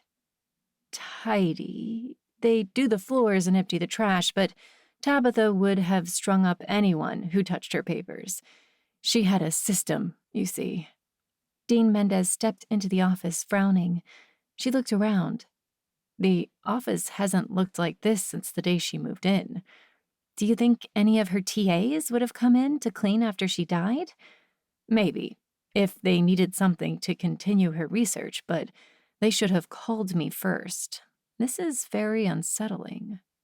How many assistants did she have? This was the first I'd thought about it, but anyone who worked with Professor Zim could have useful information for me. Only two. Isaac was in Rochester with the basketball team for the weekend, and he hasn't been back on campus that I know of. Very upset. Another link to Brad. Her TA played on the team? No, he traveled with the team. School mascot. She thought for a minute. Now that I think about it, Tabby's other assistant dropped out at the semester break. Sick family member or something. Excuse me, I need to make some calls. As soon as Dean Mendez shut the door, I slid into the desk chair and texted Ethan again for Professor Zim's login information. Seconds later, the computer let me in, and I waited as her calendar filled the screen. Surely he wouldn't have sent that information if he were working with the killer. The calendar itself held no surprises. Other than her regular classes and lab time, she'd noted a dentist appointment on Monday, checkups for the kids on Wednesday afternoon. Friday office hours, 4 to 6 p.m., just like Ethan said. No student meetings on the schedule. Someone must have dropped in. Shifting gears, I went over to her email. Unlike her husband, Professor Zim had very few unread messages, and all of them came in since she died. Not surprisingly, there was no, "Here's why I killed you" message. I scrolled back through a couple of days, looking to see if she'd been arguing with anyone. But the inbox was sparse, especially compared to her husband's. Apparently, Professor Zim didn't see the need to keep many old messages. Or whoever had cleaned up the office had also cleared out her inbox. I was about to give up when a small number, 1, drew my attention to the drafts folder. Had Professor Zim been writing an email before she died? The message was short and unhelpful, written at 9:30 in the morning. "Pray for me, I've got another BS meeting later." Ah, yes, the flim-flam Ethan referred to. A word to add to my Kyle-safe vocabulary. From the tone, I guessed the email was going to either Ethan or another professor, but the message was unaddressed and never sent. Not helpful. She couldn't have been more specific. "I have a meeting with Tiffany, who is going to murder me if I don't give her an A." Okay, I didn't think she did it, not after our talk in the coffee shop, but what kind of meeting constituted a BS meeting? Someone wanting to challenge the syllabus? Ask for an accommodation? Brad Stevens had been high on my list of suspects. But after my vision the other day, he couldn't have done it. The timing didn't match up. If he'd had a meeting with Professor Zim, it must have been long before she died. All those thoughts swirled around in my head as I logged out of the computer and finished searching the office. Nothing else of interest jumped out at me. If the killer had taken Professor Zim from her office, they'd done a great job of cleaning up after themselves. At this rate, we'd never know who did it. In case I ran into Dean Mendez on the way out, I quickly filled a box with stuff Ethan might want to have, plus some research that might be related to her paranormal studies. Then I headed for my car. "Allie, wait up!" At the sound of my name, I stopped and looked around. Tiffany caught up with me and tugged my hand, pulling me to one side of the path. "Come on." "Where are we going?" "Shh." Not knowing what else to do, I followed her down the path from the science building, still carrying the awkward but not heavy box. We wound around campus. It wasn't for several minutes that I noticed the man moving briskly several yards in front of us. I caught up to her and lowered my voice.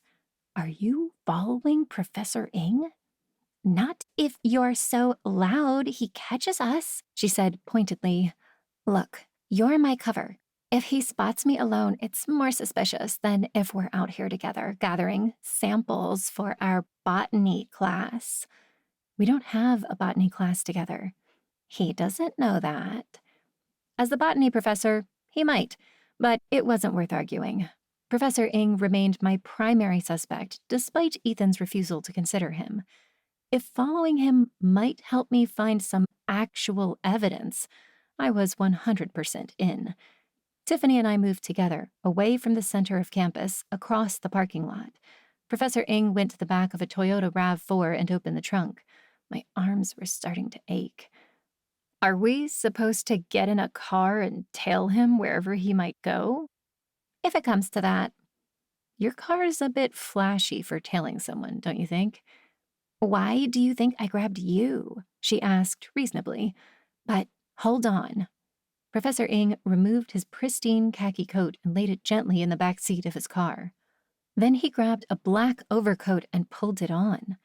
An old, beat-up coat. Exactly the type that might be missing a button. Then he grabbed something out of the SUV and shut the back, once again on the move. A shovel. Professor Ing kept a shovel in his car. Can I please put this box down? Tiffany sighed and pulled out her key fob. My trunk's right here. Hurry. Although I was dying to examine the back of her car for clues, I didn't dare risk her wrath.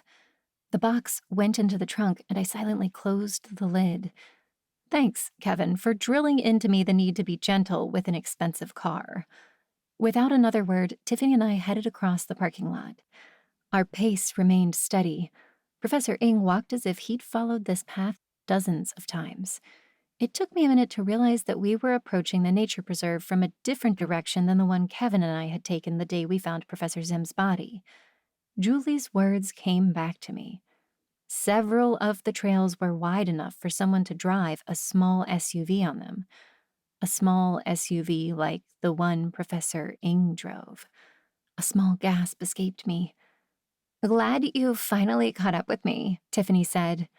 Okay, but why are we following him? This is a public place. Maybe he walks the nature preserve every day. He is the botany professor, after all. Maybe so. That would help him know the best places to bury a body, wouldn't it? To be fair, the spot he chose wasn't actually the best. At her withering glare, I swallowed the rest of my sentence. Good point. Tiffany studied the path, the trees, and the sky. After a couple of minutes, she finally said, Is he heading for the spot where you found Professor Zim? I considered her words for a moment before answering. I'm not sure. This isn't where Kevin and I entered the preserve. We found her on an offshoot of the Blue Trail, but I know most of the trails cross at some point. She pointed to an arrow on a nearby tree. This is the Red Trail, which connects to the Blue Trail in about a quarter mile, I think. Clearly she knew the preserve much better than I did. Then again, I'd only been a student for 2 weeks, and I'd spent half that time investigating a murder. Sure enough, after a few more minutes, Professor Ing chose a fork in the trail that sent him following the blue arrows. Thankfully, he didn't turn to look over his shoulder at any point, but I still didn't have the slightest clue where we were relative to the scene of the crime. The trees were thick here, making it difficult to see anyone ahead. A dark-haired man didn't exactly stand out in the shadows. The beat-up black coat didn't help, but the question remained. Was it missing a button? After another 10 minutes, Tiffany drew to a halt, putting one hand on my upper arm to let me know to stop. When I glanced at her, she put one finger to her lips. Why were we stopping? Then I realized that I didn't see Professor Ing ahead of us anymore. No sound of crackling branches or footprints ahead. No movement through the trees. No flash of fabric or anything. He'd vanished. The only thing in sight, other than trees, was the small woodshed beside the path. If this was the same building I'd spotted last weekend, Professor Zim had been buried roughly 20 feet ahead of us. Putting my lips next to Tiffany's ear, I whispered what I knew. She jerked her head toward the shed and pointed, a question in her eyes. Silently, I nodded. According to the sign on the outer wall, this building was created in the 1800s by volunteers who used it to run a soup kitchen. Seemed like a strange place to serve food, but no one asked me. The room was a small box, containing not much other than an old coal stove and a boarded-up window that reminded me of the snack bar at Kevin's high school baseball games. There weren't any electric lights in the shed, obviously, so we couldn't see much else. I swept the light of my phone around the floor, but there wasn't any place for Professor Ing to hide. We'd lost him. Well, darn, Tiffany said beside me. She'd obviously reached the same conclusion. I guess we should go back. Yeah, I said. Do you want to look at the burial site first? It's right around the corner. Maybe he's there and we just couldn't see him. They say the murderer always returns to the scene of the crime. Sure, in bad movies. A loud bang rang out. Tiffany screamed like she'd been shot. I jumped out of my skin, not literally. My phone clattered to the ground and skittered away. Everything went dark.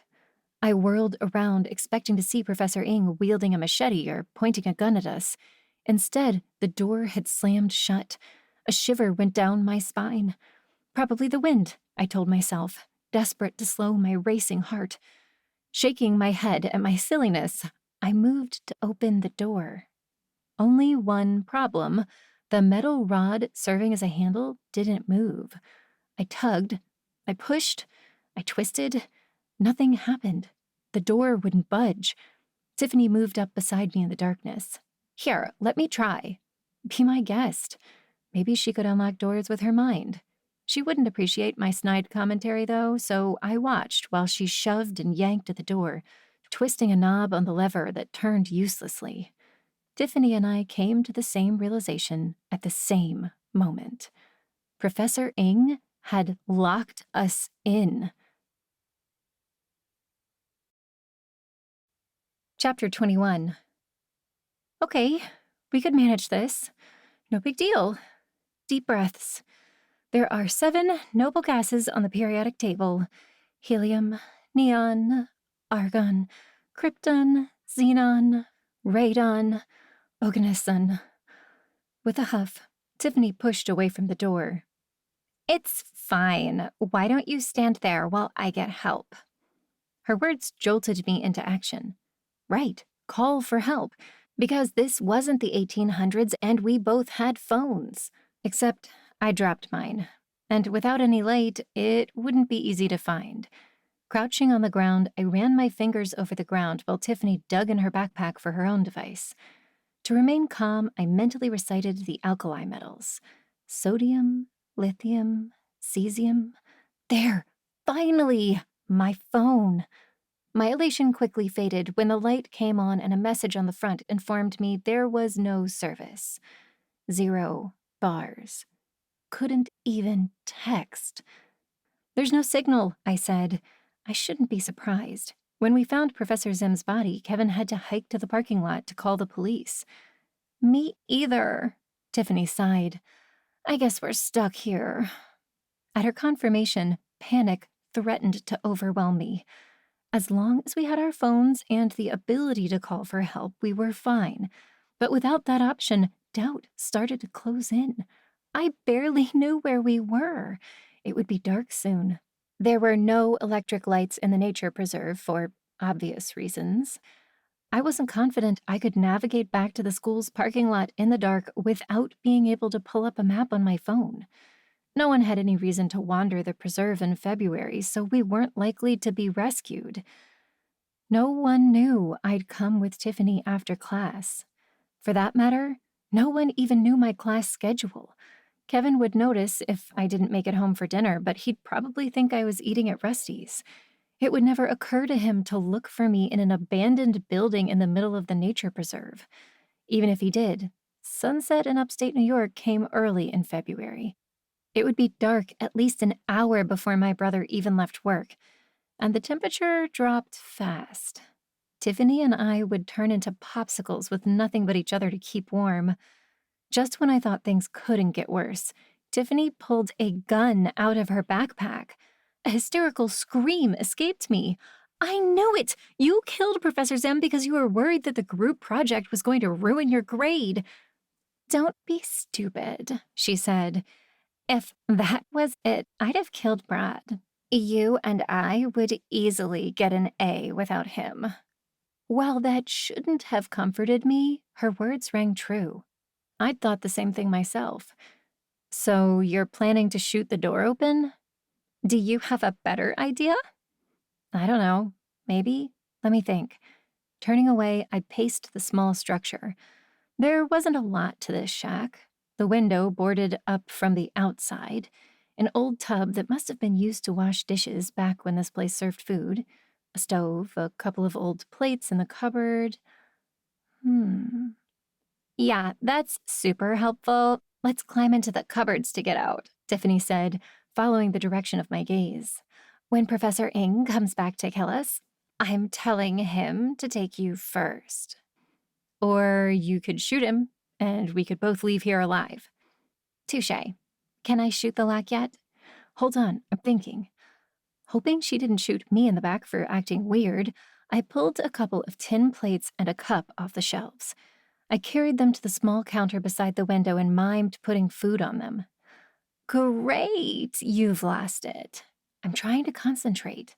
What are you doing?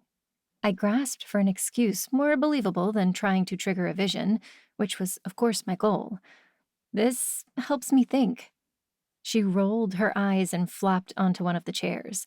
With several deep breaths, I centered myself, reaching for my powers. In my mind's eye, the plates shone with a silvery glimmer. Not much, but something. I opened my eyes, picked one up, and pretended to put food on it.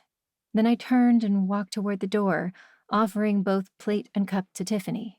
She vanished. The air shimmered. People filled the room, sitting at every table. A fire roared on the hearth, filling the room with light and warmth. I worked at the stove, stirring something. Other women walked around, filling plates. They wore hairnets and dresses with long aprons covering them. Not a cell phone or a pair of yoga pants in sight. I tilted my face to the sky, smiling as sunlight warmed me. Sunlight inside? Opening my eyes, I spotted an opening in the ceiling, a vent for the smoke from the stovepipe to escape. And there it was. Escape. When the vision receded, Tiffany was pressed even more firmly against the door than I thought possible, and she clutched the gun as if it were a lifeline. What just happened? I held my hands up. Don't shoot. I have an idea. Since no one had been here in a couple dozen decades, dust and other things covered the inside of the roof. But now that I knew what to look for, I clearly saw the square outline above the stove. The old stovepipe still pointed at the spot, but part of it must have rusted away because it didn't quite touch. The opening was small. It might be locked, or it might save us. Only one way to find out. Turning away, I climbed up the stove, balancing my weight on the heavy metal that covered each burner. I didn't have any idea how sturdy these things were, but it looked like cast iron. It held. Allie? Look. Reaching over my head, I stretched for the roof. I wasn't tall, but thankfully neither were people in the 1800s. My fingers made contact easily. The wood shifted with a creak. A cold wind entered the room. I welcomed it, along with the accompanying sliver of light filtering through the trees. Oh, how did you know that was there? It was just, an inkling I had. She studied me for a long minute, lips pressed together in a grim line. Right, well, come on down. Huh? I'm taller than you. It'll be easier for me to climb out. Then I can come around and open the door. Or leave me to die. She must have seen the look on my face because she said, Look, I've been packing heat all this time. If I wanted to kill you, I had plenty of opportunities. Her directness truly was oddly refreshing. There was no arguing with that logic, so I simply stepped off the stove, back onto the ground. To my surprise, she flipped the gun around, holding it by the barrel to offer me the handle. Here, safety's on. It was the last thing I expected, but finally, I realized that maybe I could trust Tiffany after all. Thanks. Good luck. I don't need luck, she said. I was a cheerleader for 4 years in high school. I've got this. Of course she was. Before I even finished thinking up an appropriate response, she was out the hole, and I heard her feet moving across the roof.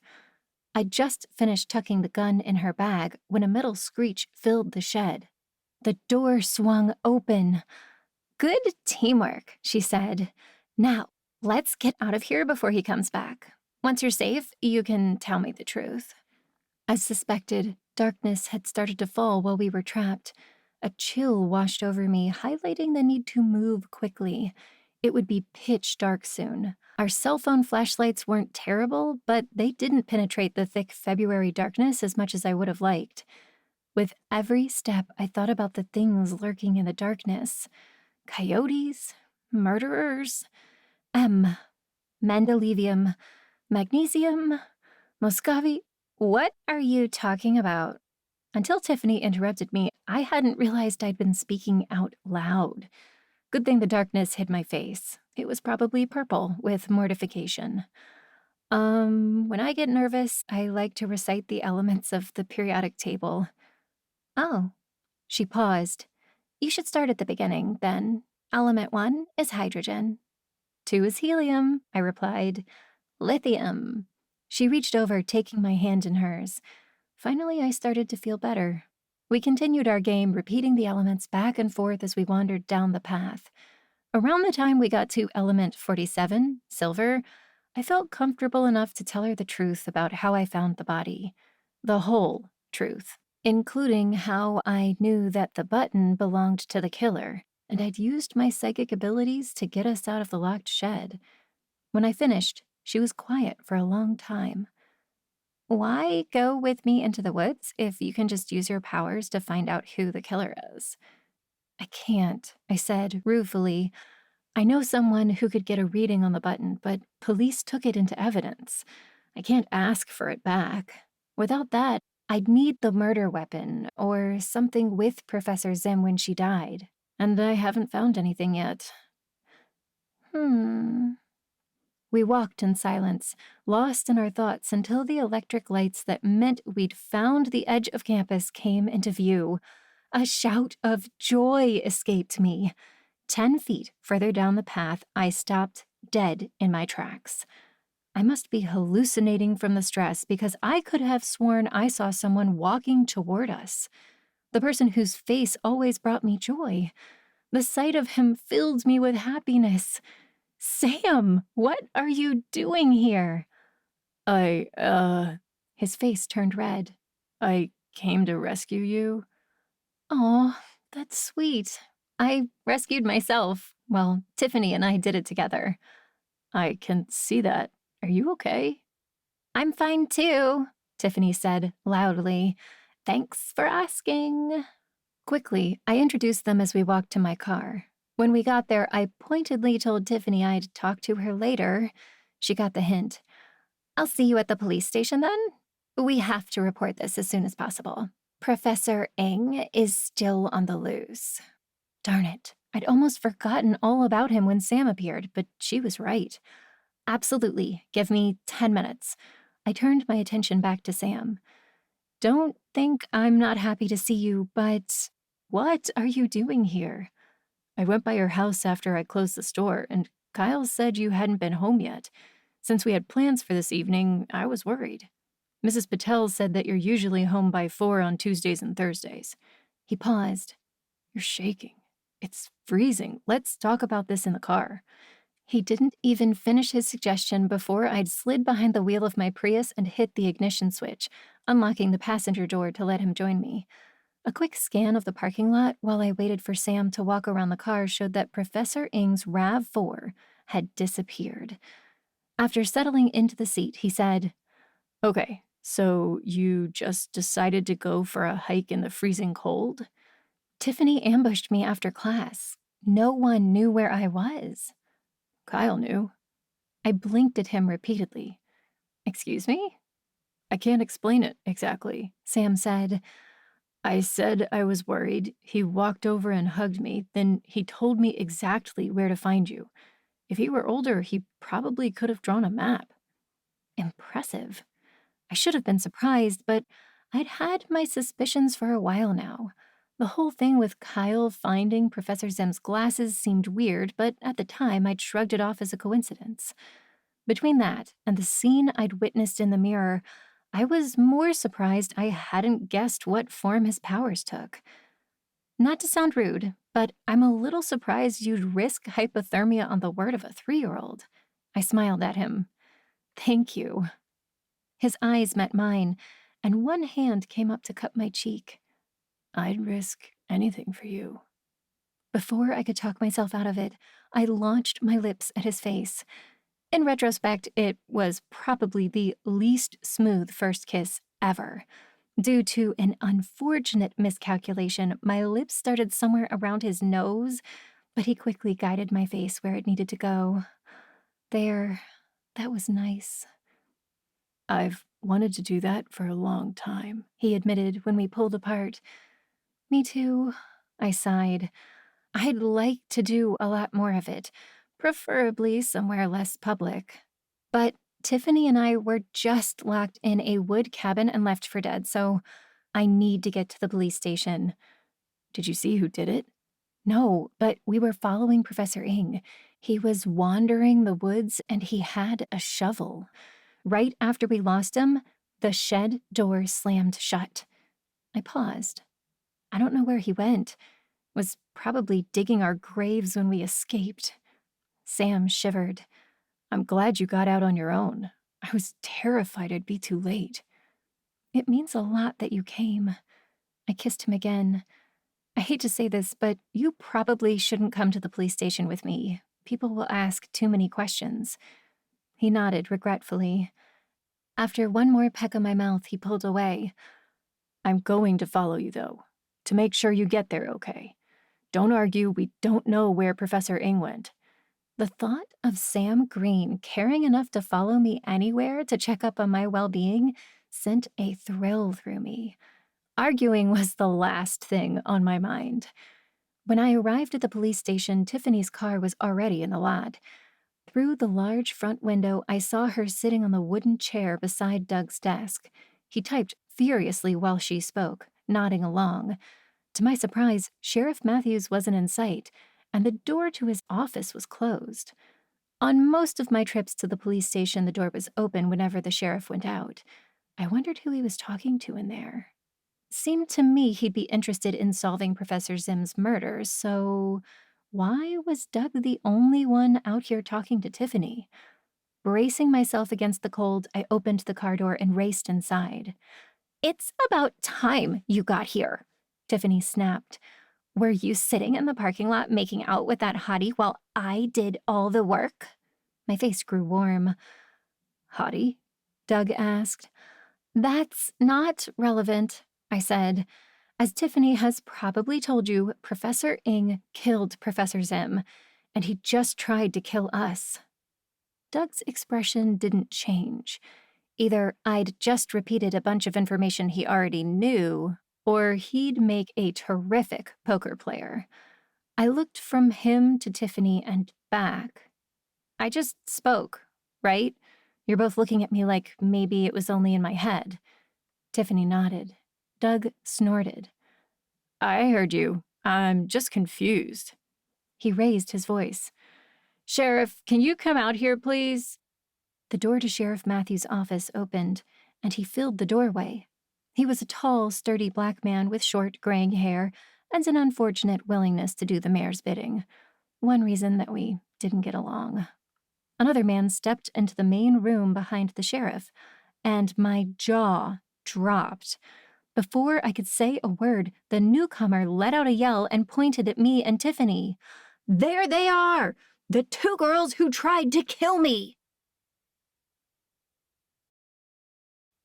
Chapter 22. At Professor Ing's proclamation, chaos broke out. Tiffany dove under Doug's desk, pulling the coat from the back of his chair over her as if it were bulletproof. He protested loudly, trying to talk to his uncle at the same time. Professor Ing shot back into Sheriff Matthews' office and slammed the door. Meanwhile, I stood in the midst of it all, thinking that psychic powers would be more useful if they helped me avoid situations like this one. Professor Ing thought Tiffany and I wanted to kill him? If he'd been trying to kill us, it didn't make sense for him to come straight to the police station and report what happened. He didn't know Tiffany was armed. My conversation with Ethan came back to me. He'd been shocked to hear me suggest Professor Ing might have killed his wife. Swore up and down they were old friends, and Professor Ing was a pacifist. I hadn't gotten a chance to Google the election thing yet, but that wasn't the type of story a person made up. There was no reason for Ethan to protect Professor Ing. He'd been genuinely shocked and distressed to learn about his wife's death. Sure, people changed. From pacifist to murderer, I suppose Professor Ing could have been lying to get votes. Wouldn't be the first time. But the more I thought about it, the more it seemed Tiffany had gotten something wrong. After a moment, I put 2 fingers in my mouth and let out the piercing whistle Kevin taught me when we were kids, before he left for college. Mom never forgave him for that. She made me promise to teach it to Kyle as soon as possible after moving in with them, which wasn't in my best interest, so hard pass. Silence descended as everyone turned to stare at me. Sheriff Matthews put his hands on his hips. Allie Reynolds, I should have known. I raised my hands. I'm just here to report a crime. Tiffany crawled out from behind Doug's desk, taking a moment to smooth her clothes and replace his coat. This seems like a good time to mention the gun in my bag. What? You didn't leave it in the car? I asked her. She shrugged as Doug rushed between us and grabbed her backpack from the counter. It's legally purchased, licensed, and registered in my name. Do you have a concealed carry permit? Doug asked as he fished it out. Well, her face turned red. I've been planning to apply for one, but then someone killed my professor, and I needed it for protection. The door to the sheriff's office opened a crack, and a sliver of Professor Ing's face appeared. What are you doing? Arrest them! The sheriff's eyes traveled from his doorway to me, to Tiffany, to the gun Doug now held with a white handkerchief he'd found somewhere. Why don't we all sit down together and figure this out? Is anyone else armed? I am, Doug offered. Lucky you, Sheriff Matthews said. Bag and tag that girl's gun, put it in evidence, and join us when you're done, okay? We'll need to run a forensics report. Turning, he led me and Tiffany into a small, windowless room, holding nothing but a cheap wooden table and 2 folding chairs. A large mirror on the wall told me this must be the interrogation room. He directed me and Tiffany to sit, then disappeared, leaving the door open. What's going on? I asked. Are we under arrest? No one is under arrest, Sheriff Matthews said from the doorway. He ushered Professor Ing into the room, produced another chair from somewhere outside the door, and pointed for him to sit across from us. Sheriff Matthews remained standing by the door. Girls, Professor Ing came to me tonight to report that the 2 of you followed him through the woods. When it became clear that you weren't merely headed in the same direction, he began to fear for his safety. He started walking faster, and so did you. We were trying to prove he killed Professor Zim, Tiffany said. I saw him lurking around the nature preserve, acting suspicious. He even had a shovel. Yeah, and then he locked us up so we would freeze to death, I added. You were going to kill me, Professor Ing burst out. We were not, Tiffany said. What were you doing in the nature preserve? He pulled himself up to his full height and lifted his nose. I am the resident director of botany. I work on several areas in the preserve, including some plants that need to be relocated. Oh, right. He was doing plant things. My cheeks grew warm as I started to realize the magnitude of our mistake. Hold on. Then why did you lock us up? I got scared to see 2 girls following me. You were never in any danger. I came here so police could let you out right away. Then you act like I'm overreacting when you admit following me while carrying a gun the whole time. Ms. Pratt, what do you have to say for yourself? My dad bought that gun for my birthday, she said. You don't go tracking a killer through the woods unarmed. You're the killer, Professor Ing burst out. Everyone, stop. Sheriff Matthews' commanding voice cut through the outburst. This seems to be a simple misunderstanding. We all want to know who killed Tabitha Zim. You're all concerned by the idea of a killer on campus. I understand that. Ms. Pratt, where were you the night of February 5th? Her cheeks turned pink. I was at home, studying. She was lying, but since I knew she hadn't killed Professor Zim, there was no point in calling her out. I couldn't explain how I knew, and ballistics should prove the bullet didn't match her gun. Did anyone see you? Doug asked. I don't think so. My dad was working. He's Willow Falls PD, you know. I believe he helped you with your last murder investigation. Yes, you've reminded me 6 times in the past 15 minutes. Just want to make sure all the facts are straight, she said sweetly. Can I use the bathroom? Right that way, He said wearily before turning to me. Allie. I worked at Missing Pieces all day. Olive was away, but Sam came in to help out. He was in and out. After we closed at 6, I went home to have dinner with Kevin and Kyle. What about after dinner? I was watching Hallmark movies on my iPad. Kevin should be able to confirm I never left the house. He scratched a note on the pad in front of him. Professor Ng, let's hear it. Teaching my Women in Environmental Biology Advanced Seminar to 15 graduate students, as I do every Friday night in the spring. He smiled smugly. I can get you the names and contact information for everyone enrolled. My face fell with disappointment. Not that I wanted Professor Ng to be a murderer, but this confirmed I was completely on the wrong track. I thought I might actually find the killer using science and logic. With Olive out of commission and Doug not likely to give me the button, there seemed to be no hope of solving the crime any other way. It sounds like this was all a big misunderstanding, Sheriff Matthews said. Professor, next time you think someone is following you, consider running away and calling 911. Girls, leave the detective work to the professionals. For now, you can go. I started to leave, but something stopped me. Professor, why did you think Tiffany and I wanted to kill you? Because we were walking in the woods? Of course not. You make me sound paranoid, he snapped. I thought you were going to kill me because I saw you nosing around Professor Zim's office after she died. My cheeks grew warm. You broke into her office? Doug asked. No, I said. Her husband asked me to pick up a few personal items. As I finished explaining, Tiffany reappeared. She stood quietly in the doorway for a minute listening.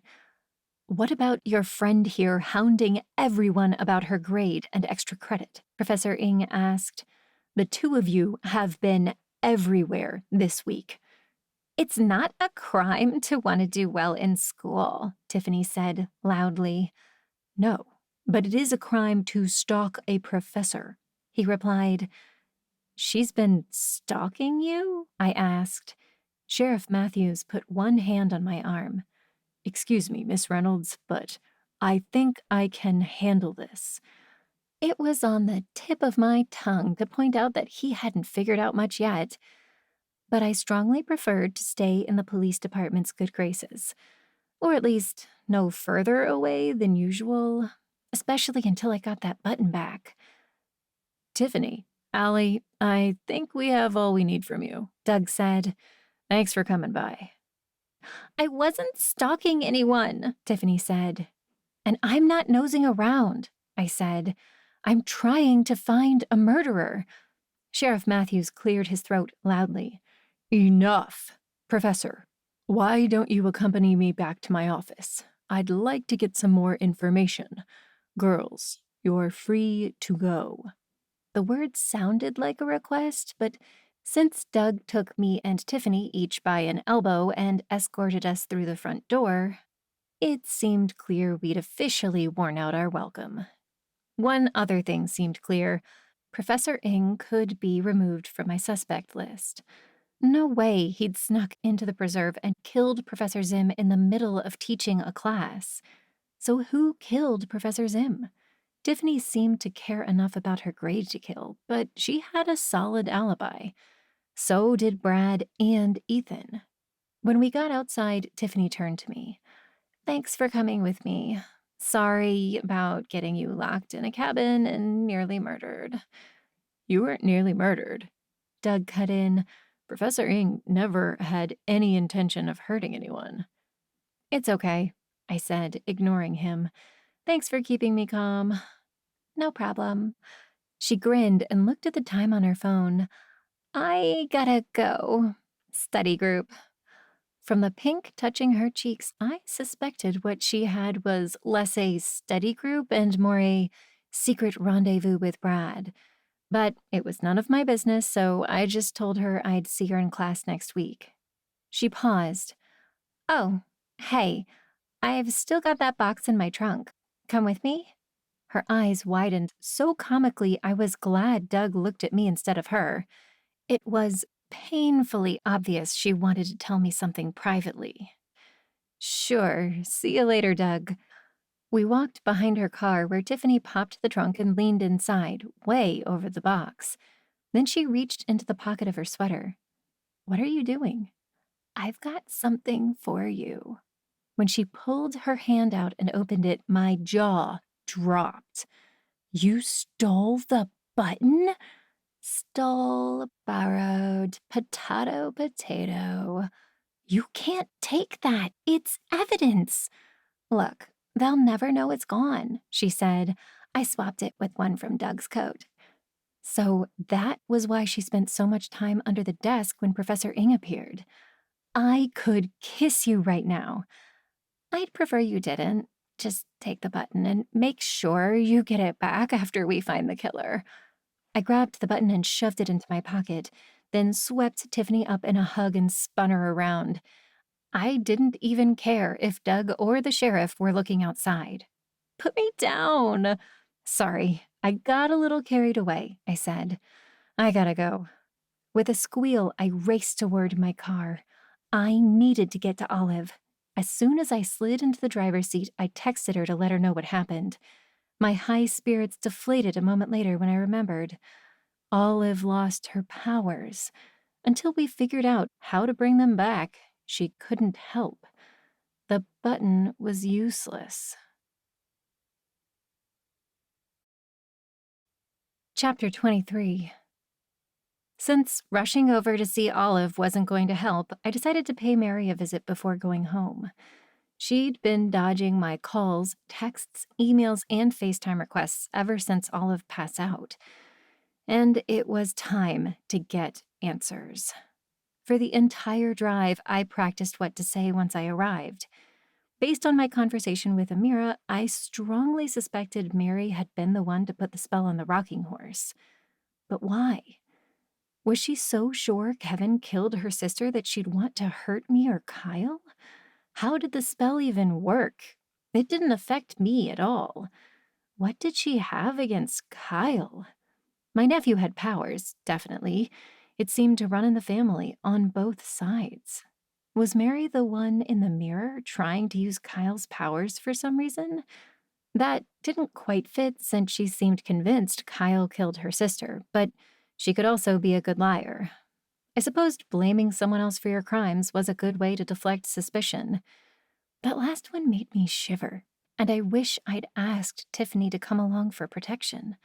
Or Rusty, who would be much more effective now that Tiffany's gun was being tested for residue by the police department. When I arrived at Mary's house, everything was dark. It occurred to me that I didn't know what she did for a living. She could be at work still, or out with friends. It felt like midnight after the day I'd had, but it was barely dinner time. My stomach howled at the thought of food. After running to Mr. Patel's restaurant for takeout, I returned to Mary's house and waited while I ate. Still no lights, no car, no sign of life. For several minutes, the delicious chicken sag and samosas made everything better. Then I realized that my gas needle was dangerously low. It was too cold to sit in the car without the engine running, so Mary would have to forgive me for waiting inside. It's not breaking and entering when you're family, right? The front door was locked, so I wandered around to the back. Unlike where I grew up, this area didn't have a lot of fences. More likely to be seen, sure, but fewer obstacles. The back door slid open easily at my touch. Excellent. Inside, the air carried a bite. Mary either wasn't coming home for a couple of hours or didn't have her heater on an automatic timer. I found the thermostat easily enough, but it required a 4-digit code to make any changes. Oh well. Mary must have blankets, and my coat wasn't bad. Too bad I couldn't conjure a vision of a nice, warm stay on the beach. Could I? Using the flashlight on my phone, I moved around the house looking for some item that might give me summery visions. After a moment, though, I realized that it was pointless. I couldn't see nearly enough. With my car sitting outside, it made no sense to wander around in the dark, walking into stuff. Mary would know I was here as soon as she pulled into the driveway, so I might as well use the lights. Even though she'd been avoiding me, I didn't think she would skip coming inside just so she didn't have to talk to me. What would trigger a vision of warmer places? Sandals, probably, but I did not want to wear Mary's shoes. Sunglasses? Sunblock? Since I needed to start somewhere, I wandered into the small bathroom off the living room. Just a sink and toilet, no cupboard or shelves, no cupboards or shelves. Nothing sitting on the counter except a bottle of hand soap. There must be another bathroom. Inside the master bedroom, I flipped the overhead switch. The room was pristine. Nothing on top of the dresser, no clutter on the nightstands, perfectly made bed. Something felt wrong. Moving into the bathroom, I opened the medicine cabinet to find it empty. So was the cupboard. No shampoo in the shower? The bad feeling in my gut was growing. Rushing to the closet, I threw the double doors open. Not a single piece of clothing in sight. A slam reverberated through the house. I jumped. "Hello?" A man's voice. Not Mary. What was going on? I suppose she could have a boyfriend, but the lack of personal items in the house was dragging me toward the inescapable conclusion that she had skipped town. "Who's there?" "Hello? I'm looking for my sister-in-law." "Is the sister of your sister-in-law also an in-law?" "Sister-in-law once removed. Friend?" Nope, definitely not a friend. The man in the doorway looked familiar, but I couldn't quite place him. He had shiny, perfectly parted blonde hair and huge gums. "How did you get in here? Where's my sign and lockbox?" I blinked at him. "I'm sorry, I came to visit my sister-in-law, but she's not home." He laughed bitterly. "Not home? No one has lived here for over a year." "Oh no," I said. "I get why you would think that. She was in rehab for a bit, but then she came back. This is her house." "This is my house," he said. "Well, my client's." My phone rang. I silenced it without looking at the screen, trying to process what this guy was saying. For a long moment, I stared at him. Sign, lockbox, client. "You're a realtor?" "Bingo. Todd LaCroix at your service." At least that explained why he looked familiar. His picture was on every bus stop bench in Shady Grove. All 4 of them. "Allie Reynolds. I'm sorry, my sister-in-law gave me this address and said she lived here." "Looks like she was playing a joke on you, sending you on a wild goose chase," he said. "Sorry, but I'm going to have to ask you to leave and get an alarm, I guess. Thank goodness the neighbor called me when they saw someone lurking in the bushes outside." Humph, I didn't lurk. After apologizing about 17 more times, I left. As soon as the car door shut behind me, I turned on the heater and rubbed my hands together to generate warmth. I still didn't know if I could conjure a vision of warmth and sun. Things to worry about later. For now, I picked up my phone to see who called. Kevin. The one and only person whose calls I nearly always answered. If he needed help with Kyle, I wanted to know about it immediately. I called him back. "Hey, what's up?" "I just read your text. You said you went to visit Mary?" Yeah, I hope that's okay." I was about to launch into the story of how her house was now empty and she never lived there and she might be a witch when he spoke. "That's fine with me," he said. "She's been through a lot, and family can help. I just didn't realize she was allowed to have visitors. What? I told you, she's in rehab. Isn't that where you are? No, I'm at the address she gave me, the empty house, where she gave me a booby-trapped child's toy before skipping town. You're sure she's still at the facility? Positive. I spoke with her nurse 10 minutes ago. Aren't you there? His words hit me like a thunderbolt. I could barely think well enough to answer his question. No, I stopped for dinner before realizing I didn't have the address. Then I saw you called. I've got it. Do you need a pen? I needed a lot of things at the moment. Mary was in rehab this whole time. Who had I met, and what did they have to do with any of this?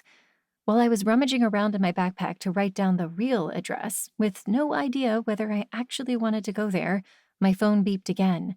This time it was a text from Olive. Bring me the button. My powers are back. The timing should have surprised me, but if Olive had been attacked by a spell, maybe it faded once the person who cast it got a certain distance away. That would certainly support my Mary skipped town theory. Or not Mary, whoever it was. Kevin, I'm sorry, I've got to go. I'll be home soon. Before he could respond, I hung up and set my GPS for missing pieces. Even though Olive's message had told me she was fine, a huge smile split my face in two when I arrived at Missing Pieces to find Olive back in place behind the counter where she belonged. I'd been so afraid that she'd never get her powers back and that it would be my fault. My tackle hug nearly knocked her off her feet.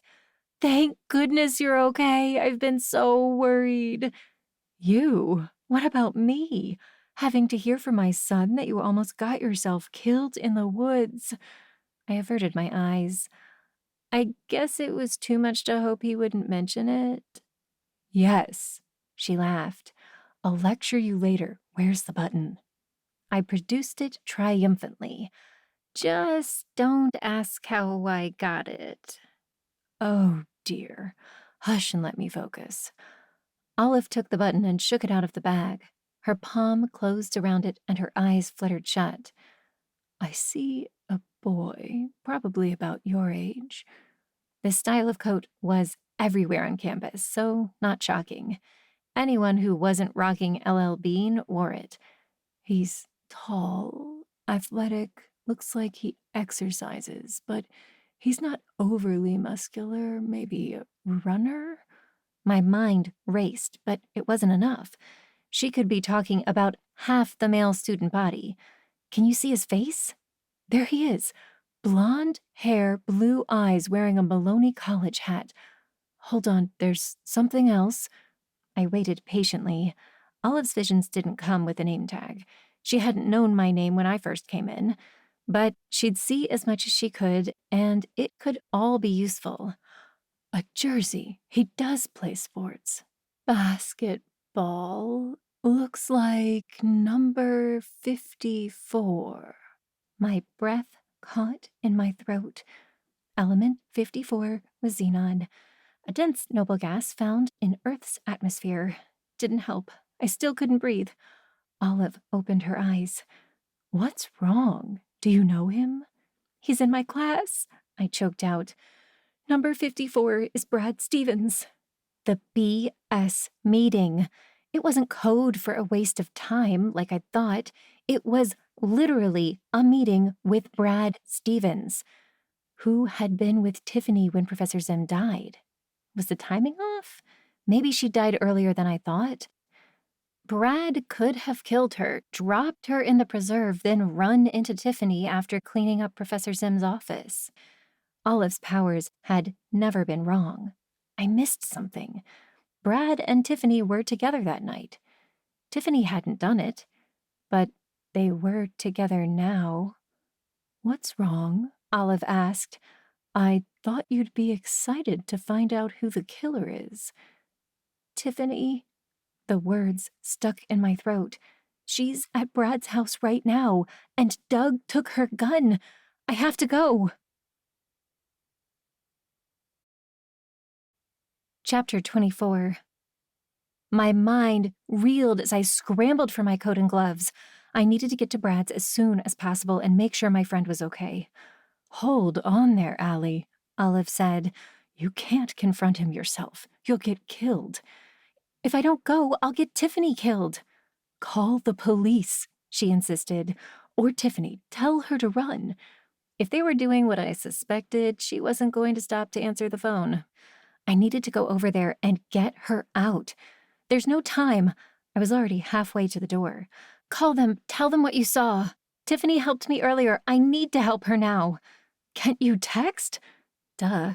Yes, I can. If she responds, I'll turn around and head straight home. Meanwhile, I can text while I walk to my car. Okay, but I'm sending the police to Brad's house. My Prius went faster than I thought possible as I raced toward 27 Maple Street. Mentally, I cursed myself for dismissing Brad as a suspect so easily. He just didn't seem like a guy who cared enough about anything to kill over it. Then I had the vision and saw him with Tiffany.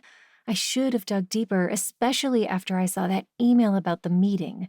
I just saw BS and went with the most common usage, especially since I'd thought Brad had been cleared by my vision. Stupid lack of timestamps. To my surprise, Tiffany's car was pulling up when I arrived. If she'd driven here straight from the police station, she should have been here at least half an hour ago. Then the interior lights came on, and I realized she must have gone home and showered. Her dark hair shone, unbraided for a change, and hanging in loose waves down her back. She wore makeup and probably didn't smell like the inside of a musty old shack. Great idea. Wish I'd thought of it. When she saw me approach, her eyes widened. She cracked her window just enough to talk without letting out too much heat. "What are you doing here? Don't tell me you ditched that hot guy back at the preserve for Brad, because if you want to trade..." I held up one hand. I beg you to stop talking. I'm here to save you. Brad killed Professor Zim. Let's go. We need to call the police. What are you talking about? I hesitated, but if I wanted her to leave with me instead of going inside, I needed to be at least partially honest. After this afternoon, I could trust her. The button I found belongs to Brad. Your friend read it? She did, and she described Brad perfectly, even saw the number on his jersey. Okay, I trust you. Relief flooded through me until she swung the door open. Let's go find the coat. What? No, let's leave. Don't be silly. You've got a lost, mass-produced button stolen from the crime scene. That's not enough to get a warrant. We'll get laughed out of the police station if we're not arrested. If we find the coat, that helps. Come on. Don't we need a warrant? No, we're not police. And they didn't ask us to come here. They had not. I shifted from one foot to the other.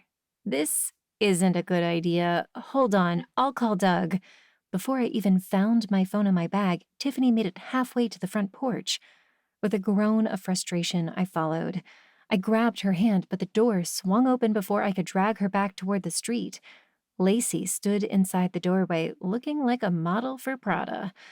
Not that I knew what Prada looked like, but she was all fancy with a lot of makeup and glamorous hair. She beamed at the sight of us. "Girls, welcome back. What can I do for you?" "Hi, sorry to bother you," I said brightly. "We're looking for Brad. Is he here?" Come in, I'll get him." The last time I'd been here, we'd spread out our books and stuff on the massive table in the kitchen. This time, Lacey took us to a small room off the foyer. I'd never thought people still had formal sitting rooms, but this room looked exactly like I would have imagined a 19th century parlor. Straight-backed chairs with expensive-looking fabric and carved wooden frames, a large fireplace dominating one wall, and a full-length sterling silver mirror standing in the corner. "Would you like anything to drink?" Lacey asked. "Glass of wine?" "No, thank you," I said. "We won't be staying long." "In that case, it was nice to see you again. I'm headed to an exhibit in Albany. I'll tell Brad you're here." "You could stay with us?" Tiffany burst out. Now that we were inside the house, she seemed to realize she should have listened to me. too little, too late. Lacey laughed. I appreciate it, but you don't want Brad's mom hanging around. I'll see you later. This is a terrible idea, I hissed to Tiffany as the door closed behind Brad's mom. We're supposed to be getting away from him, not hanging out with the fam. All of a sudden, my stomach hurts. I can't believe I came here without my gun. I still can't believe you pulled a gun on me, or that I would voluntarily hang out with you after. I'm an acquired taste. Give it time. You'll love me. A flash of her reaching out to take my hand in the woods while reciting the elements of the periodic table came back to me. Love might be a strong word, but you are growing on me, like a fungus. I'm serious, she said. Anyway, listen, my dad told me the Shady Grove PD still hasn't found the gun that killed Professor Zim. It could be in this house. Let's find it before Brad gets here. The 18 seconds before Brad comes in to catch us going through his stuff? If you're serious, for your sake, I hope you can outrun me. Very funny, she said out of the side of her mouth, but I ran track in high school, so I'll let it go. Of course she did. Check this out, Tiffany said, going straight toward the giant mirror in the corner. Mirror, mirror on the wall, who's the fairest of them all? I laughed, lowering my voice. You, my dear, are the fairest of them all. Shh, don't let the evil queen hear you say that. The two of us doubled over, the stress making everything 10 times funnier than it actually was. When we recovered, I looked around for a clock. It shouldn't have taken long for Lacey to tell Brad where we were, so where was he? Here, you try. You're just trying to tell me you're the pretty one, aren't you? She fluffed her hair and sniffed. You'll have to wait and see. Since we had nothing better to do, I decided to play along. I walked over to the mirror and pulled myself to my full height, smoothing my hands over my hair the way I imagined a bored housewife might. Mirror, mirror on the wall. Then I stopped, my eyes running along the smooth glass. What might this mirror have to tell me? Could I get a glimpse of Brad with Professor Zim? Taking a deep breath, I tried to unfocus my eyes. Nothing happened. I was too tense. I started to get annoyed, but told myself to calm down. Katrina's mirror hadn't shown me anything at first either. I may not have candles or anything here to help with scrying, but there was one thing I always had. Me. What are you doing? Tiffany said. You have to ask the question. Shh, give me a second. I centered myself on the frame, gazed into the glass, then closed my eyes. Mentally, I recited the first 20 elements, then opened them. Slowly, I let everything fade out of focus while deep breathing. Something stirred within me. I reached for it. The images in the mirror wavered. My reflection faded from the glass. An image swam before my eyes. A pair of haunted blue eyes looked out at me, red-rimmed, opened so wide the whites nearly blinded me. Eyes framed by long golden lashes. Brad's eyes. A patrician nose, perfectly smooth forehead, lips that normally stretched into a smile. Now they turned downward in a grimace. Dirt caked my hands, no longer perfectly manicured hands. 3 jagged nails sat at the ends of my fingers, as if proclaiming what I'd done. I wore a black overcoat, hanging awkwardly off my frame. It gaped open where one button had disappeared. Olive had been right. The button did come from Brad's coat. He just wasn't the one wearing it, because someone else had a very similar coat, and I already knew the two got mixed up. Everything slid into place as I realized that Brad wasn't the person in my vision. The BS meeting. It was about Brad. It just wasn't with him.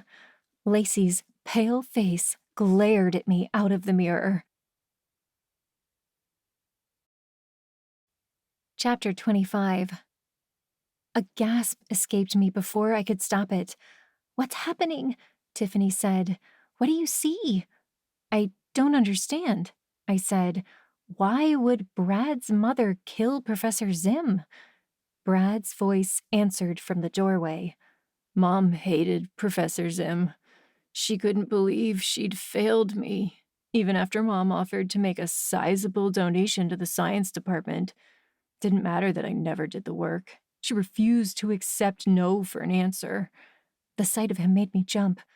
Eyes wide, hair disheveled, looking, to be perfectly honest, quite a bit like the vision I'd had of his mother after she'd committed the murder. In his hand, he held a pistol. I was no gun expert, but it looked like the same one Lacey held in the image across from me, which had vanished from the mirror. This couldn't be happening. At 21, I was too young to have so many brushes with death. Element 21 was scandium. Element 22 was titanium.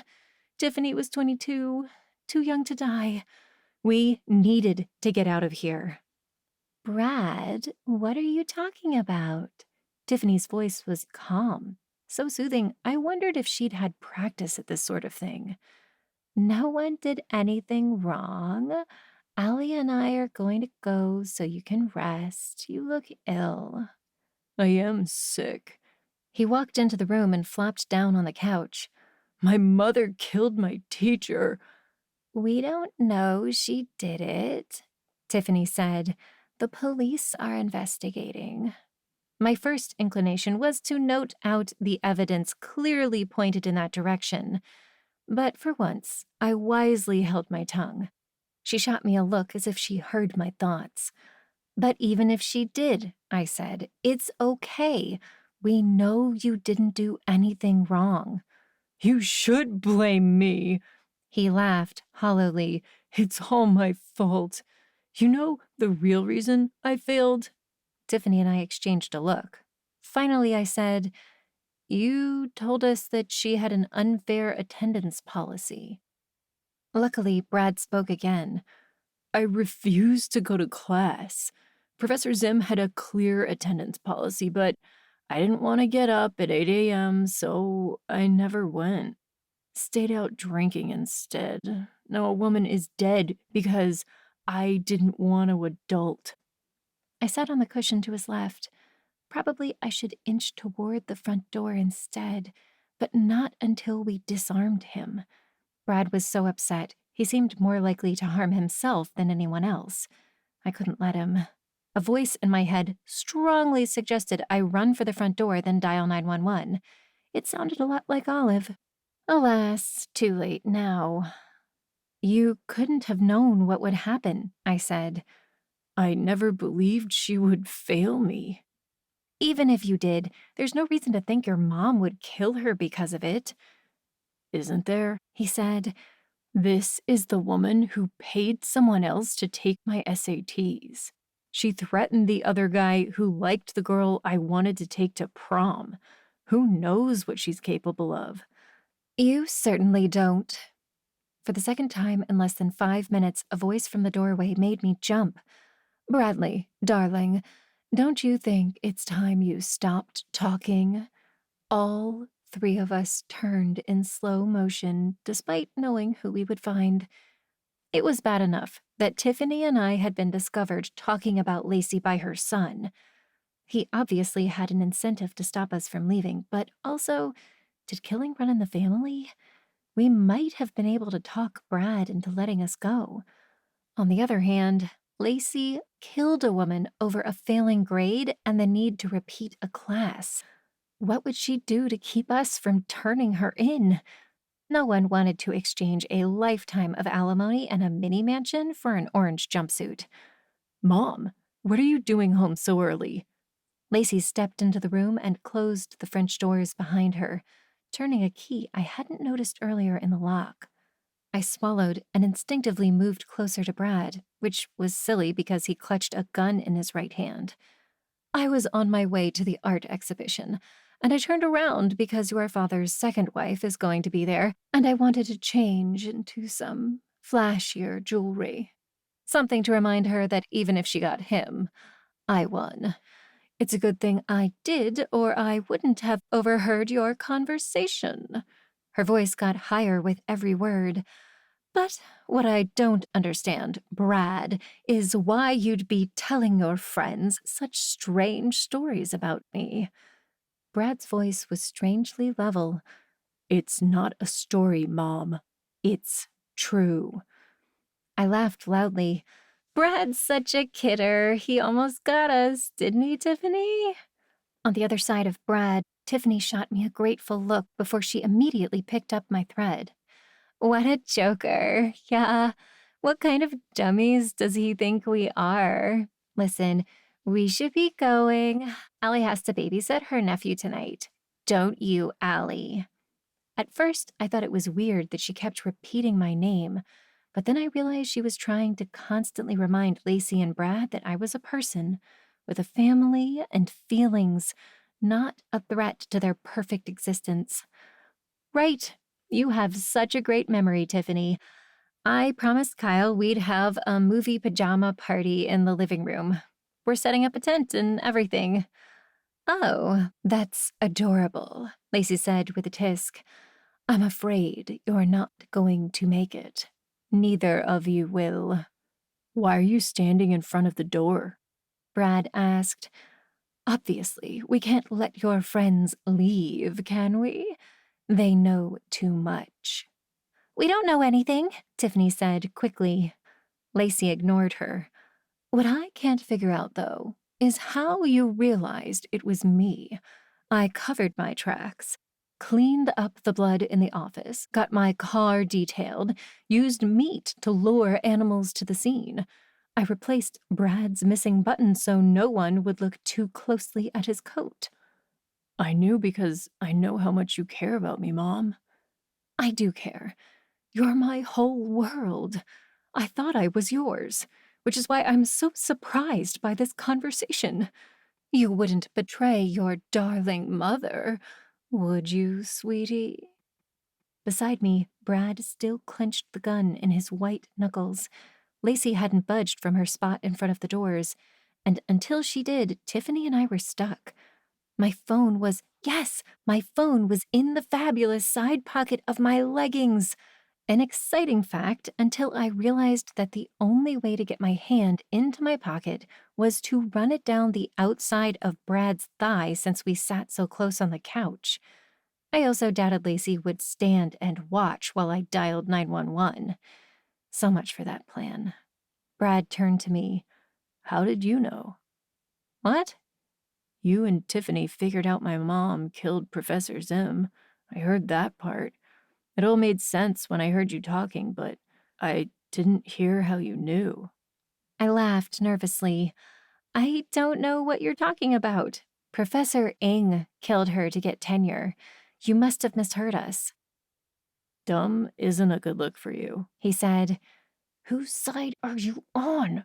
I hissed between clenched teeth. Stupid question, especially considering he was the one with the gun. Not the only one, it turned out. Lacey reached into her bag and pulled out a pistol that closely resembled the one clenched in Brad's fist. Seriously? They had Mommy and me handguns? Tiffany said, Brad was just telling us how much you care about him, Lacey. How you'd do anything to help him. That's so true. Anything at all. Like how I scheduled a meeting with his professor to convince her there was no need for my poor Bradley to retake her silly class. No one uses molecular biology in the real world. I want to be an ecologist, Brad muttered. Scientific knowledge will be useful. You can worry about that after you retire from basketball, Lacey said. Anyway, I went to Professor Zim's office and demanded she change Brad's grade. Can you believe she refused? Tiffany looked like she wanted to say yes, so I quickly stepped in. That's so unreasonable. Exactly. Athletes shouldn't need to maintain GPAs. She needed to let Brad out before the drop period ended so he could use the extra time to focus on the important thing. Basketball. I'm never going pro, Mom. Brad protested again. I just want to play for fun. Shut up, darling. You have a gift, Lacey said. Where were the police? If Olive called them when I left missing pieces, someone should be here soon. We were across the county line in Willow Falls, but none of the towns around here were that big. I should hear sirens any second. How did you get her into the preserve with you? Tiffany asked. Easy. I put a tranquilizer in her coffee. By the time we got to the parking lot, I was practically carrying her already. All I had to do was put her in the passenger seat and go for a drive. Listen, girls, I need you to do me a favor. I would love to tell you it doesn't matter how you found out what I did, but the fact is, if you could figure it out, police might also manage. I'd prefer to avoid getting arrested. I've got a facial tomorrow, and it took months to book with this guy. It was the coat, Tiffany blurted. The missing button. Allie saw it when she found the body. That's it? One lost button in a sea of black winter coats? She cocked the gun and pointed it at Tiffany's face. Allie, why don't you tell me what really happened before I put a bullet in your friend's head? My throat seized up. She was right, of course. There was nothing to tell me that button belonged to Brad's coat, except for Olive's psychic powers. Even then, it was my look in the mirror that identified Lacey as the killer rather than Brad. Neither of those things were proof. I couldn't go to the police with it. I'd never in a million years convince a jury she did anything wrong with that evidence. But now that she'd confessed, I didn't see her letting us walk away. I couldn't let her shoot Tiffany right in front of me. I also didn't know any way to stop her. With no other options, I blurted out the truth. I had a vision. To my surprise, Lacey burst out laughing. Oh, dear, that's ludicrous. I'm almost sorry your lie is the last thing poor Tiffany will ever hear. A gun cocked. My heart lodged in my throat, but it wasn't Lacey's gun. In one fluid motion, Brad stood, bringing his gun up to his temple. Mom, stop. Lacey's face turned white. Brad, what are you doing? Let them go. I mean it. If you hurt either of my friends, I swear I'll shoot. You wouldn't. Why not? My mom is a killer. My life has been a lie. With you paying off teachers and threatening people to make things easier for me, am I even a good basketball player? Or was that a lie too? Of course you are, she said. You've got your father's athleticism. Put the gun down. Let's talk about this. You first, he said. Put your gun on the floor. Move away from the door. When Lacey didn't budge, Brad pressed the gun more firmly against his temple. I thought about twisting his wrist, about stopping him, but fear froze me in place. Part of me didn't believe he'd shoot. His mom must have, though. She bent her knees an inch at a time until she placed the gun on the floor. Then she pulled herself back up to her full height and took 2 steps to her left, toward the window. Other than the gun on the ground, the path to the door was clear. Tiffany, Brad said. Yeah? Get my mom's gun. He didn't have to ask her twice. In a heartbeat, she was at the door, gun in her hands. I remained frozen in place, certain if I moved a muscle, someone would get hurt. Thanks, Tiffany said. Allie, let's go. I glanced at Brad, who nodded his approval. Halfway to the door, I turned back toward him. Put the gun down. He sighed but dropped his arm, his shoulders relaxing. Everyone exhaled at the same moment. It's not loaded. Lacey let out a sound of outrage and launched herself at Tiffany's knees. Brad lifted his arm and without hesitation fired a single shot at his mother. She screamed and fell away from Tiffany, clutching her calf. You shot me! After everything I did for you! Brad turned a bemused gaze from his mom to the barrel and back. Huh, guess it was loaded. Finally, I heard the welcome sound of sirens in the distance. She continued to rant and rave, making noises I barely understood. I started to go to her, see if she needed medical attention, but she hissed and lunged at me. A quick jump took me out of harm's way, but she'd have to wait for the paramedics. Brad sank onto the couch, staring straight ahead. Tears filled his eyes. I couldn't begin to imagine the things going through his head. "Allie," Tiffany said from the doorway, "I texted my dad. We can wait for him outside." I started to follow her, but then I hesitated. After all, he still had a gun. "Brad, are you okay if we leave?" Outside, sirens wailed. Finally. Either Willow Falls was bigger than I thought, or the entire town had decided to drive around the suburbs tonight. "I guess I'll have to be," He said, "It's time for me to find out who I want to be." as we reached the front door, 2 police cars and an ambulance screeched to a halt on the street. Tiffany's dad burst out of one of them, meeting us on the porch as several other uniformed cops and 2 EMTs ran through the doorway.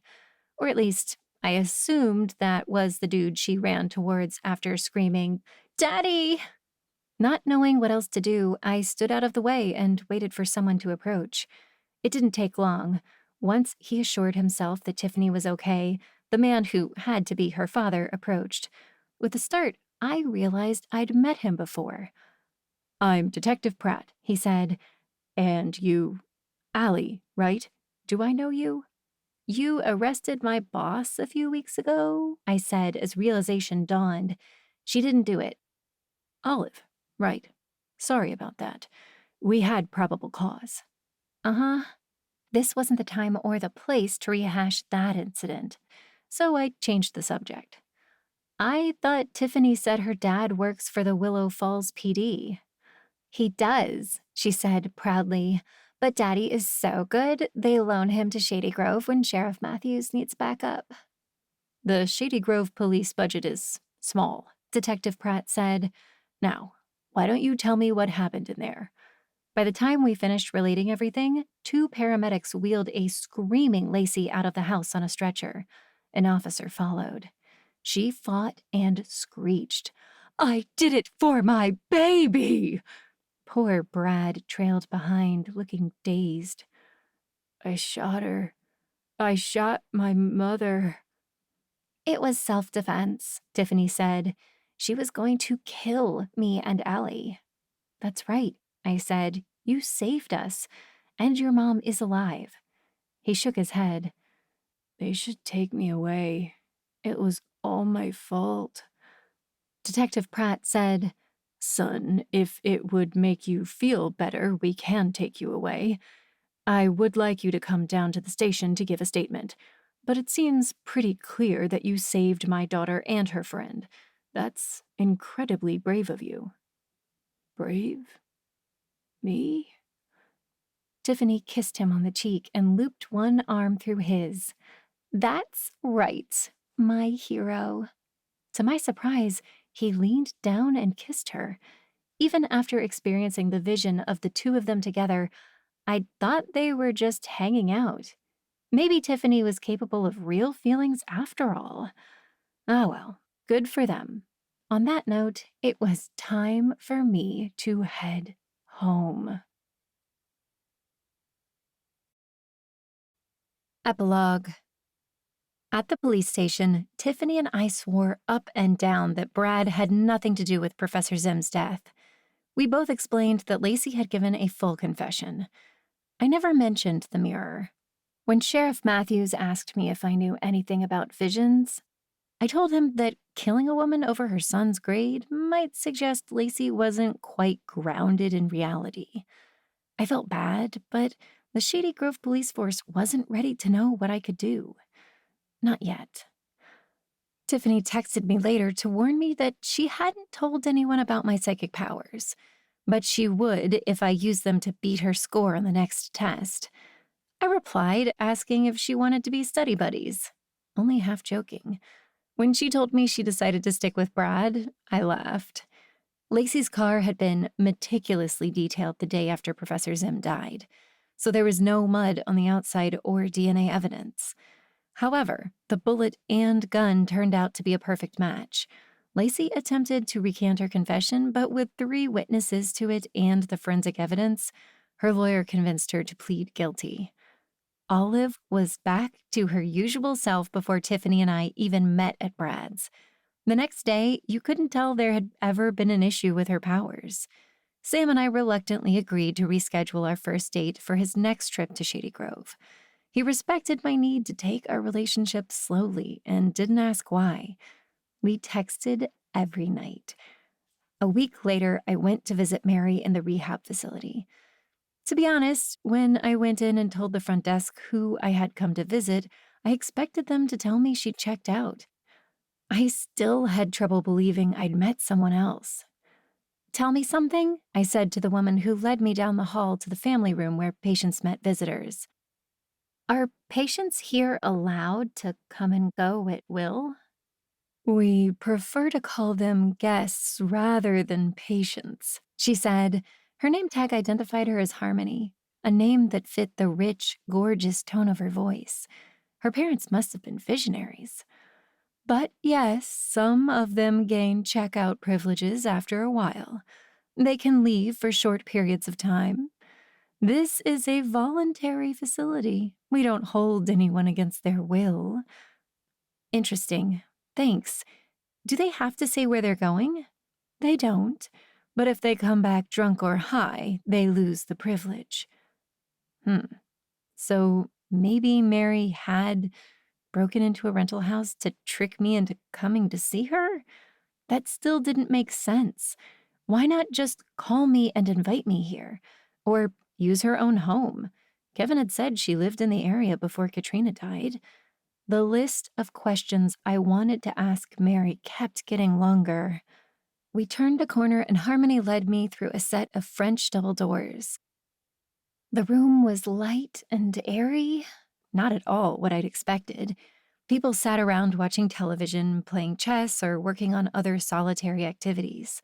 Some sat in pairs, chatting. One woman with long, honey-colored hair sat in the corner, playing chess by herself. As I watched, she moved a piece, stood up, walked to the other side of the board, made another move, and returned. She even had a time clock. Warily, I approached. Since I didn't know what I'd expect to find here, I hadn't called in advance, other than to check visiting hours. "Mary, you've got a visitor," Harmony said. The woman looked up and gazed at me without a shred of recognition on her face. She had Katrina's heart-shaped lips and wide brown eyes. Other than the total absence of warmth in her eyes, she looked exactly like the woman I'd met last week. A good actress? "Hello," I said. "I'm Kevin's sister. Do you mind if I join you?" "Do you know how to play chess?" "Not really, but well enough to let her beat me." "I do." "Then please, have a seat." She gestured to the other side. "It's your turn." I sat down to study the board, trying to recall how all the pieces moved. Harmony reminded us that lunch was in an hour, then headed back to the front desk. As soon as she passed through the doorway, Mary leaned forward. "Listen, you've got to help me," she hissed. "So, now you remember me?" "What?" The look of sheer panic on her face stopped me. "Never mind. What do you need?" "You've got to get me out of here," she said. "I'm not Mary." This has been a production of SCRY'S the Limit, a Shady Grove Mystery, Book 2, by Ada Bell. Narrated by Liza Jacob. Copyright Laura Heffernan, 2021.